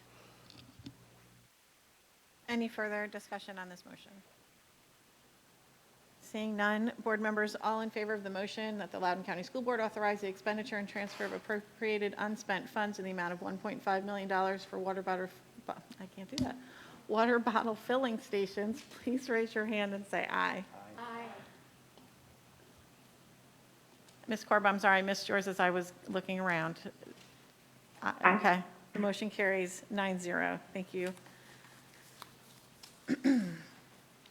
Board members, at this time, I would like to make an additional motion. I move to award a $2,000 bonus to the 320 LCPS vaccination pod staff, administrators, nurses, and support staff for a cost of $737,280. A $2,000 bonus to the 342 school-based administrative staff, principals, assistant principals, deans, counseling directors, academies coordinator, and academies directors for a cost of $787,968, and a $1,000 per month prorated bonus for 9 cabinet members for a cost of $105,600 for a total of $1,630,848. Second. Thank you. So moved by Sheridan, seconded by Ms. Reeser. So board members, I was going to make this motion previously, but I wanted to make sure that all of the needs of our students were met prior to doing this motion. So I waited until this evening because it is the last opportunity to be able to provide these one-time bonuses to our staff. As you all know, the vaccination pod staff made it possible for a majority of our staff to be vaccinated in a timely fashion. They put themselves at risk every day, around many, many thousands of our staff, in order to get them vaccinated so that we could return to school. And I believe it is that dedication that enabled us to return to school as quickly as we did. The $2,000 bonus to our school-based administrative staff, I checked and made sure that I was accurate here, that our administrators during this entire 15-month pandemic that we have all gone through together were never recognized with a bonus throughout this entire time. And I think that they were the leaders in our buildings. They were taking directives from us and the administrators here in the administration building, and they were having to support the staff in their buildings to implement our directives. And we all know how many times we shifted and pivoted and turned and changed. And they did it, and they all supported their teachers and the students in their buildings. And I think it is time to recognize that effort as well. And finally, for our 9 cabinet members who, since day one, March 11th of 2020, we all know in the first 6 months to a year of this pandemic, I know personally because they would answer my emails during the night, early in the morning. They would take my phone calls no matter when I called, and I'm sure all of yours as well. They worked tirelessly, sometimes 18 and 20-hour days, tirelessly for the last 15 months. And I want to be able to thank them as well. And I think that given the timing of this, that we are able to do this at the end and be able to use our unspent funds to thank all of these staff members who have gotten us through, I think we all agree, were the worst 15 months ever. And so I hope you can support this and say thank you to all of the staff that have contributed to making LCPS what it is today. Is there any comment? Mr. Mahedevi? Yeah, thank you, Madam Chair. I just want to say thank you. Thank you to all the staff that helped out with the pods. Thank you to all the administrators, and thank you to all the cabinets. Just want to say thank you. Is there any further discussion on the motion? Seeing none, all those in favor of the motion, please raise your hand and say aye. Aye. All opposed? Ms. Corbo, I didn't see your vote.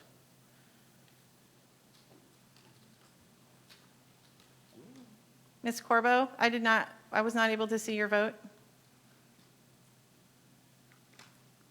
Ms. Corbo, I did not record your vote. I did not see your hand for in favor or opposed. Are you abstaining? I think we have lost Ms. Corbo.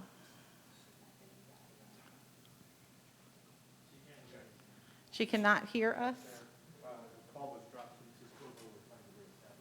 So we'll just keep the suspense hanging just one more moment so that I do want to allow Ms. Corbo to have a recorded vote.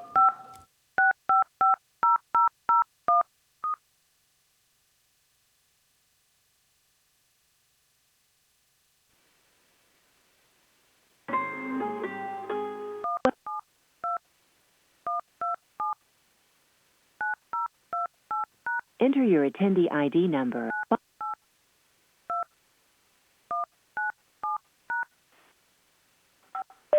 And for future reference, whenever you see Mr. Smith running to the podium, something's wrong.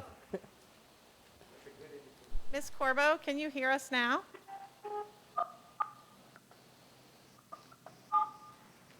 Okay, thank you. Mr. Enter your Smith. attendee ID number.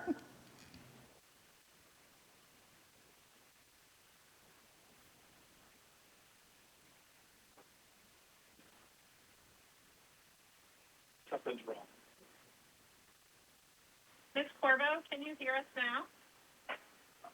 No. No. Okay, thank you. Enter your attendee ID number.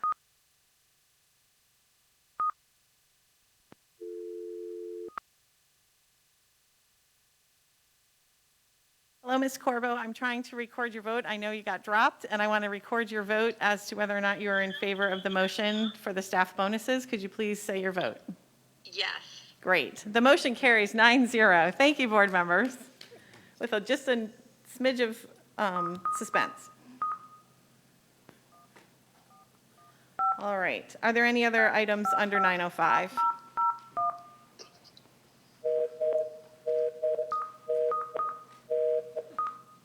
Are there any other sound effects? All right, we're going to move to 906 from Finance and Operations Committee, Milestone Towers proposed Mickey Gordon Park failure tower. Ms. King, would you like to make the motion? Yes. That the Loudoun County School Board approve the installation of the 185-foot tall telecommunications facility monopole at Mickey Gordon Park and authorize the chair of the school board to sign the final documents upon presentation. Enter your attendee. Is there a second? Second. Thank you, Mr. Morris. Ms. King, do you care to speak to your motion? Yes, thank you. Just to give a little history, previous actions that were taken on this, it is Mickey Gordon Park, as many of you know, is a 99-acre parcel of land owned by LCPS. It's located east of the town of Middleburg. A portion of the property is leased to County Parks, Recreation, and Community Services for soccer and ball fields. This is the second cell tower proposal reviewed by the board from Milestone Towers. The first proposal for a telecommunications tower at Rockridge High School was reviewed by the Finance Committee and School Board this past winter.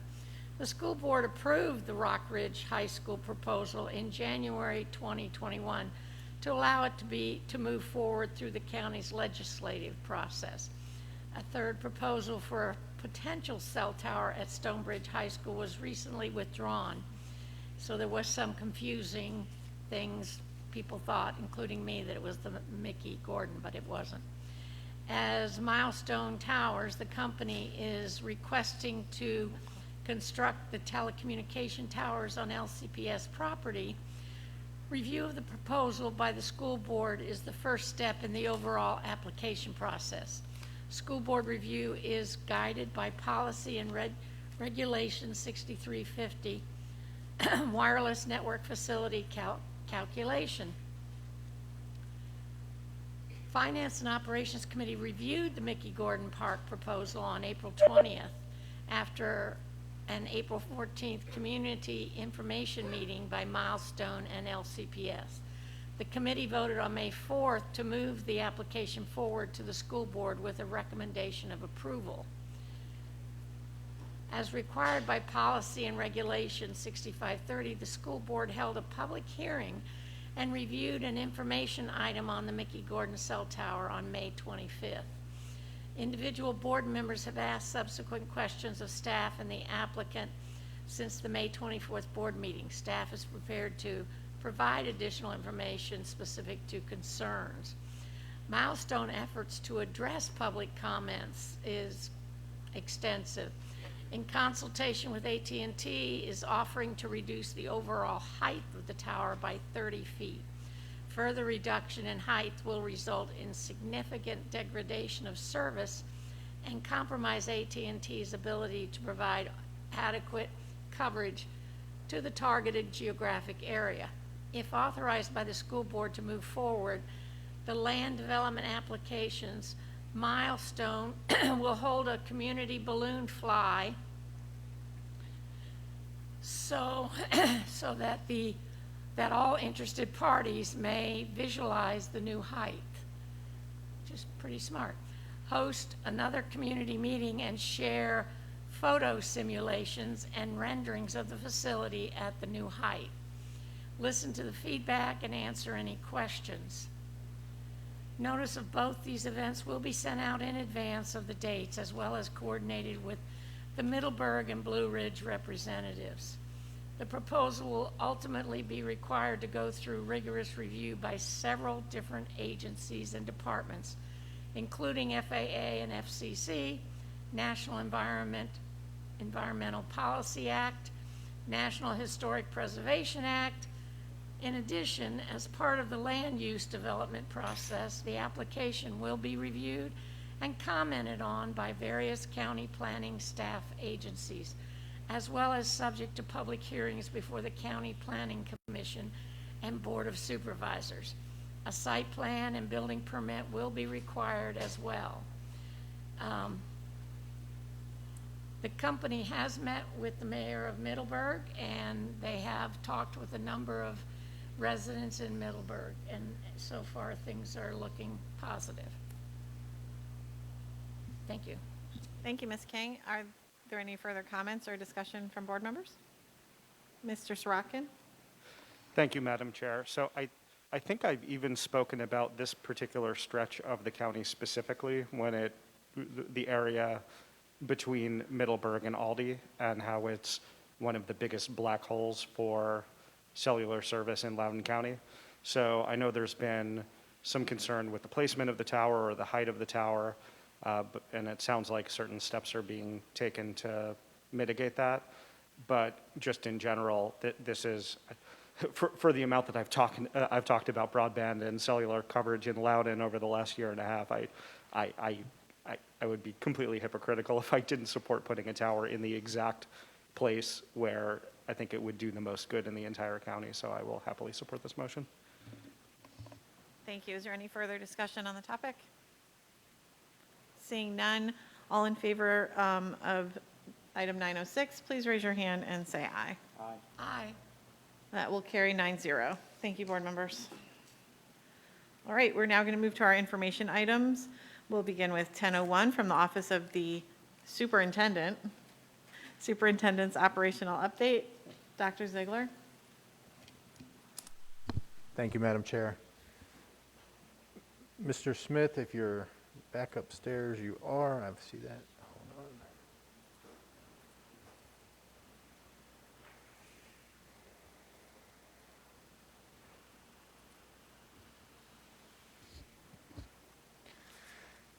Thank you, Madam Chair. Happy to give the superintendent's operational update that is will likely be the last one with COVID-related information on it, as we are winding down our emergency operations and transitioning out of COVID operations. Since September 8th and as of today, we know we've had several transmission rates in school, 34 transmission incidents at 26 individual schools involving 35 employees and 72 additional students. Tonight's update includes one new transition student-to-student event that was limited and did not result in a return to distance learning. I will reiterate again our plan for the 2021-22 school year, that LCPS plans to provide 5 days of in-person instruction for all students for the 21-22 school year. We will provide a distance learning option for a small percentage of students, and Dr. Ellis will give us an update this evening on enrollment requests for our distance learning programs. Concurrent classrooms will be used only in rare incidences, and I think I can say as of tonight, will not be used at all. And mitigation measures will be implemented based on guidance provided by the CDC, BDOH, and any other applicable governor's orders, which we know all expire with the close of the school year. To that end, LCPS is sunsetting the following mitigation practices on the last day of school for students: the Qualtrics symptom questionnaire, temperature screenings, mandatory mask wearing. It will still be optional and will be required for unvaccinated individuals as long as the governor's order remains in effect to that effect. Physical distancing, our COVID dashboard, and broad community messaging. We will continue to message those who are affected by COVID, but will do so on an individual and small group basis. Health mitigation monitors, care rooms, desk shields, which brought out an audible cheer from the teachers advisory panel, and COVID-related telework will end as a practice beginning on August 1, which is a Sunday, so really August 2nd, but employees will be returning to the workplace unless they have a telework agreement under a different policy. We will be continuing some mitigation practices. Contract tracing will continue in collaboration with the Loudoun County Department of Health. Quarantining will continue based on current guidelines.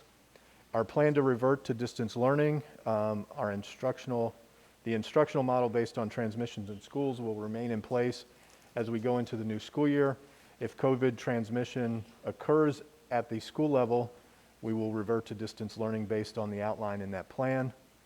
Mask wearing will be encouraged for non-vaccinated individuals and optional for students and staff, and we will continue targeted communication regarding transmission events. Dr. Ellis, please share with us our distance learning request for the upcoming school year. Thank you, Superintendent Ziegler. So on slide 6, we have a brief update for you regarding distance learning for the 2021-22 school year.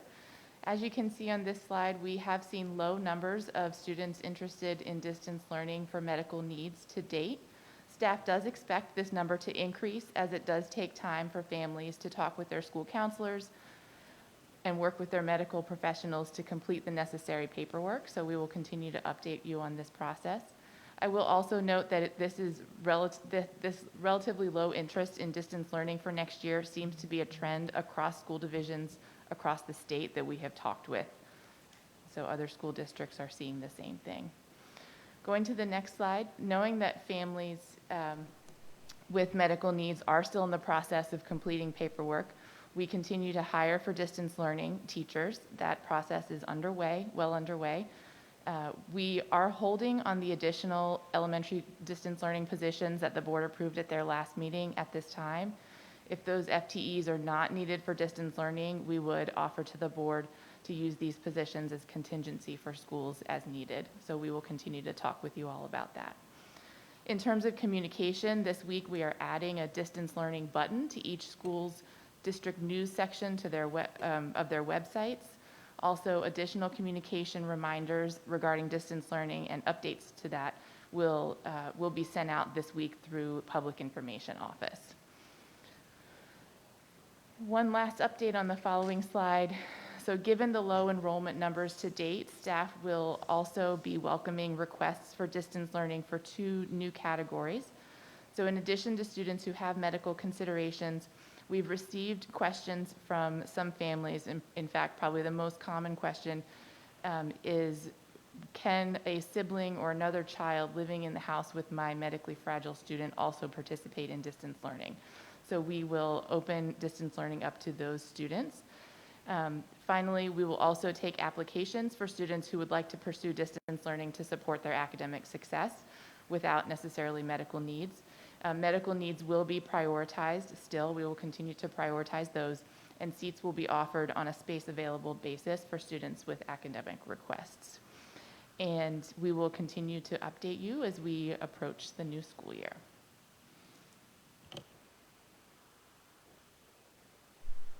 And board members, that concludes our report. The deadline you saw in there for application to distance learning program is so that we can have time to adjust if we continue to experience low number of applicants there. It is not definite, but likely we will shift those students to a virtual Virginia program, and that we will redeploy those teachers who have been hired for distance learning to our schools with greatest need. And that concludes the operational report. Thank you for the presentation. Board members, do you have any questions? All right, we'll see Ms. Reeser, then Mr. Mahedevi, and Mr. Morse. Thank you, Madam Chair. I just wanted to thank staff for updating the distance learning options before anyone had to ask. I appreciate the forward thinking, and I'm grateful that there are students who preferred that model and who have thrived, so it's exciting to see the option looks like it'll be available to them. Thank you. Mr. Mahedevi. Thank you, Madam Chair. So Dr. Ellis, the pie chart that you showed, those are percentages or actual numbers? They are very small numbers. Yes. And Mr. Mahedevi, the total number is 16 at last count, so a very small number of students across K-12. Gotcha. Thank you.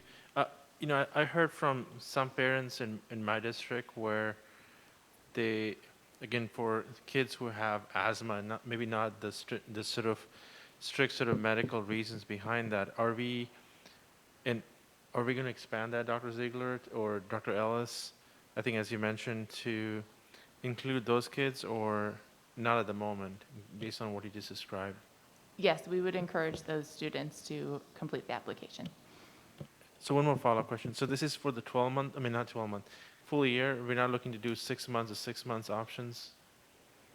That's correct. We are encouraging students to commit to the full year. Thank you. Mr. Morse. Thank you, Madam Chair. I was pleasantly surprised to see, especially the siblings and residential family members considerations, because I did hear that from the community. I also, like Mr. Mahedevi, heard about the community that was interested in trying to get a 6-month, because they believe that all the students will be able to get vaccinated by the end of December or January as we shifted. So I know that that's a really tall request to try to set up some kind of half-year program, because what happens is, you know, do we reintegrate the children back into the school, or how would we handle that? And I do not want to disrupt anything in any classroom this year. I would like to see them maintain some level of stability. But is there a possibility that we could look for a 6-month extension without disruption? I guess that's my question. So staff has had conversations about that. One of the challenges that we are struggling with is what you mentioned, Mr. Morse, about students returning to schools. Numbers of students, so it would depend on the number of students, class size in person, as well as the teachers who have committed to a full year of distance learning, what they would do as students transition out of their classrooms. So that is definitely part of the discussion, and I think seeing these enrollment numbers, we need to continue to talk about that. Ms. Bartz. So at the secondary level, would it be Virtual Virginia 2 as well? It would be Virtual Virginia, yes. I guess I'm confused by your as well. Well, so you said, you know, you may just, I believe, Dr. Ziegler, you said you would switch, if we continue to keep these low numbers, you would switch those students to Virtual Virginia instead of necessarily, maybe I misunderstood, having a Loudoun County High School Loudoun County Public Schools distance learning, elementary teacher, middle teacher, high school teacher. So I guess I'm asking, so if, say, we end up with 100 students max that are interested in this, Are we going to allocate LCPS staff? Are we going to switch them all to Virtual Virginia?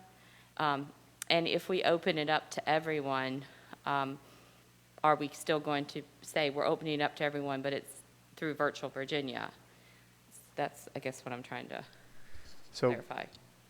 We would have to look at specific data in order to answer that question at the high school level, because as you know, high school students select courses based on matriculating toward graduation and student choice as far as electives go.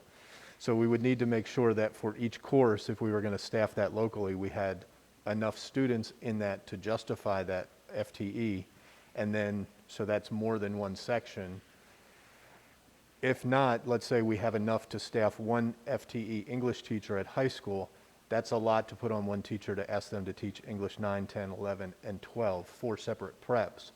But if there's 100 students with 25 per, let's say, equal distribution across the grade levels, that's one FTE at 25, but that's 4 preps, and that's a lot to ask of a teacher.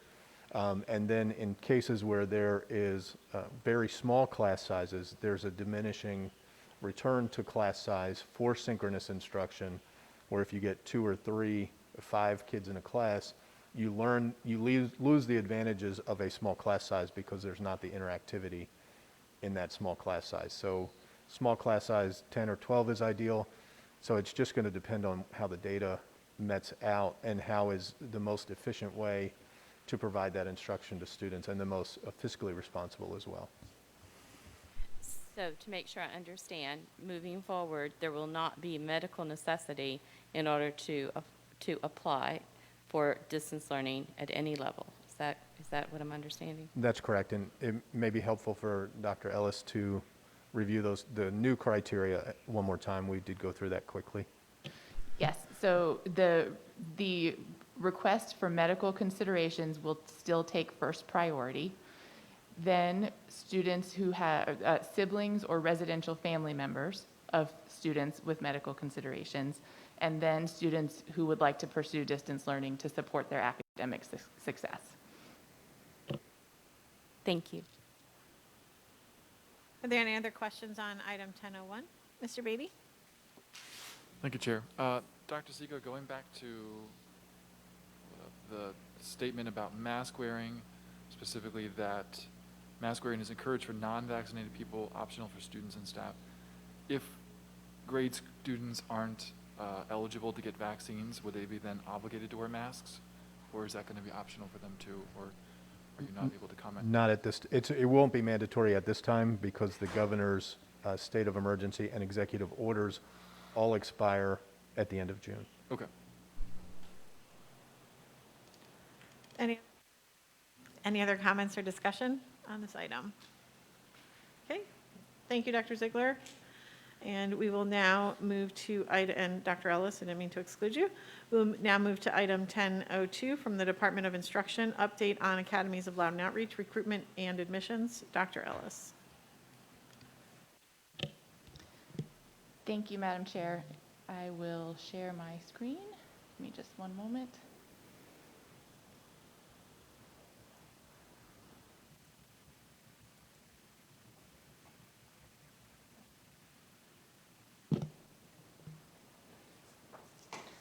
Okay, so this evening I have an update regarding the Academies of Loudoun outreach, recruitment, and admissions process.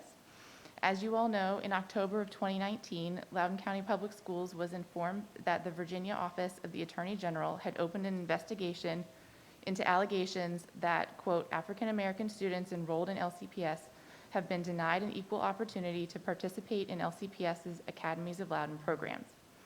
In February of 2021, the Office of Civil Rights and LCPS entered into a resolution agreement to address the discriminatory disparate impact identified and to help ensure equal opportunity for each student. So this evening I will present information regarding admissions data for the 21-22 cohort, as well as outreach and recruitment efforts that are underway.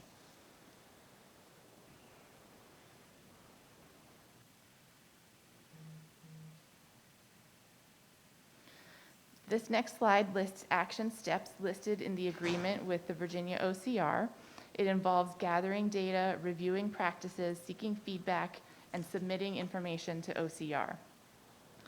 Before I share the next slides, I just want to remind everyone, not that we need a reminder, that this year has certainly been a year like no other.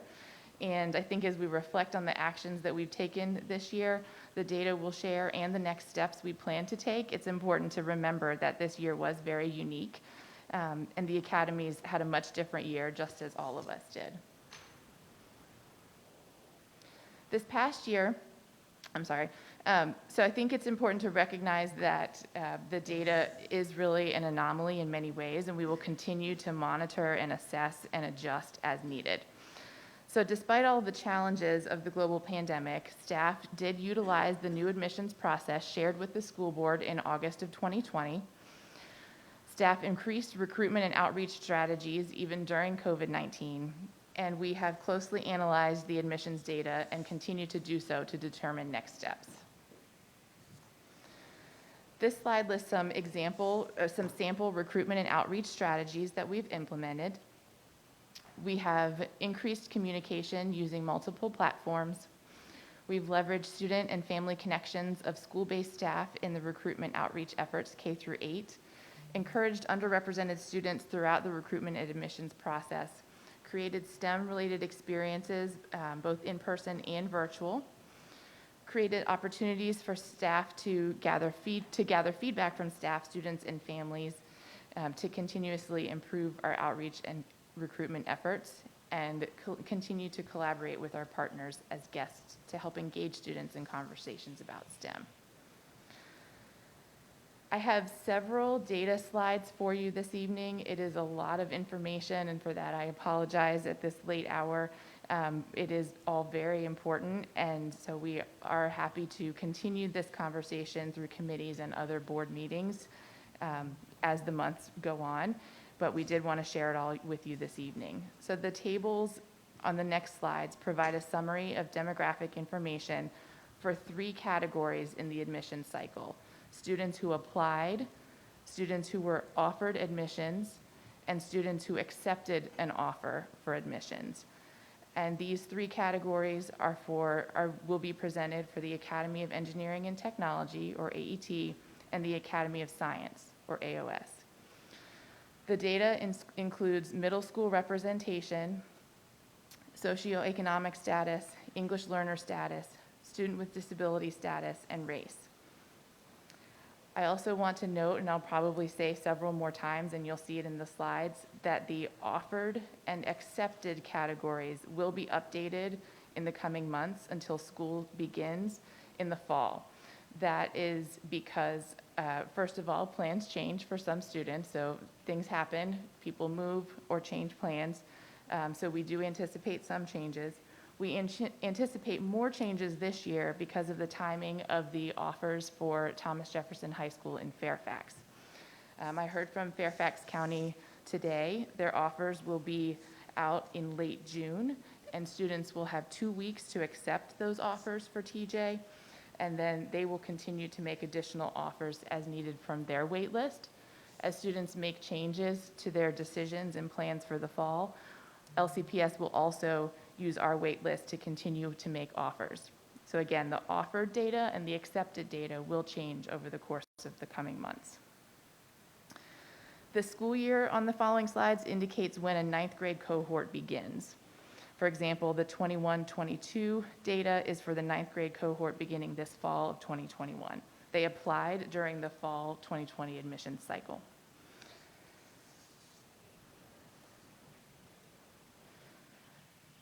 Slides 6 and 7 are here to provide some key observations of the data as it relates to the representation of specific student groups. There's some areas to celebrate for sure, and there are also obvious areas of improvement that we must continue to work on. I'm going to mention these as I go, so I won't read you the bullets on slides 6 and 7.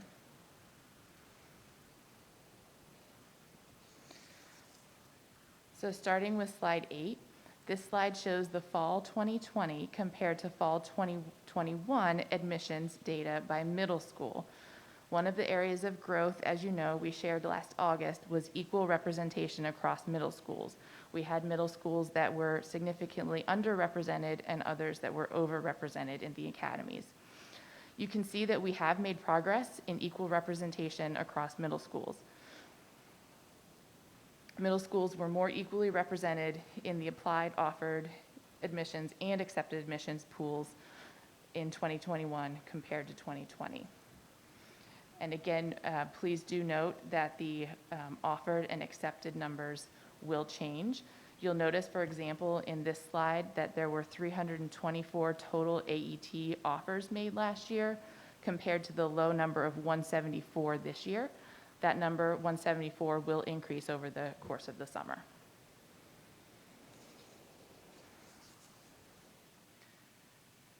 Slide 9 is the same information for the Academy of Science, and you see similar data presented.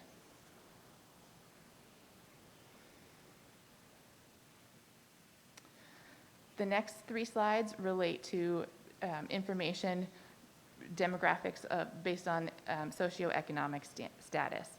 So just as by way of comparison, overall economically disadvantaged students in LCPS represent 21.6% of the student body, or non-economically disadvantaged represent 78.4% overall. You see in the applicant data that there were significant increases in the representation of economically disadvantaged students. Again, this is something to celebrate.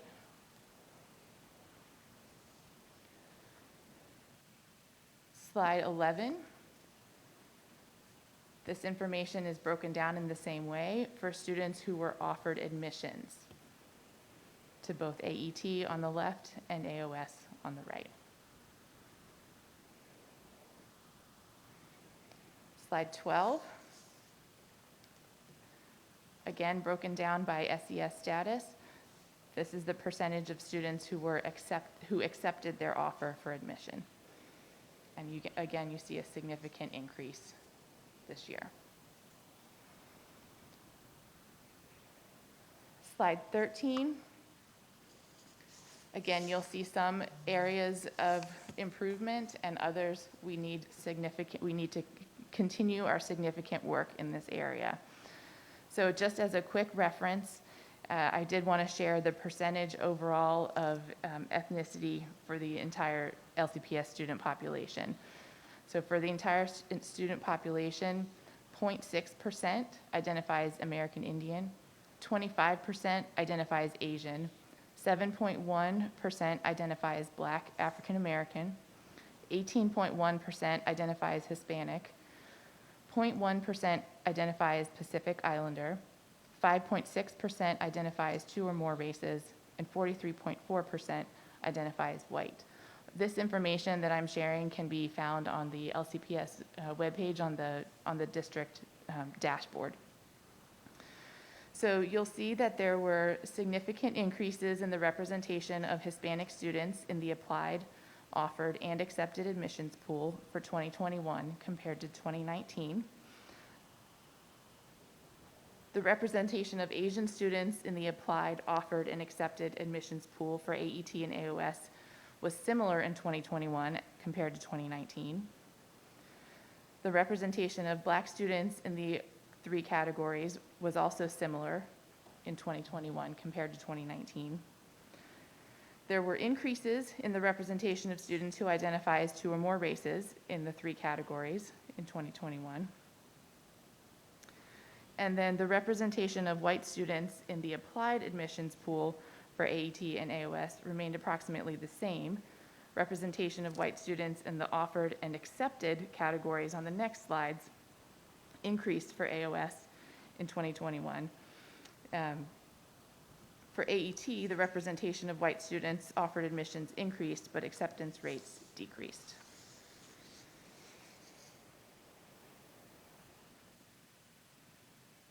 Slide 14, I've already talked about. Those were students offered admissions. And slide 15, oh, sorry, these are out of order. Slide 16 should be slide 15. We'll fix that.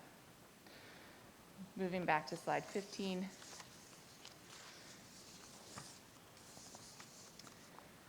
This slide shows information on applicants based on their English learner status. As a point of reference, 17.6% of the LCPS overall student population is identified as English learners. 82.4% are non-English learners. You can see that there were increases in the representation of English learners in the three categories in 2021. Slide 17 is also related to EL status, and 18 as well. Shifting to students with disabilities. Again, as a point of reference, 88.5% of the overall student population does not have an IEP. 11.5% do have an IEP. So you can see there were increases in the representation of students with IEPs or in the applied, offered, and accepted pools.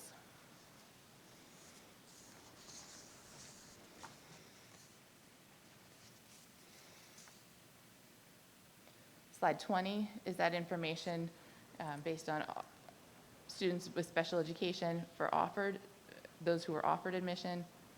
Slide 21 for accepted.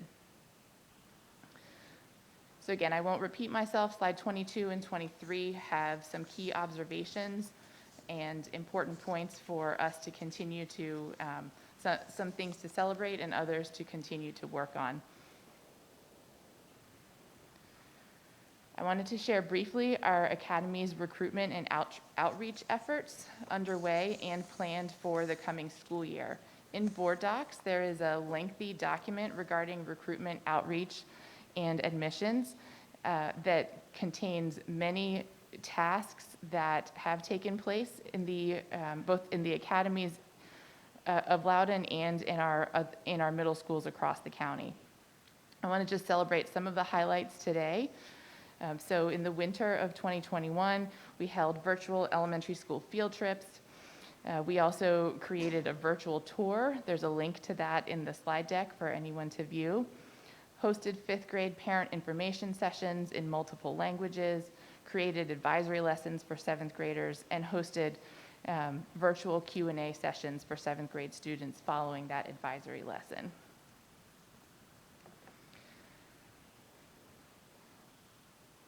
The next slide shares examples of planned activities for the summer and fall to continue our recruitment and outreach efforts. We also continue to collaborate with partners in the community. We also are seeking feedback from both the Equity Committee and MSAC on our recruitment, outreach, and admissions plan, that lengthy document that is in board docs. At the top of that document, there is a link to a form for stakeholders on those committees and other stakeholders to provide feedback on our recruitment and outreach activities. I wanted to share briefly, slide 27 is the admissions plan for the draft plan for admissions for the 2021 cycle.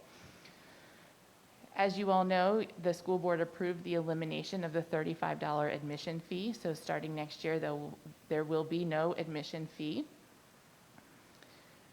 The other significant change that staff is recommending based on the process that we went through this year is a change in the transcript review. Previously, students applying were required to have a final grade of C or above in all of their courses in grades 6 and 7. And our recommendation is to modify that so that students must have a final grade of C or above in math and science classes only. One of the panel members said that it didn't make sense that, for example, a student who struggled in PE class would be deemed likely to be unsuccessful in the academy simply because of a low grade in PE in 6th grade. The other items listed are the same. There are no changes. And I did notice today, but did not want to make changes to the posted slide deck, that the last bullet should be March 25th, 2022. We will get that changed for the future. And then in conclusion, I wanted to share again the action steps and the progress underway. We, as I mentioned, have published the document in board docs to MSAC and Equity Committee and have sought their feedback by the end of June. Following that feedback gathering, we will make any necessary revisions. We will submit this information to OCR and continue to make necessary revisions and implement in the fall of 2021. And with that, I'm happy to answer any questions. And I will just say again that as the data changes with TJ offers coming out in a few weeks, we will continue to update you on the data. Thank you, Dr. Ellis. Board members, do you have questions? I know Mr. Morse raised his hand. Go ahead. Thank you, Madam Chair. On slide 28, where we say seek feedback from the OCR, have we received anything from them since June 1st has already come and gone? So knowing that we were sharing the information this evening, we got permission from them to submit today, actually. So when information was posted in board docs, it was also submitted to OCR. So we have not gotten any feedback from them yet, but they received it today. Okay, and I see in here the seeking the feedback from MSAC Equity Committee follows the OCR response. At what point does this go back to the Special Programs Committee? Because we anticipate looking at those changes that come from the recommended changes coming in from the other committees prior to bringing it to the board. So my recommendation would be that this is the first item that the SPC committee handles in August when they meet. Thank you. Any other comments or questions for Dr. Ellis? Mr. Mahedevi? Thank you, Madam Chair. So Dr. Ellis, thank you for sharing this. So I think you mentioned about maybe some adjustments that the admission process need to be made, for example, no fee or grade. I guess the process we went through last year, and I think the decision came down to 5-4 vote for the admission process, and I think we had to go with we had to make some changes to it. But now that we have time, again, and maybe this is maybe you're already going to do this, but are we going to do a little bit more broader assessment of our admission process versus just tweaking around? I mean, tweaking some of the items that you mentioned, a couple items in there, because it didn't sort of result. I know sometimes it takes time to get the desired result, but obviously it didn't address the concern why we changed the admission process. So again, Dr. Ziegler or Dr. Ellis, are we going to have a more broader review of our admission process? Because last year you had to do something, so I understand that, but now we have time at our side. So I appreciate that question, Mr. Mahedevi, and it's something that we have talked at length about as a staff and with the admissions team and with our outside counsel who is supporting us with the OCR resolution agreement. And at this point, we are not recommending sweeping changes beyond what you see on that last slide. And that is because, first of all, we do feel like we have seen some movement in the right direction based on the changes we made. And this year was such a unique year. We don't feel comfortable at this point having enough, we don't feel that we have enough data to justify other sweeping changes. And if I could add, that's not a permanent injunction on looking at or broadly looking at the admissions data or the admissions procedure. We just felt as a staff that this year's data is corrupt, right? So, but for COVID, what would the data have been? And but for COVID, would we have seen better results in the direction that we were hoping to see?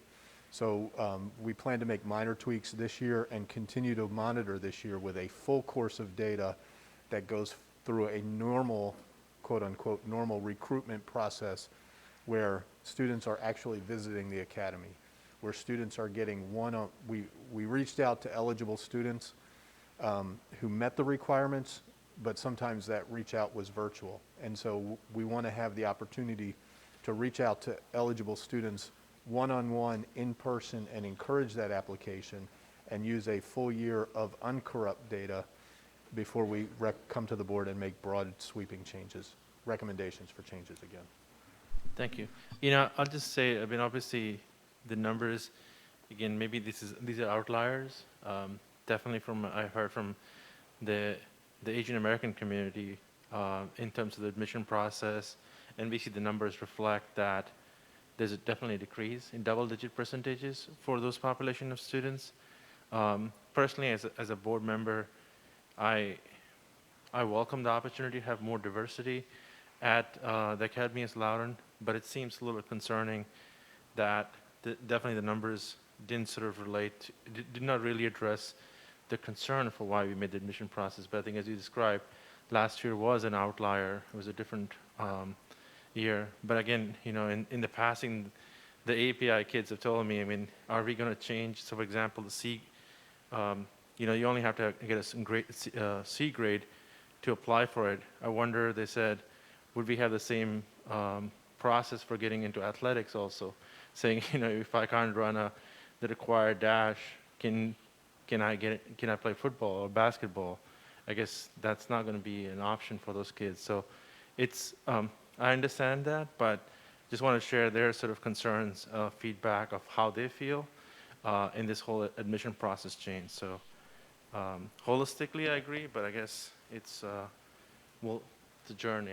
Sure. Just want to share their concerns and their frustration with this board and with the staff as well.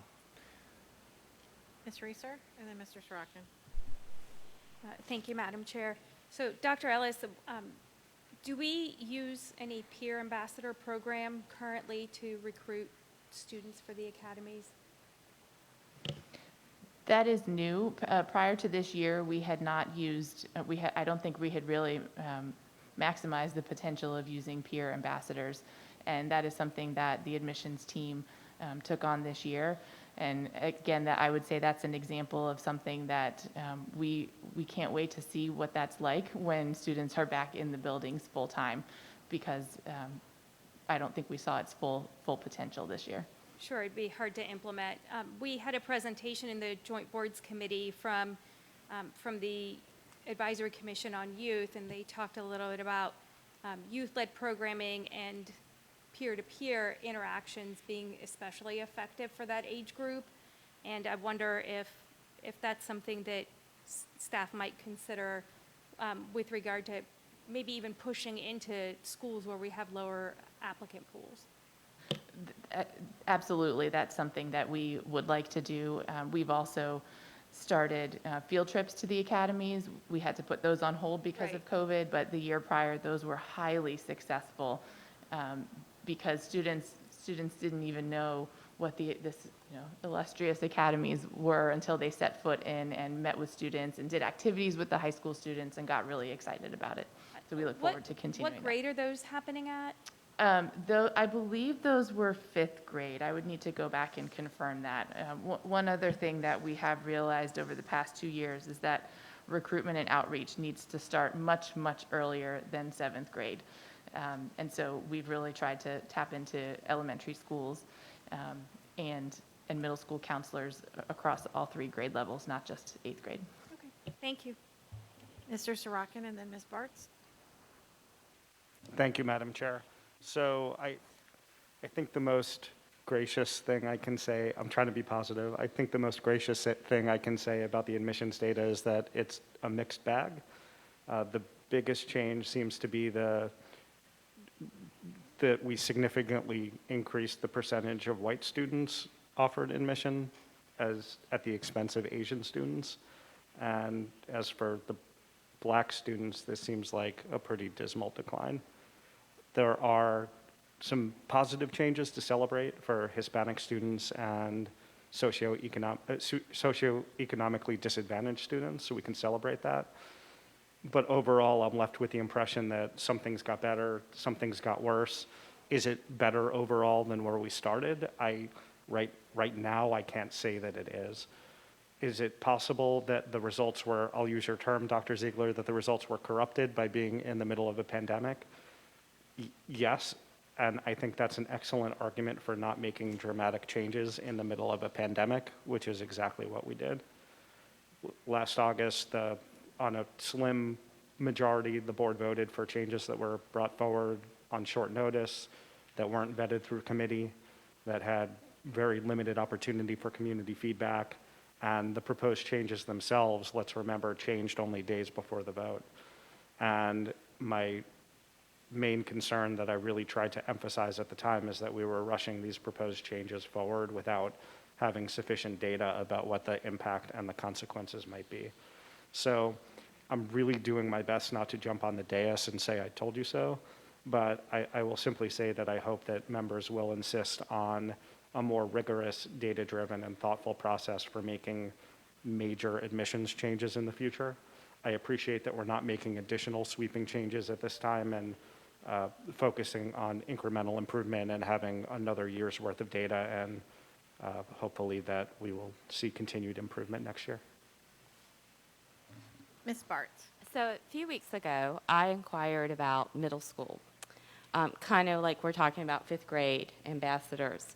I think it's really important that we look at our middle school program, the middle school academic classes and the middle school honors classes. I think we need to see who is going into the honors classes and who's going into the academic. And if by separating them at fifth grade, if we're actually discouraging some students who may not come from as supportive homes, who may not have the opportunities that other students have, to then move from staying in academic programs, in an academic middle school program, and then apply to the academies. So it's preliminary data that I asked for, and I appreciate the research department for bringing that forward, but it definitely shows some patterns. And so I've asked for that information now to be sorted, not just by SES, social economic status, but also by race. And I would like us to look at that and see who is taking our academic classes, who is taking our honors classes. And if we are sorting students and then not encouraging them, if they're in academic, to continue to go and apply for the academies. Because I think our honors is not necessarily a true honors. I think it's just students whose parents are aware that we have honors and they want their children in the honors. When you have 360 students in honors and 100 students in academic, that's not truly an honors program. But are those 100 students that are in the academic, are they going to be offered the opportunity, are they going to be encouraged to apply to the academies? Are they in the academic program because that's where they best fit? Or are they in the academic program because that's where they've been put? So I would really like us to start looking at fifth grade and tracking students in middle school if we really want to make a difference as to who applies for the academies by the time they're in eighth grade. So that's just, I appreciate having that research given to me. Thank you, or to us. Thank you. Okay, let's try and wrap this one up, Mr. Mahadevi. Yeah, okay, I'll just make a brief comment, Chair. Thank you. So I think since we're talking about fixing it overall, again, what was last year or prior to even today, Dr. Ziegler, that was sort of not your legacy. But again, going forward, it's all of us collectively together in this. One of the things that when I came to the board, my sort of philosophy was to put maximum amount of resources at the elementary level so we can really bridge the gap or the sort of the equity issues that we have of learning between, for example, between in the first grade or kindergarten, etc. So I look forward to working with you to, I think by the time it comes to even middle schools, it's probably a little late, but what can we as a collectively as a board and the administration do to really put the maximum amount of energy in the grades, kindergarten to fifth grade, so that we automatically create the student ready for it, create the enthusiasm for the different programs that you mentioned. So we're not just going to have academies of sciences or engineering, but health sciences and so on and so forth.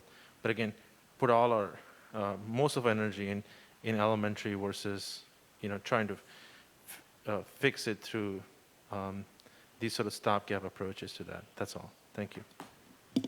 And we will wrap it up with Mr. Beatty because he hasn't had a chance yet. Thank you, Chair.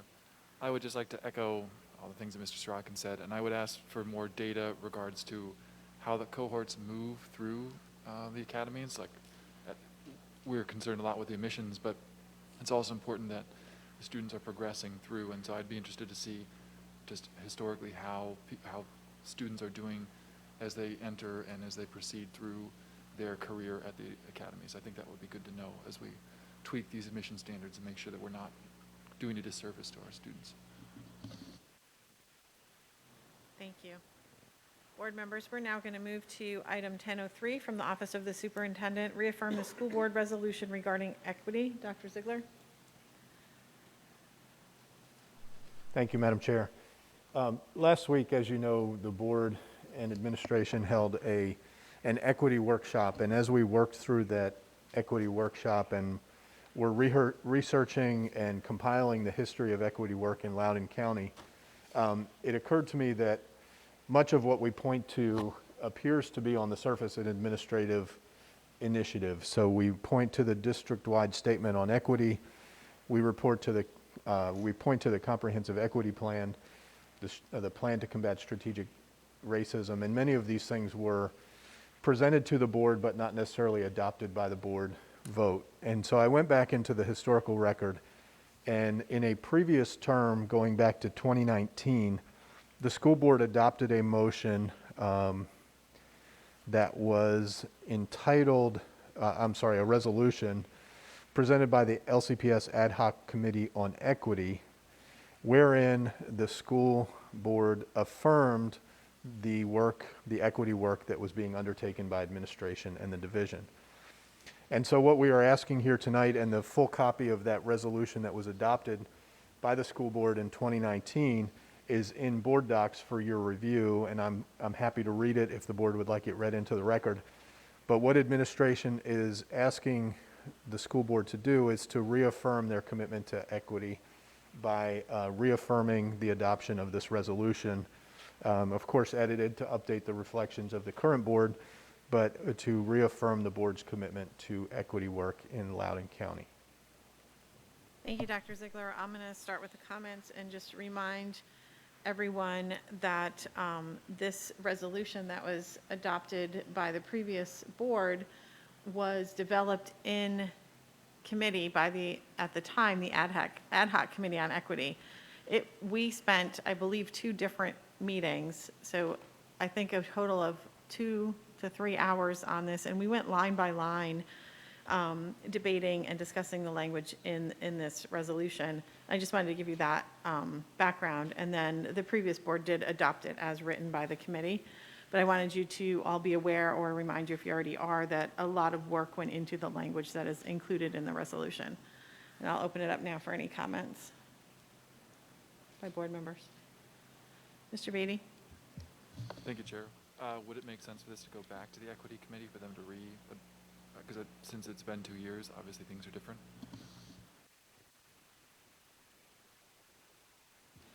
It could, but it's already been adopted by a board. I think it's been brought back to the board. So it will be up to the board to decide whether or not they want to look at it themselves or send it to a committee. That is always the board's option.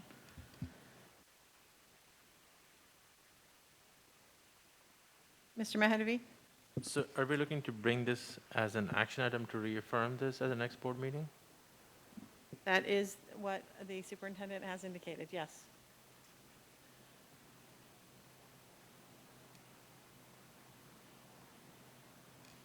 Any other comments or questions on it? Mr. Morse? Thank you, Madam Chair. I'm a little confused. This is the first time I've ever seen us pull something out that we've approved in the past and reapprove it. Policies that are approved are still policies and they're still approved. So by the fact that we have not withdrawn this proclamation, it is still active. And if it's the same language, it's not even going back to the equity committee, then the language is appropriate and it is still an active policy. And I don't see the benefit of us going through yet another iteration if it's not changing. Is it our plan to do that with all of our policies? I mean, we review policies every 4 years, and if there are no changes, they come up and they get put on consent. But are we reinventing the wheel again? Is this necessary? I mean, we have a lot on our plate especially coming up at the end of the year here, and is this the best use of our time? Because right now, it's policy. Dr. Ziegler? Mr. Morris, that is an excellent point, and the reason I brought it back in this format is because this resolution lives only in board minutes right now. It's not part of our website, it's not part of our equity pages, it's not part of our equity materials, and so my inclination was to begin publishing this because I think it's an important document and an important piece of work of the school board. To begin publishing this with our equity materials as a resolution of the board.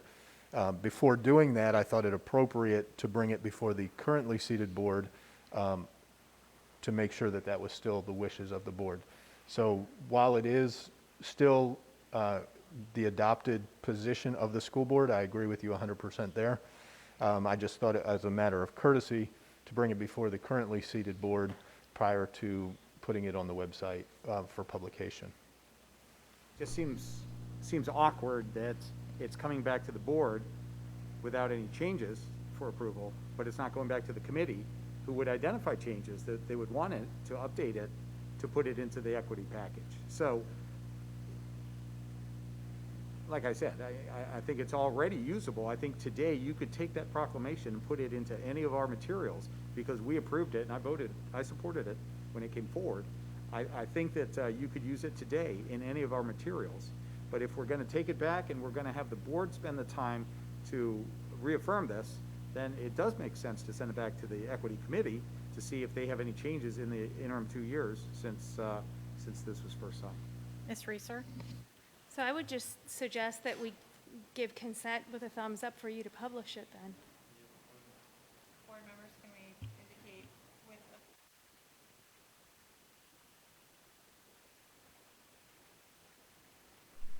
Thank you. All right. We'll move to item 1004 from the Legislative and Policy Committee, revision of Policy 2440, Order of Business, Quorum Rules, and Voting. Ms. Reeser. So this comes from the LMP committee to add a paragraph explaining the existing rule about what happens if there's a tie vote when all members are not present. Mr. DeVita suggested the changes be memorialized in writing, and the committee voted to recommend the board adopt the changes. Thank you, Ms. Reeser. Are there any questions? Mr. Sorokin. Thank you, Madam Chair. So I have two questions about the tie vote provision or paragraph that's being added in. The first is I read this 5 times trying to decide if I could figure it out, and I couldn't, so I'm just going to ask. So if there's a tie vote in a meeting where all the members aren't present, so there's a 4-4 vote, then it's passed by until the next meeting when it gets voted on again, even though all members may not be present. So my question is, at the second meeting, if it's a 4-4 vote again, does it just fail at that point, or does it just keep getting brought back until there's a majority vote on it? Mr. DeVita. Thank you, Madam Chair. Mr. Sorokin, the answer to that question would be that since we do not have a tiebreaker, which this code section really is dealing with tiebreakers, but as many divisions in Virginia similar to them, we do not have tiebreaker here. And so the rule would be that the second time it comes before the board, if it's tied, it fails. Okay, so it doesn't keep going in an endless loop. It just It's comes not back the a- second time. If it's still a tie, it Right, fails. it's not an endless loop. Okay. And then the other question is, I don't think that we've had any, but I feel like, I don't know what it was about, but I feel like the previous term, the board may have had a 4-4 vote that, because this wasn't in policy, it was just treated as a failure. So do we need to go back and do anything about that, or is there a timeliness factor that it's long past any kind of remedy? Madam Chair, Mr. Sorokin, I'm not aware of any situation like that that's come to my attention, but actions of the school board or any government entity are presumed valid. So it can be relied on if that did happen. But That was my presumption. I just wanted to make sure, given the fact that it was part of state code, but not in our policy, so we should have been following it. I just wanted to make sure we didn't have to go back and do anything. Thank you. Ms. King? Yes, well, I had to read it twice, and I think the confusion is line 28, question shall be passed by. I think it should say question shall be tabled until the next meeting. That makes more sense to me. Passed by, it almost sounds like you're passing it. You're not. It's not being passed because Mr. it's a DeVita? tie vote. So I think tabled would be better. So tabled is a different motion, so I'm thinking that that would be not. Well, it says it'll What's come in- back at the next meeting, so you table it till the next meeting. Mr. DeVita, can you address the concern? yes, pass by has is sort of a term of art when dealing with tiebreakers because it talks about the clerk setting, if we did have a tiebreaker, the matter would be passed by to the next meeting where a tiebreaker could join the meeting and vote on that tie. The whole board doesn't vote, it's just the vote on that tie. So that term is, I believe, used there. But I can consult with Virginia School Boards Association's attorney. This language that you see here in number 2 comes directly from their model policies. So I'll be happy to talk to them about possibly using the word table to see if they had any thoughts on that. But I would tend to stick with the model policy at this point. Thank you, Mr. DeVita. Are there any other questions or comments? Mr. Mahadvi? Thank you, Madam Chair. So Mr. DeVita, I guess I'll stay on line number 31. I was waiting for some better understanding and thank my colleagues for asking the question. So and I think Mr. DeVita, you mentioned we don't really have a tiebreaker in this board, I guess. We don't have a designated tiebreaker, I believe, right? That's what you described with our current board. So how do you apply this policy then? The clerk should record the vote and immediately notify the tiebreaker, if any, to vote it. I guess, do we have a tiebreaker? Or? Yes, Madam Chair. The response, the word if any is in there, as you point out, which we don't have a tiebreaker currently. But the language is in there in the event that in the future, perhaps the board would want to support having a tiebreaker, and that position would be an elected position, and there would have to be quite a bit of lead time given to the Board of Elections. But the language is there because it comes from the VSBA model policy, and it does allow for the possibility that in the future the board might want a tiebreaker. But like I said before, there's maybe only 2 or 3 boards in Virginia that have one.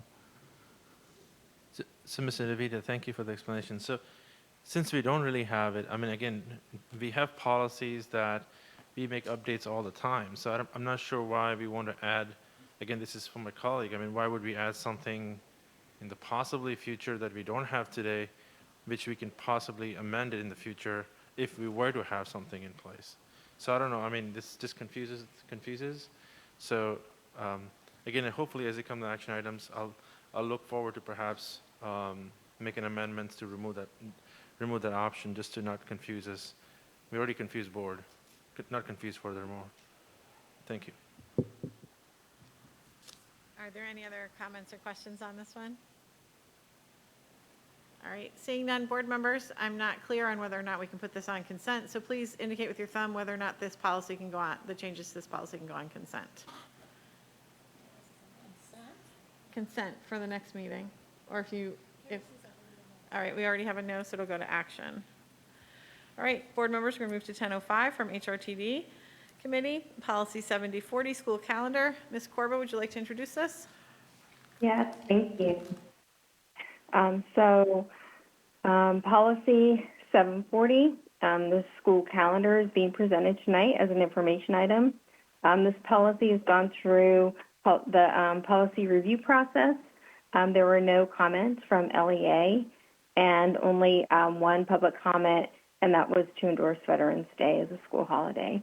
The HRTD committee met on the 27th of May to review and discuss the policy, and it was reviewed and voted on 2-0. I was not there, so the other board members approved to send this policy for recommendation before the board, and hopefully we'll move it forward if approved.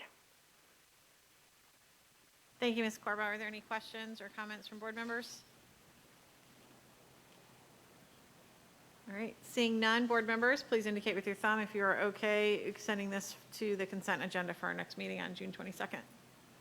All right, we'll put that one on consent. Thank you, Ms. Corbo. We'll now move to 10:06 from the Department of Instruction, Loudoun County Public Schools 2020. Let me start over. Loudoun County Public Schools 2020-2021 Head Start Annual Training and Report and PY 29. That's program year, correct, Dr. Ellis? Thank you. Grant application and budget for funding period December 1, 2021 to November 30th, 2022. And Dr. Ellis, I'll turn that to you. Thank you, Madam Chair. So each year, LCPS is required to provide the school board these two important documents that are located in board docs. The first is the Head Start Annual Training and Report that is required by the Administration for Children and Families. This is a large collection of documents that contains information related to program planning, policies, and agency operations. The school board shares governance responsibilities with a policy council, which is comprised of members from community agencies and current or former Head Start parents, and Ms. Corbo is the school board liaison for the policy council.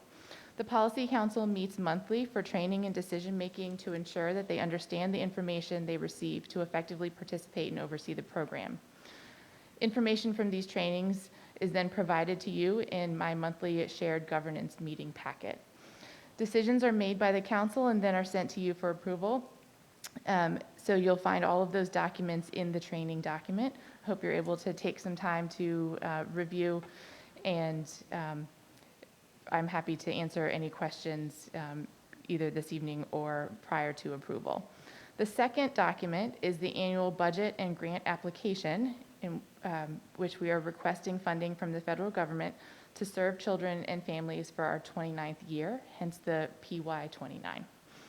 We are completing a continuation packet for year 3 of a 5-year grant, so no changes are being recommended. Just as a reminder, when you saw this last year, we were increasing program hours from part-time to full-time at 2 Head Start locations, Forest Grove Elementary and Rock Ridge High School, which resulted in 4 of our 6 classes operating full-time. I and the Head Start staff would like to thank the school board for their support in recognizing the needs of our preschool students during the pandemic. Our students and families benefited from the use of Chromebook devices and hotspots to facilitate learning at home and to foster family engagement even during COVID-19. The Head Start staff would also like to welcome you to attend the Head Start monthly policy council meetings or visit a classroom to help you connect with the Head Start program and to see the successes of the children and families that the program serves. And finally, I did want to give Charisse Rosario, the Head Start and STEP supervisor, a shout out and a huge thanks for her leadership over the past few years, as she will be transitioning at the end of the month to a new role still in LCPS as our new EL Assistant Director. And unless otherwise directed, this will come back as an action item on June 22nd. Thank you, Dr. Ellis. I'm just going to start off by saying that my time on this board, some of my most joyful moments were attending the policy council meetings with the parents and the staff of Head Start. Truly a wonderful program and a wonderful way to get parents engaged, keep them engaged, and support some of our students that really need that early intervention. So I am a huge supporter of our Head Start program and classrooms and the teachers. Are there any other comments or questions on this item? Mr. Sorokin? Thank you, Madam Chair. So I just had a question about the grant application process. Is it more of a binary thing where we're either participating in Head Start or we're not, and then everything's based on formula, or do we actually have discretion in what we're actually asking for and getting back? Because you mentioned going from 4 FTEs to 6. So is that a decision that we're making, or it's just based on formula and enrollment changes and results in a change to the application? It's pretty formulaic, Mr. Sorokin, and based on enrollment, as you mentioned, yes. Thank you. Any other comments or questions? Ms. Corbo? Thank you, Madam Chair. So I just want to echo also what you said. I mean, I love this committee and being on the committee, so thank you for appointing me. And also big congratulations to Sharice Razar, because she really has done an outstanding job with bringing the community together and being able to have translators and parents engaged. I mean, it really is just an amazing moment and to be able to watch and also to be able to go and visit some of our youngest learners. It's just really inspirational. So thank you and kudos to the entire department. Any other comments or questions? At this time, board members, if you can indicate with your thumb if this item can go to consent, please do so now. I see consent. Great. That will go on the consent agenda for June 22nd. And we'll go to 1007, Department of Instruction's Annual Elementary and Secondary Education Act grant as amended by the Every Student Succeeds Act of 2015, PL 114 through 95. I'll go to Dr. Ellis. I just read everything that's in front of me. Thank you, Madam Chair. So I have one more grant application to share with you this evening. This evening I will share our annual grant application for the Elementary and Secondary Education Act, or ESEA, as amended by the Every Student Succeeds Act of 2015, or ESSA. In order to receive available funds from the federal government for Titles 1, 2, 3, and 4, it is necessary to submit an application each year. The school board must, in a public vote, authorize the division superintendent to apply for these funds. LCPS completes what is called a consolidated grant application each year, which means that we submit one application for all of the 4 titles. As they do each year, VDOE advises divisions to use level funding for planning purposes, as official allocations will not be released until the fall. This slide shows the historical free and reduced price lunch percentages division-wide. I did want to note that Title I funding is based on census data officially by the federal government, but we use the free and reduced price lunch percentages division-wide for planning purposes. I will briefly describe each title and the sections of the grant because it's extremely dense and many pages. So in summary, Title I Part A provides financial assistance to school divisions and public schools with high numbers of percentages of students from low-income families to help ensure that all students meet challenging state academic content and achievement standards. A school with a free and reduced lunch percentage of 35% or higher is eligible for Title I Part A. LCPS has historically served schools at the 50% mark or higher. Funds are, again, as I mentioned, funds are determined by census data, not by the school numbers.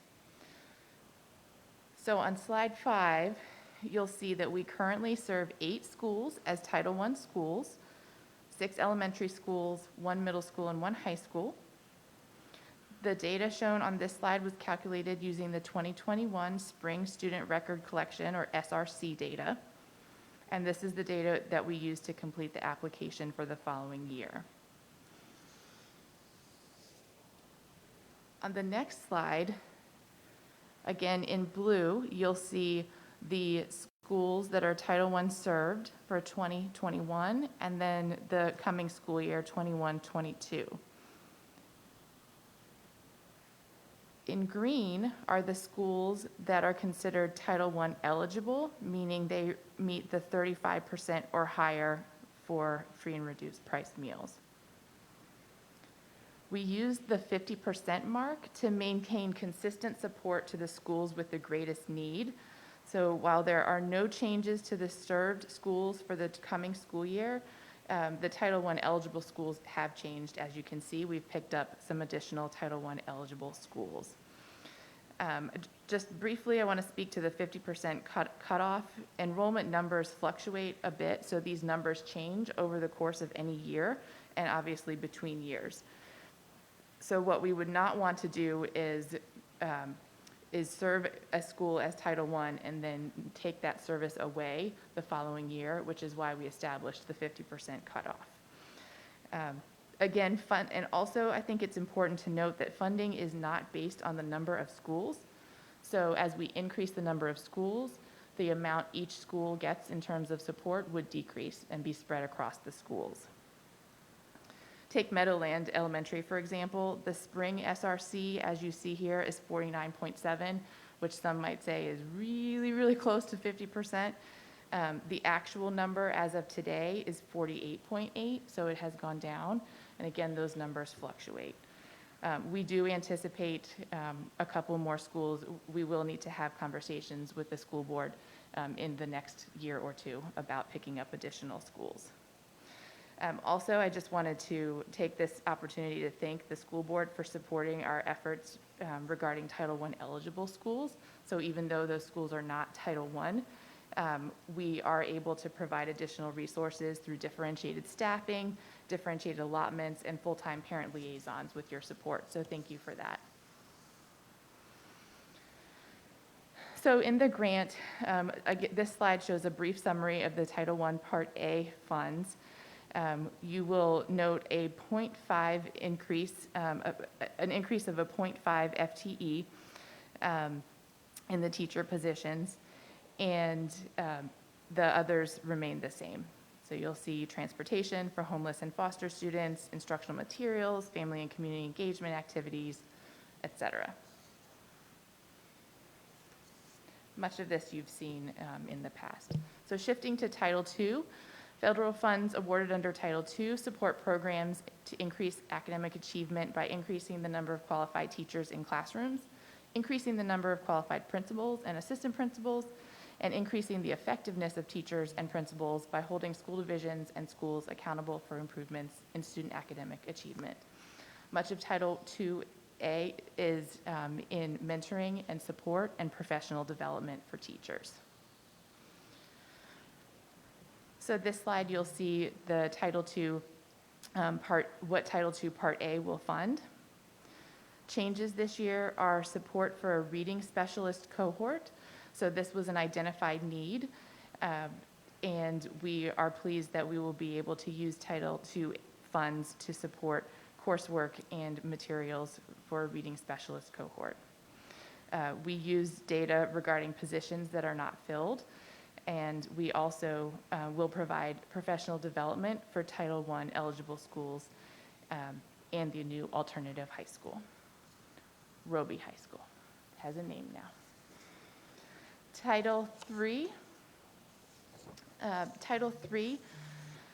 is awarded to support programs to address English language proficiency, and academic achievement of English learners.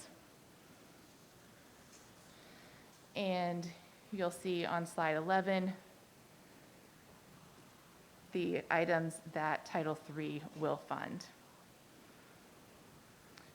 This year, the EL Professional Development Facilitator was changed to a specialist for family, and the Family and Community Engagement Coordinator was increased from a 0.5 to a 1.0 due to the increased needs of the EL parent and family community across the division. Title IV funds have a pretty restricted use and are focused on the use of technology to improve academic achievement and digital literacy. Fortunately, ESSA allows divisions to transfer up to 100% of funds awarded from Title IV to Title I. And we will continue, as we have for the past 3 years, to transfer those funds to Title I Part A. And we have made that decision based on the needs assessment showing greatest needs in the Title I schools. So as you can see here, Title IV funds must prioritize the distribution of funds to schools based on one or more factors, including schools that are among those with the greatest needs and have the highest number of students from low-income families. In LCPS, those are our Title I schools. So we believe that transferring the Title IV funds to Title I makes the most sense. So with that, our next steps are that this will come to you for action on June 22nd. We will immediately submit the consolidated application to Virginia Department of Education.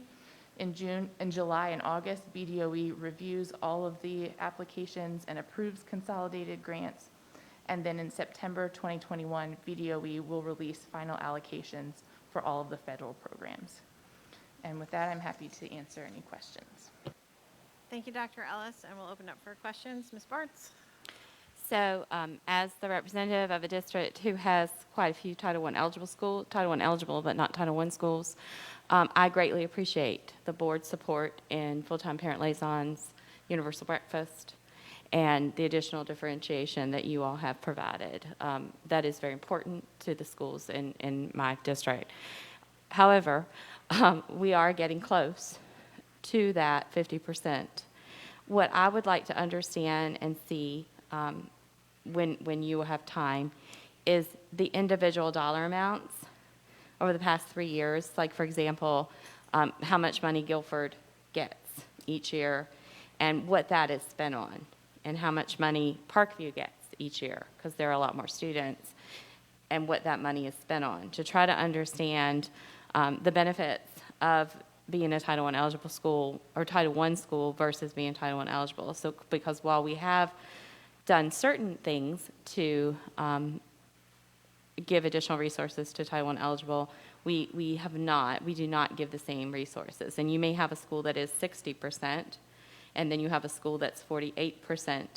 And I would just like to understand a little more about the level of financial services, resources that they're receiving based on that. Because over the next 2 to 3 years, we're probably going to have to make a decision on if we want to keep the 50% threshold, up the threshold, because the pot is the pot, from my understanding. And as you add schools, the amount of money keeps getting smaller and smaller. And I just want per school. So I just want the public to understand that. That's how it works. So I'm very eager to see numbers to try to understand what resources are being given, because Leesburg has a lot of Title I eligible schools, but not Title I. Thank you. Any other questions or comments on 1007? Board members, seeing none, are you prepared to put this on consent? Please indicate with your thumb if you're ready for it to go to consent on the 22nd. And I do not have full consent, so that'll be action. We'll move to 1008 from Finance and Operations Committee, revision of policy 4120, management of funds. Ms. King, would you like to present this?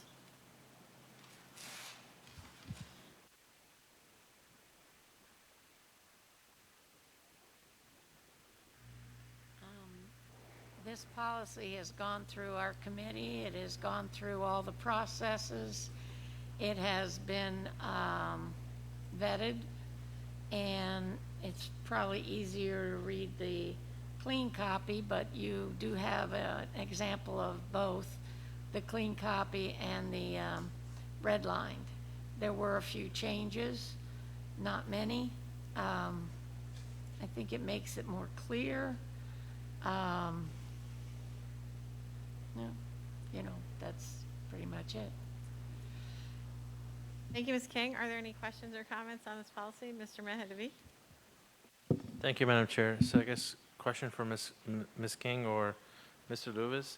I think there's a new line item, maybe it looks like it's added there, line number 44 to 47. Can you speak to that? Because I guess the difference between transfer funds between departments versus, I guess, transfer within a department in excess of $250K, perhaps you can. Mr. Mahadavi, we're going to throw that one to Ms. Willoughby. Oh, Ms. That falls under her. Did you just take a deep breath, Mr. Lewis? You're welcome. You're welcome. Sorry. Ms. Willoughby? Yes, what you have described is exactly what has been added. There was discussion at committee to add a provision where we would bring forward to the school board and to the committee any transfers that were over $250,000 that occurred within the department. Our current practice, as outlined on, beginning on line 39, is only reference transfers between departments, and we did add additional clarifying language that the transfers was occurring between departments. So it's a certain threshold for between departments and a different threshold for transfers within the same department. Thank you, Ms. Wilby. So today, without this policy, what's the process today? Regarding a transfer within a department? Yes. Well, there's no action required to bring it forward, so we process the transfer. So in the excess of 250K, the transfer would happen today? I will add that we do a review in terms of looking at, was the item budgeted for, is it a new initiative, and if it meets certain criteria, we do pull items and list them for our year-end spending list. So if you may recall, a couple meetings back where we had certain items, specifically, I'll kind of pick on support services, there were a number of projects within support services that at the end of the day, his budget may still pay for those individual items, but because they were large dollar amounts and more new initiative, more of a new initiative, we put those on the list just to be more transparent and bring it to the school board.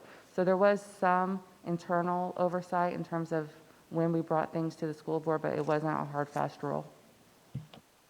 Great, thank you. I don't know, I guess maybe the committee members, if you have any comments on this. Thank you. Ms. King? Yeah, this was brought up because it's within a department, and so it might be that they cannot get some of the things they've ordered, say for transportation, repair parts or new buses or something.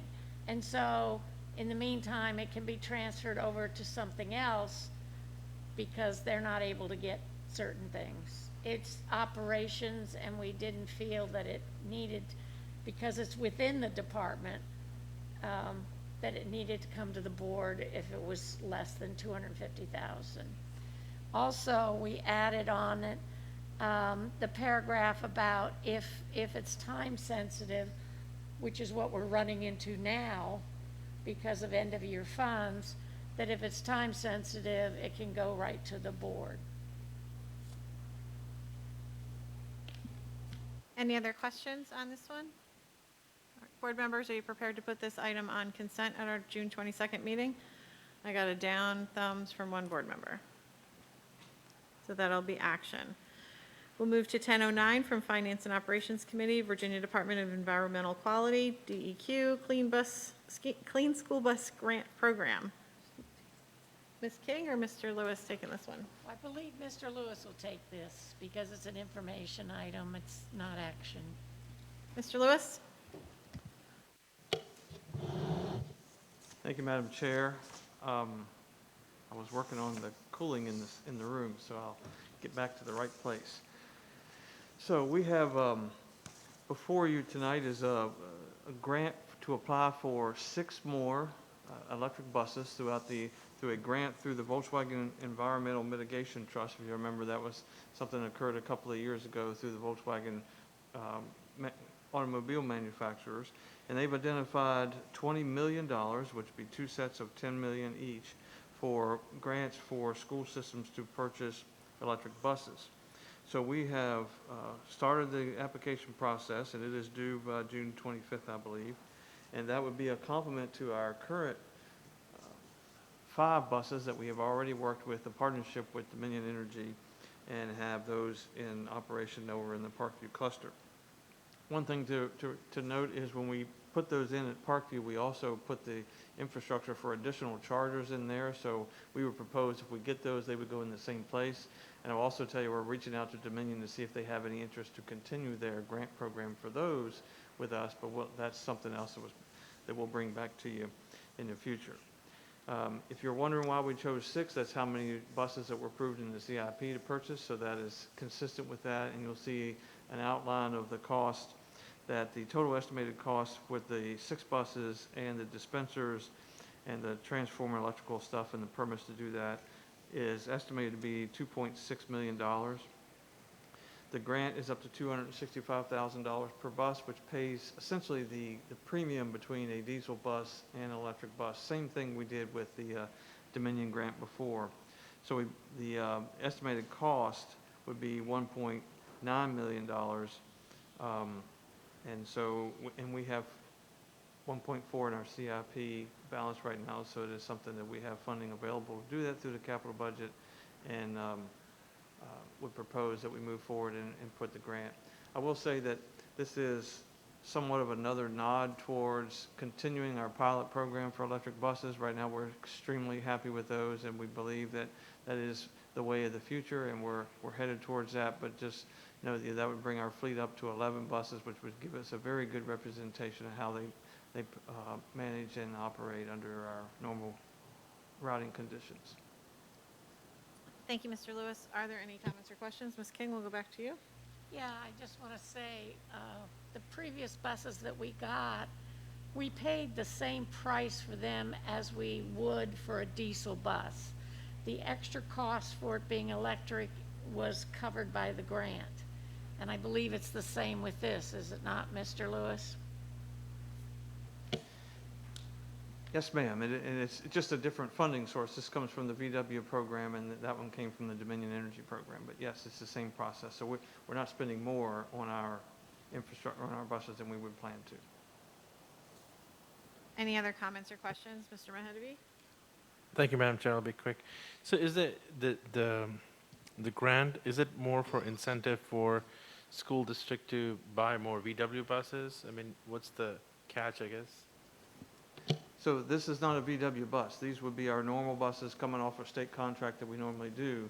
The funding is coming from, remember a few years ago, and I don't know the details, but the Volkswagen automobile manufacturer had a settlement over some issues with their marketing and whatnot. And so this is a fund that was created to do that. And so the folks that are managing the fund have created these grants that we can now apply for. So it's just, that's where the funding came from originally, was that issue. So it's not a VW bus.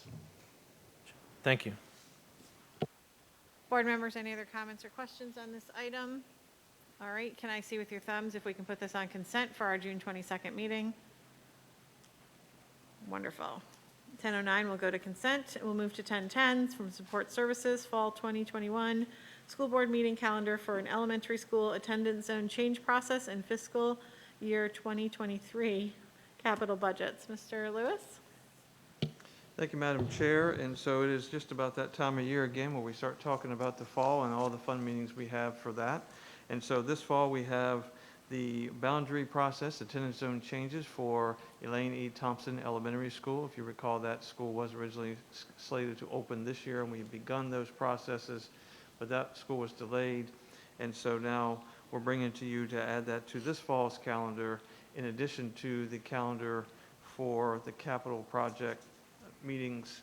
And you'll see that the calendar is attached to the item. And if you look at that, you'll see that the board meetings, the meetings that are located in red are actual school board attendance zone meetings. And then the ones that are in blue are the capital budget meetings. So you can see that those are all done. I think one thing you'll notice that's different this year is we have a lot of competition for this space for rooms. So we have moved the meetings to accommodate other committee meetings. All of them will start at 7 o'clock. In the past, we've usually started those at 6:30, so they just moved to 7 o'clock. Other than that, I think that covers what's there. I will, as far as the meetings themselves, and I will call your attention to the schools that, when the board takes action on this, would also trigger the staff to notify all the residents of the schools that could possibly be affected by the change. And that includes Arcola, Creighton's Corner, Goshen Post, Legacy, Madison's Trust, Rosalie Carter, and Sickland Creek. And that's not to say that all those schools will be affected by it, but we believe that they're in the proximity that they could be involved with that. And so we believe it's better to notify all those folks that their school may be involved in the boundary change, so that everyone knows that they can come out and offer their thoughts and suggestions on the process for you. So other than that, we would bring this back at the next meeting for action and on June 22nd. Thank you. Board members, any questions? Mr. Sorokin? Thank you, Madam Chair. So I don't have any issue with these dates in and of themselves, but I am not going to vote to add them to the calendar until we also have dates for our strategic planning, because this is like exactly what happened last year, where we filled the calendar up with other things as we got into the fall, and then 12 other things happened, and I understand that, but the calendar was full and we just couldn't accommodate the strategic planning. So I'm hoping that that will happen earlier in the fall before we get into the majority of these meetings, but I would like to at least understand what the timeline is and see that before we start adding the work sessions and public hearings for this.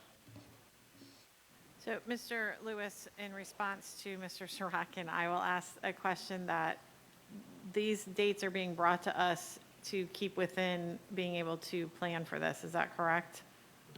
Yes, ma'am, and these meetings are actually called for specifically in the policy. There are 9 total meetings that have to happen, 5 public hearings and 4 work sessions, or vice versa. There's 9 total. And so it's quite a dance every year to get all those meetings scheduled in. And I agree with Mr. Sorokin, it's a very, very busy time of year. But to follow the policy, this is the schedule. This is it's a difficult thing to find time for all of them. Understood. I know he just made your point, Mr. Sorokin. I read your mind. Okay.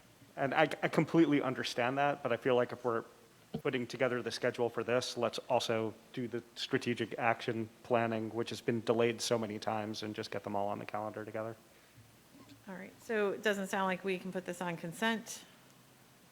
Is there any other comments or questions in regards to that? All right, so that'll go to action on June 22nd. We'll move now to item 1011. It's from Support Services, Abbreviated Secondary School Attendance Zone Change Process. Mr. Lewis. Thank you, Madam Chair. This is an item brought forth for the board's consideration in anticipation of the opening of new schools, and if I'll remind the board that Middle School 14 along Evergreen Mills Road is scheduled to open in the fall of 2024, and then that same parcel will be the home for High School 14 scheduled in the fall of 2028. Between now and then, there's a lot of growth that's going to take place. We anticipate a lot more students coming in, and they are currently assigned to Brambleton Middle School and Independence High School. And so we're monitoring the enrollment very closely. We do have recognized that there's a lot of pressure on those 2 schools in particular, and the school board, we had recognized that as well by appropriating some FY21 end-of-year purchases for modular classrooms at Independence. So we're in the process of working through the plans to add 8 modular classrooms to Independence that will open in the fall of 22. So as we've discussed over the last couple of months, we've also planned for 300 students, plus or minus every day, to be annexed from Brambleton to attend several classrooms at Independence High School on a daily basis to relieve the overcrowding of Brambleton, which is actually more crowded right now than Independence. So what we were proposing is the policy allows for abbreviated attendance zone processes for certain conditions that apply, and some of those are for a charter school conversion, a new residential development, minimal overcrowding or cluster alignment, or the expansion of full-day kindergarten. So in this particular case, we've identified some neighborhoods that are under development, plan to develop, and in a selling process, but not yet building. And so identified those to move those out of, in that category of new residential development, to have those be moved to a different school zone for both middle and high school to help the enrollment boost that's going to come over the next couple of years to both Brambleton and Independence. So, and also in accordance with the policy, it suggests to have conversations with the representing school board members. So we met with Mr. Sorokin and Mrs. Corbeau, and we appreciate their time to do that, to review those. And I won't speak for them, but I think that It appears to be well received at this point, that it would be a good idea to go ahead and make those changes to have those done. And so there are maps attached to that. You can see the one that's labeled the Heartland Vicinity Map, and you can see there's a large parcel DS08 that is encircled in blue dotted lines. That is one of the two places that we are talking about moving, and as well as DS 8.4, which is actually closer to Evergreen Mills Road. And you can see that butts right up to the Brambleton and Independence campus. And Mr. Sorokin did offer that opportunity to recognize that those are really, really close to the other two schools. So what we would be proposing is moving those to John Champion Mercer, and for that interim period of time, and given the dates of the middle school open in 2024 and the high school in 2028, that would allow a student to have their entire career there. The ones that are starting there would go ahead and finish before they moved. You know, of course, there will always be a time when students are moved. So I think the only thing I may have not left is we are proposing in 2024, when the when MS-14 opens up and provides relief to Brambleton, we will still plan to leave the modulars at Independence High School to manage the continued growth there until the high school opened up. There are a number of charts in here that in the action item or information item, you'll see we've identified the numbers of students that are projected to come out of those neighborhoods, and you know, a total of 934 students over the period of time. And so, you know, they won't all come at once, so they'll be coming over the time as the development goes on. You also see below that are the enrollment projections that were in part of the CIP, and shows Brambleton Middle School with a capacity of 1445. Last year they were already at 1536. And so for the fall of 2021, we're expecting those to be about 120% of their capacities. They're really crowded, which is why we're suggesting to have the annex over the next 2 years to have those 300 students brought out and moved to Independence on a daily basis. And that the last chart will show you the impact of what we're talking about by taking those students and moving them over to the annex, and reduces those percentages down to a more reasonable, a more manageable number. And then also we have provided the numbers for Mercer and John Champ, which are most capable of handling that capacity for now.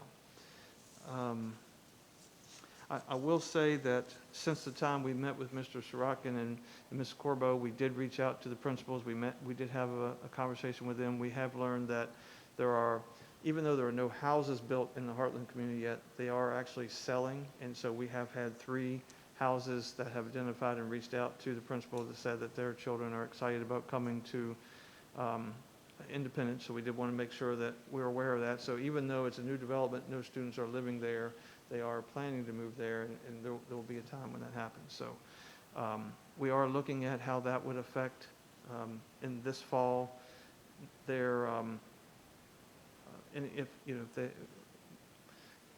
the way the policy is set up is the board sees the information item, we skip a meeting, and then you take action. So that would put the action happening in the middle of August 10th at our meeting then.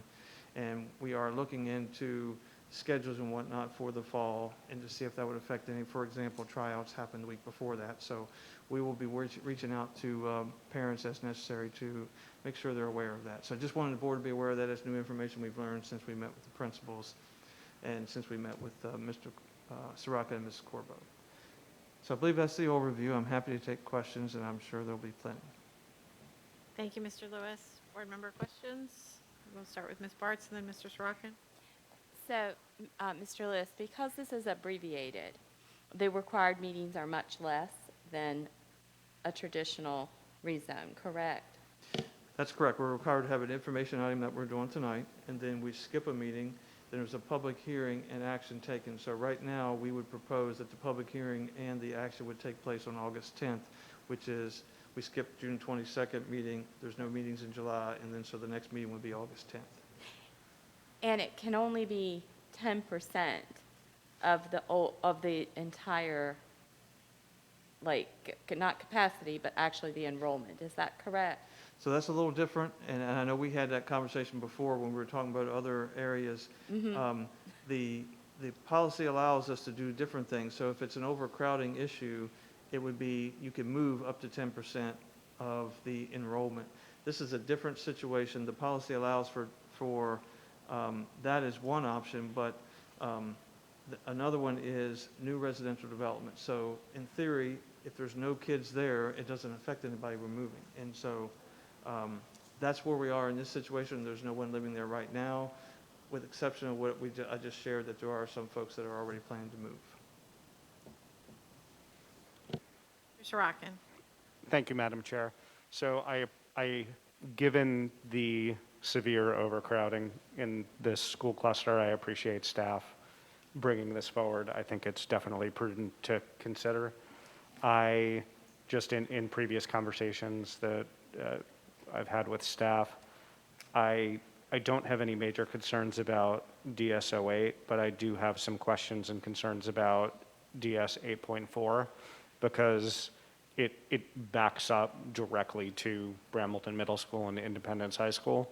So my concern, even though no one is currently living there yet, and I believe in DS 8.4 that development is pending, it hasn't even been approved.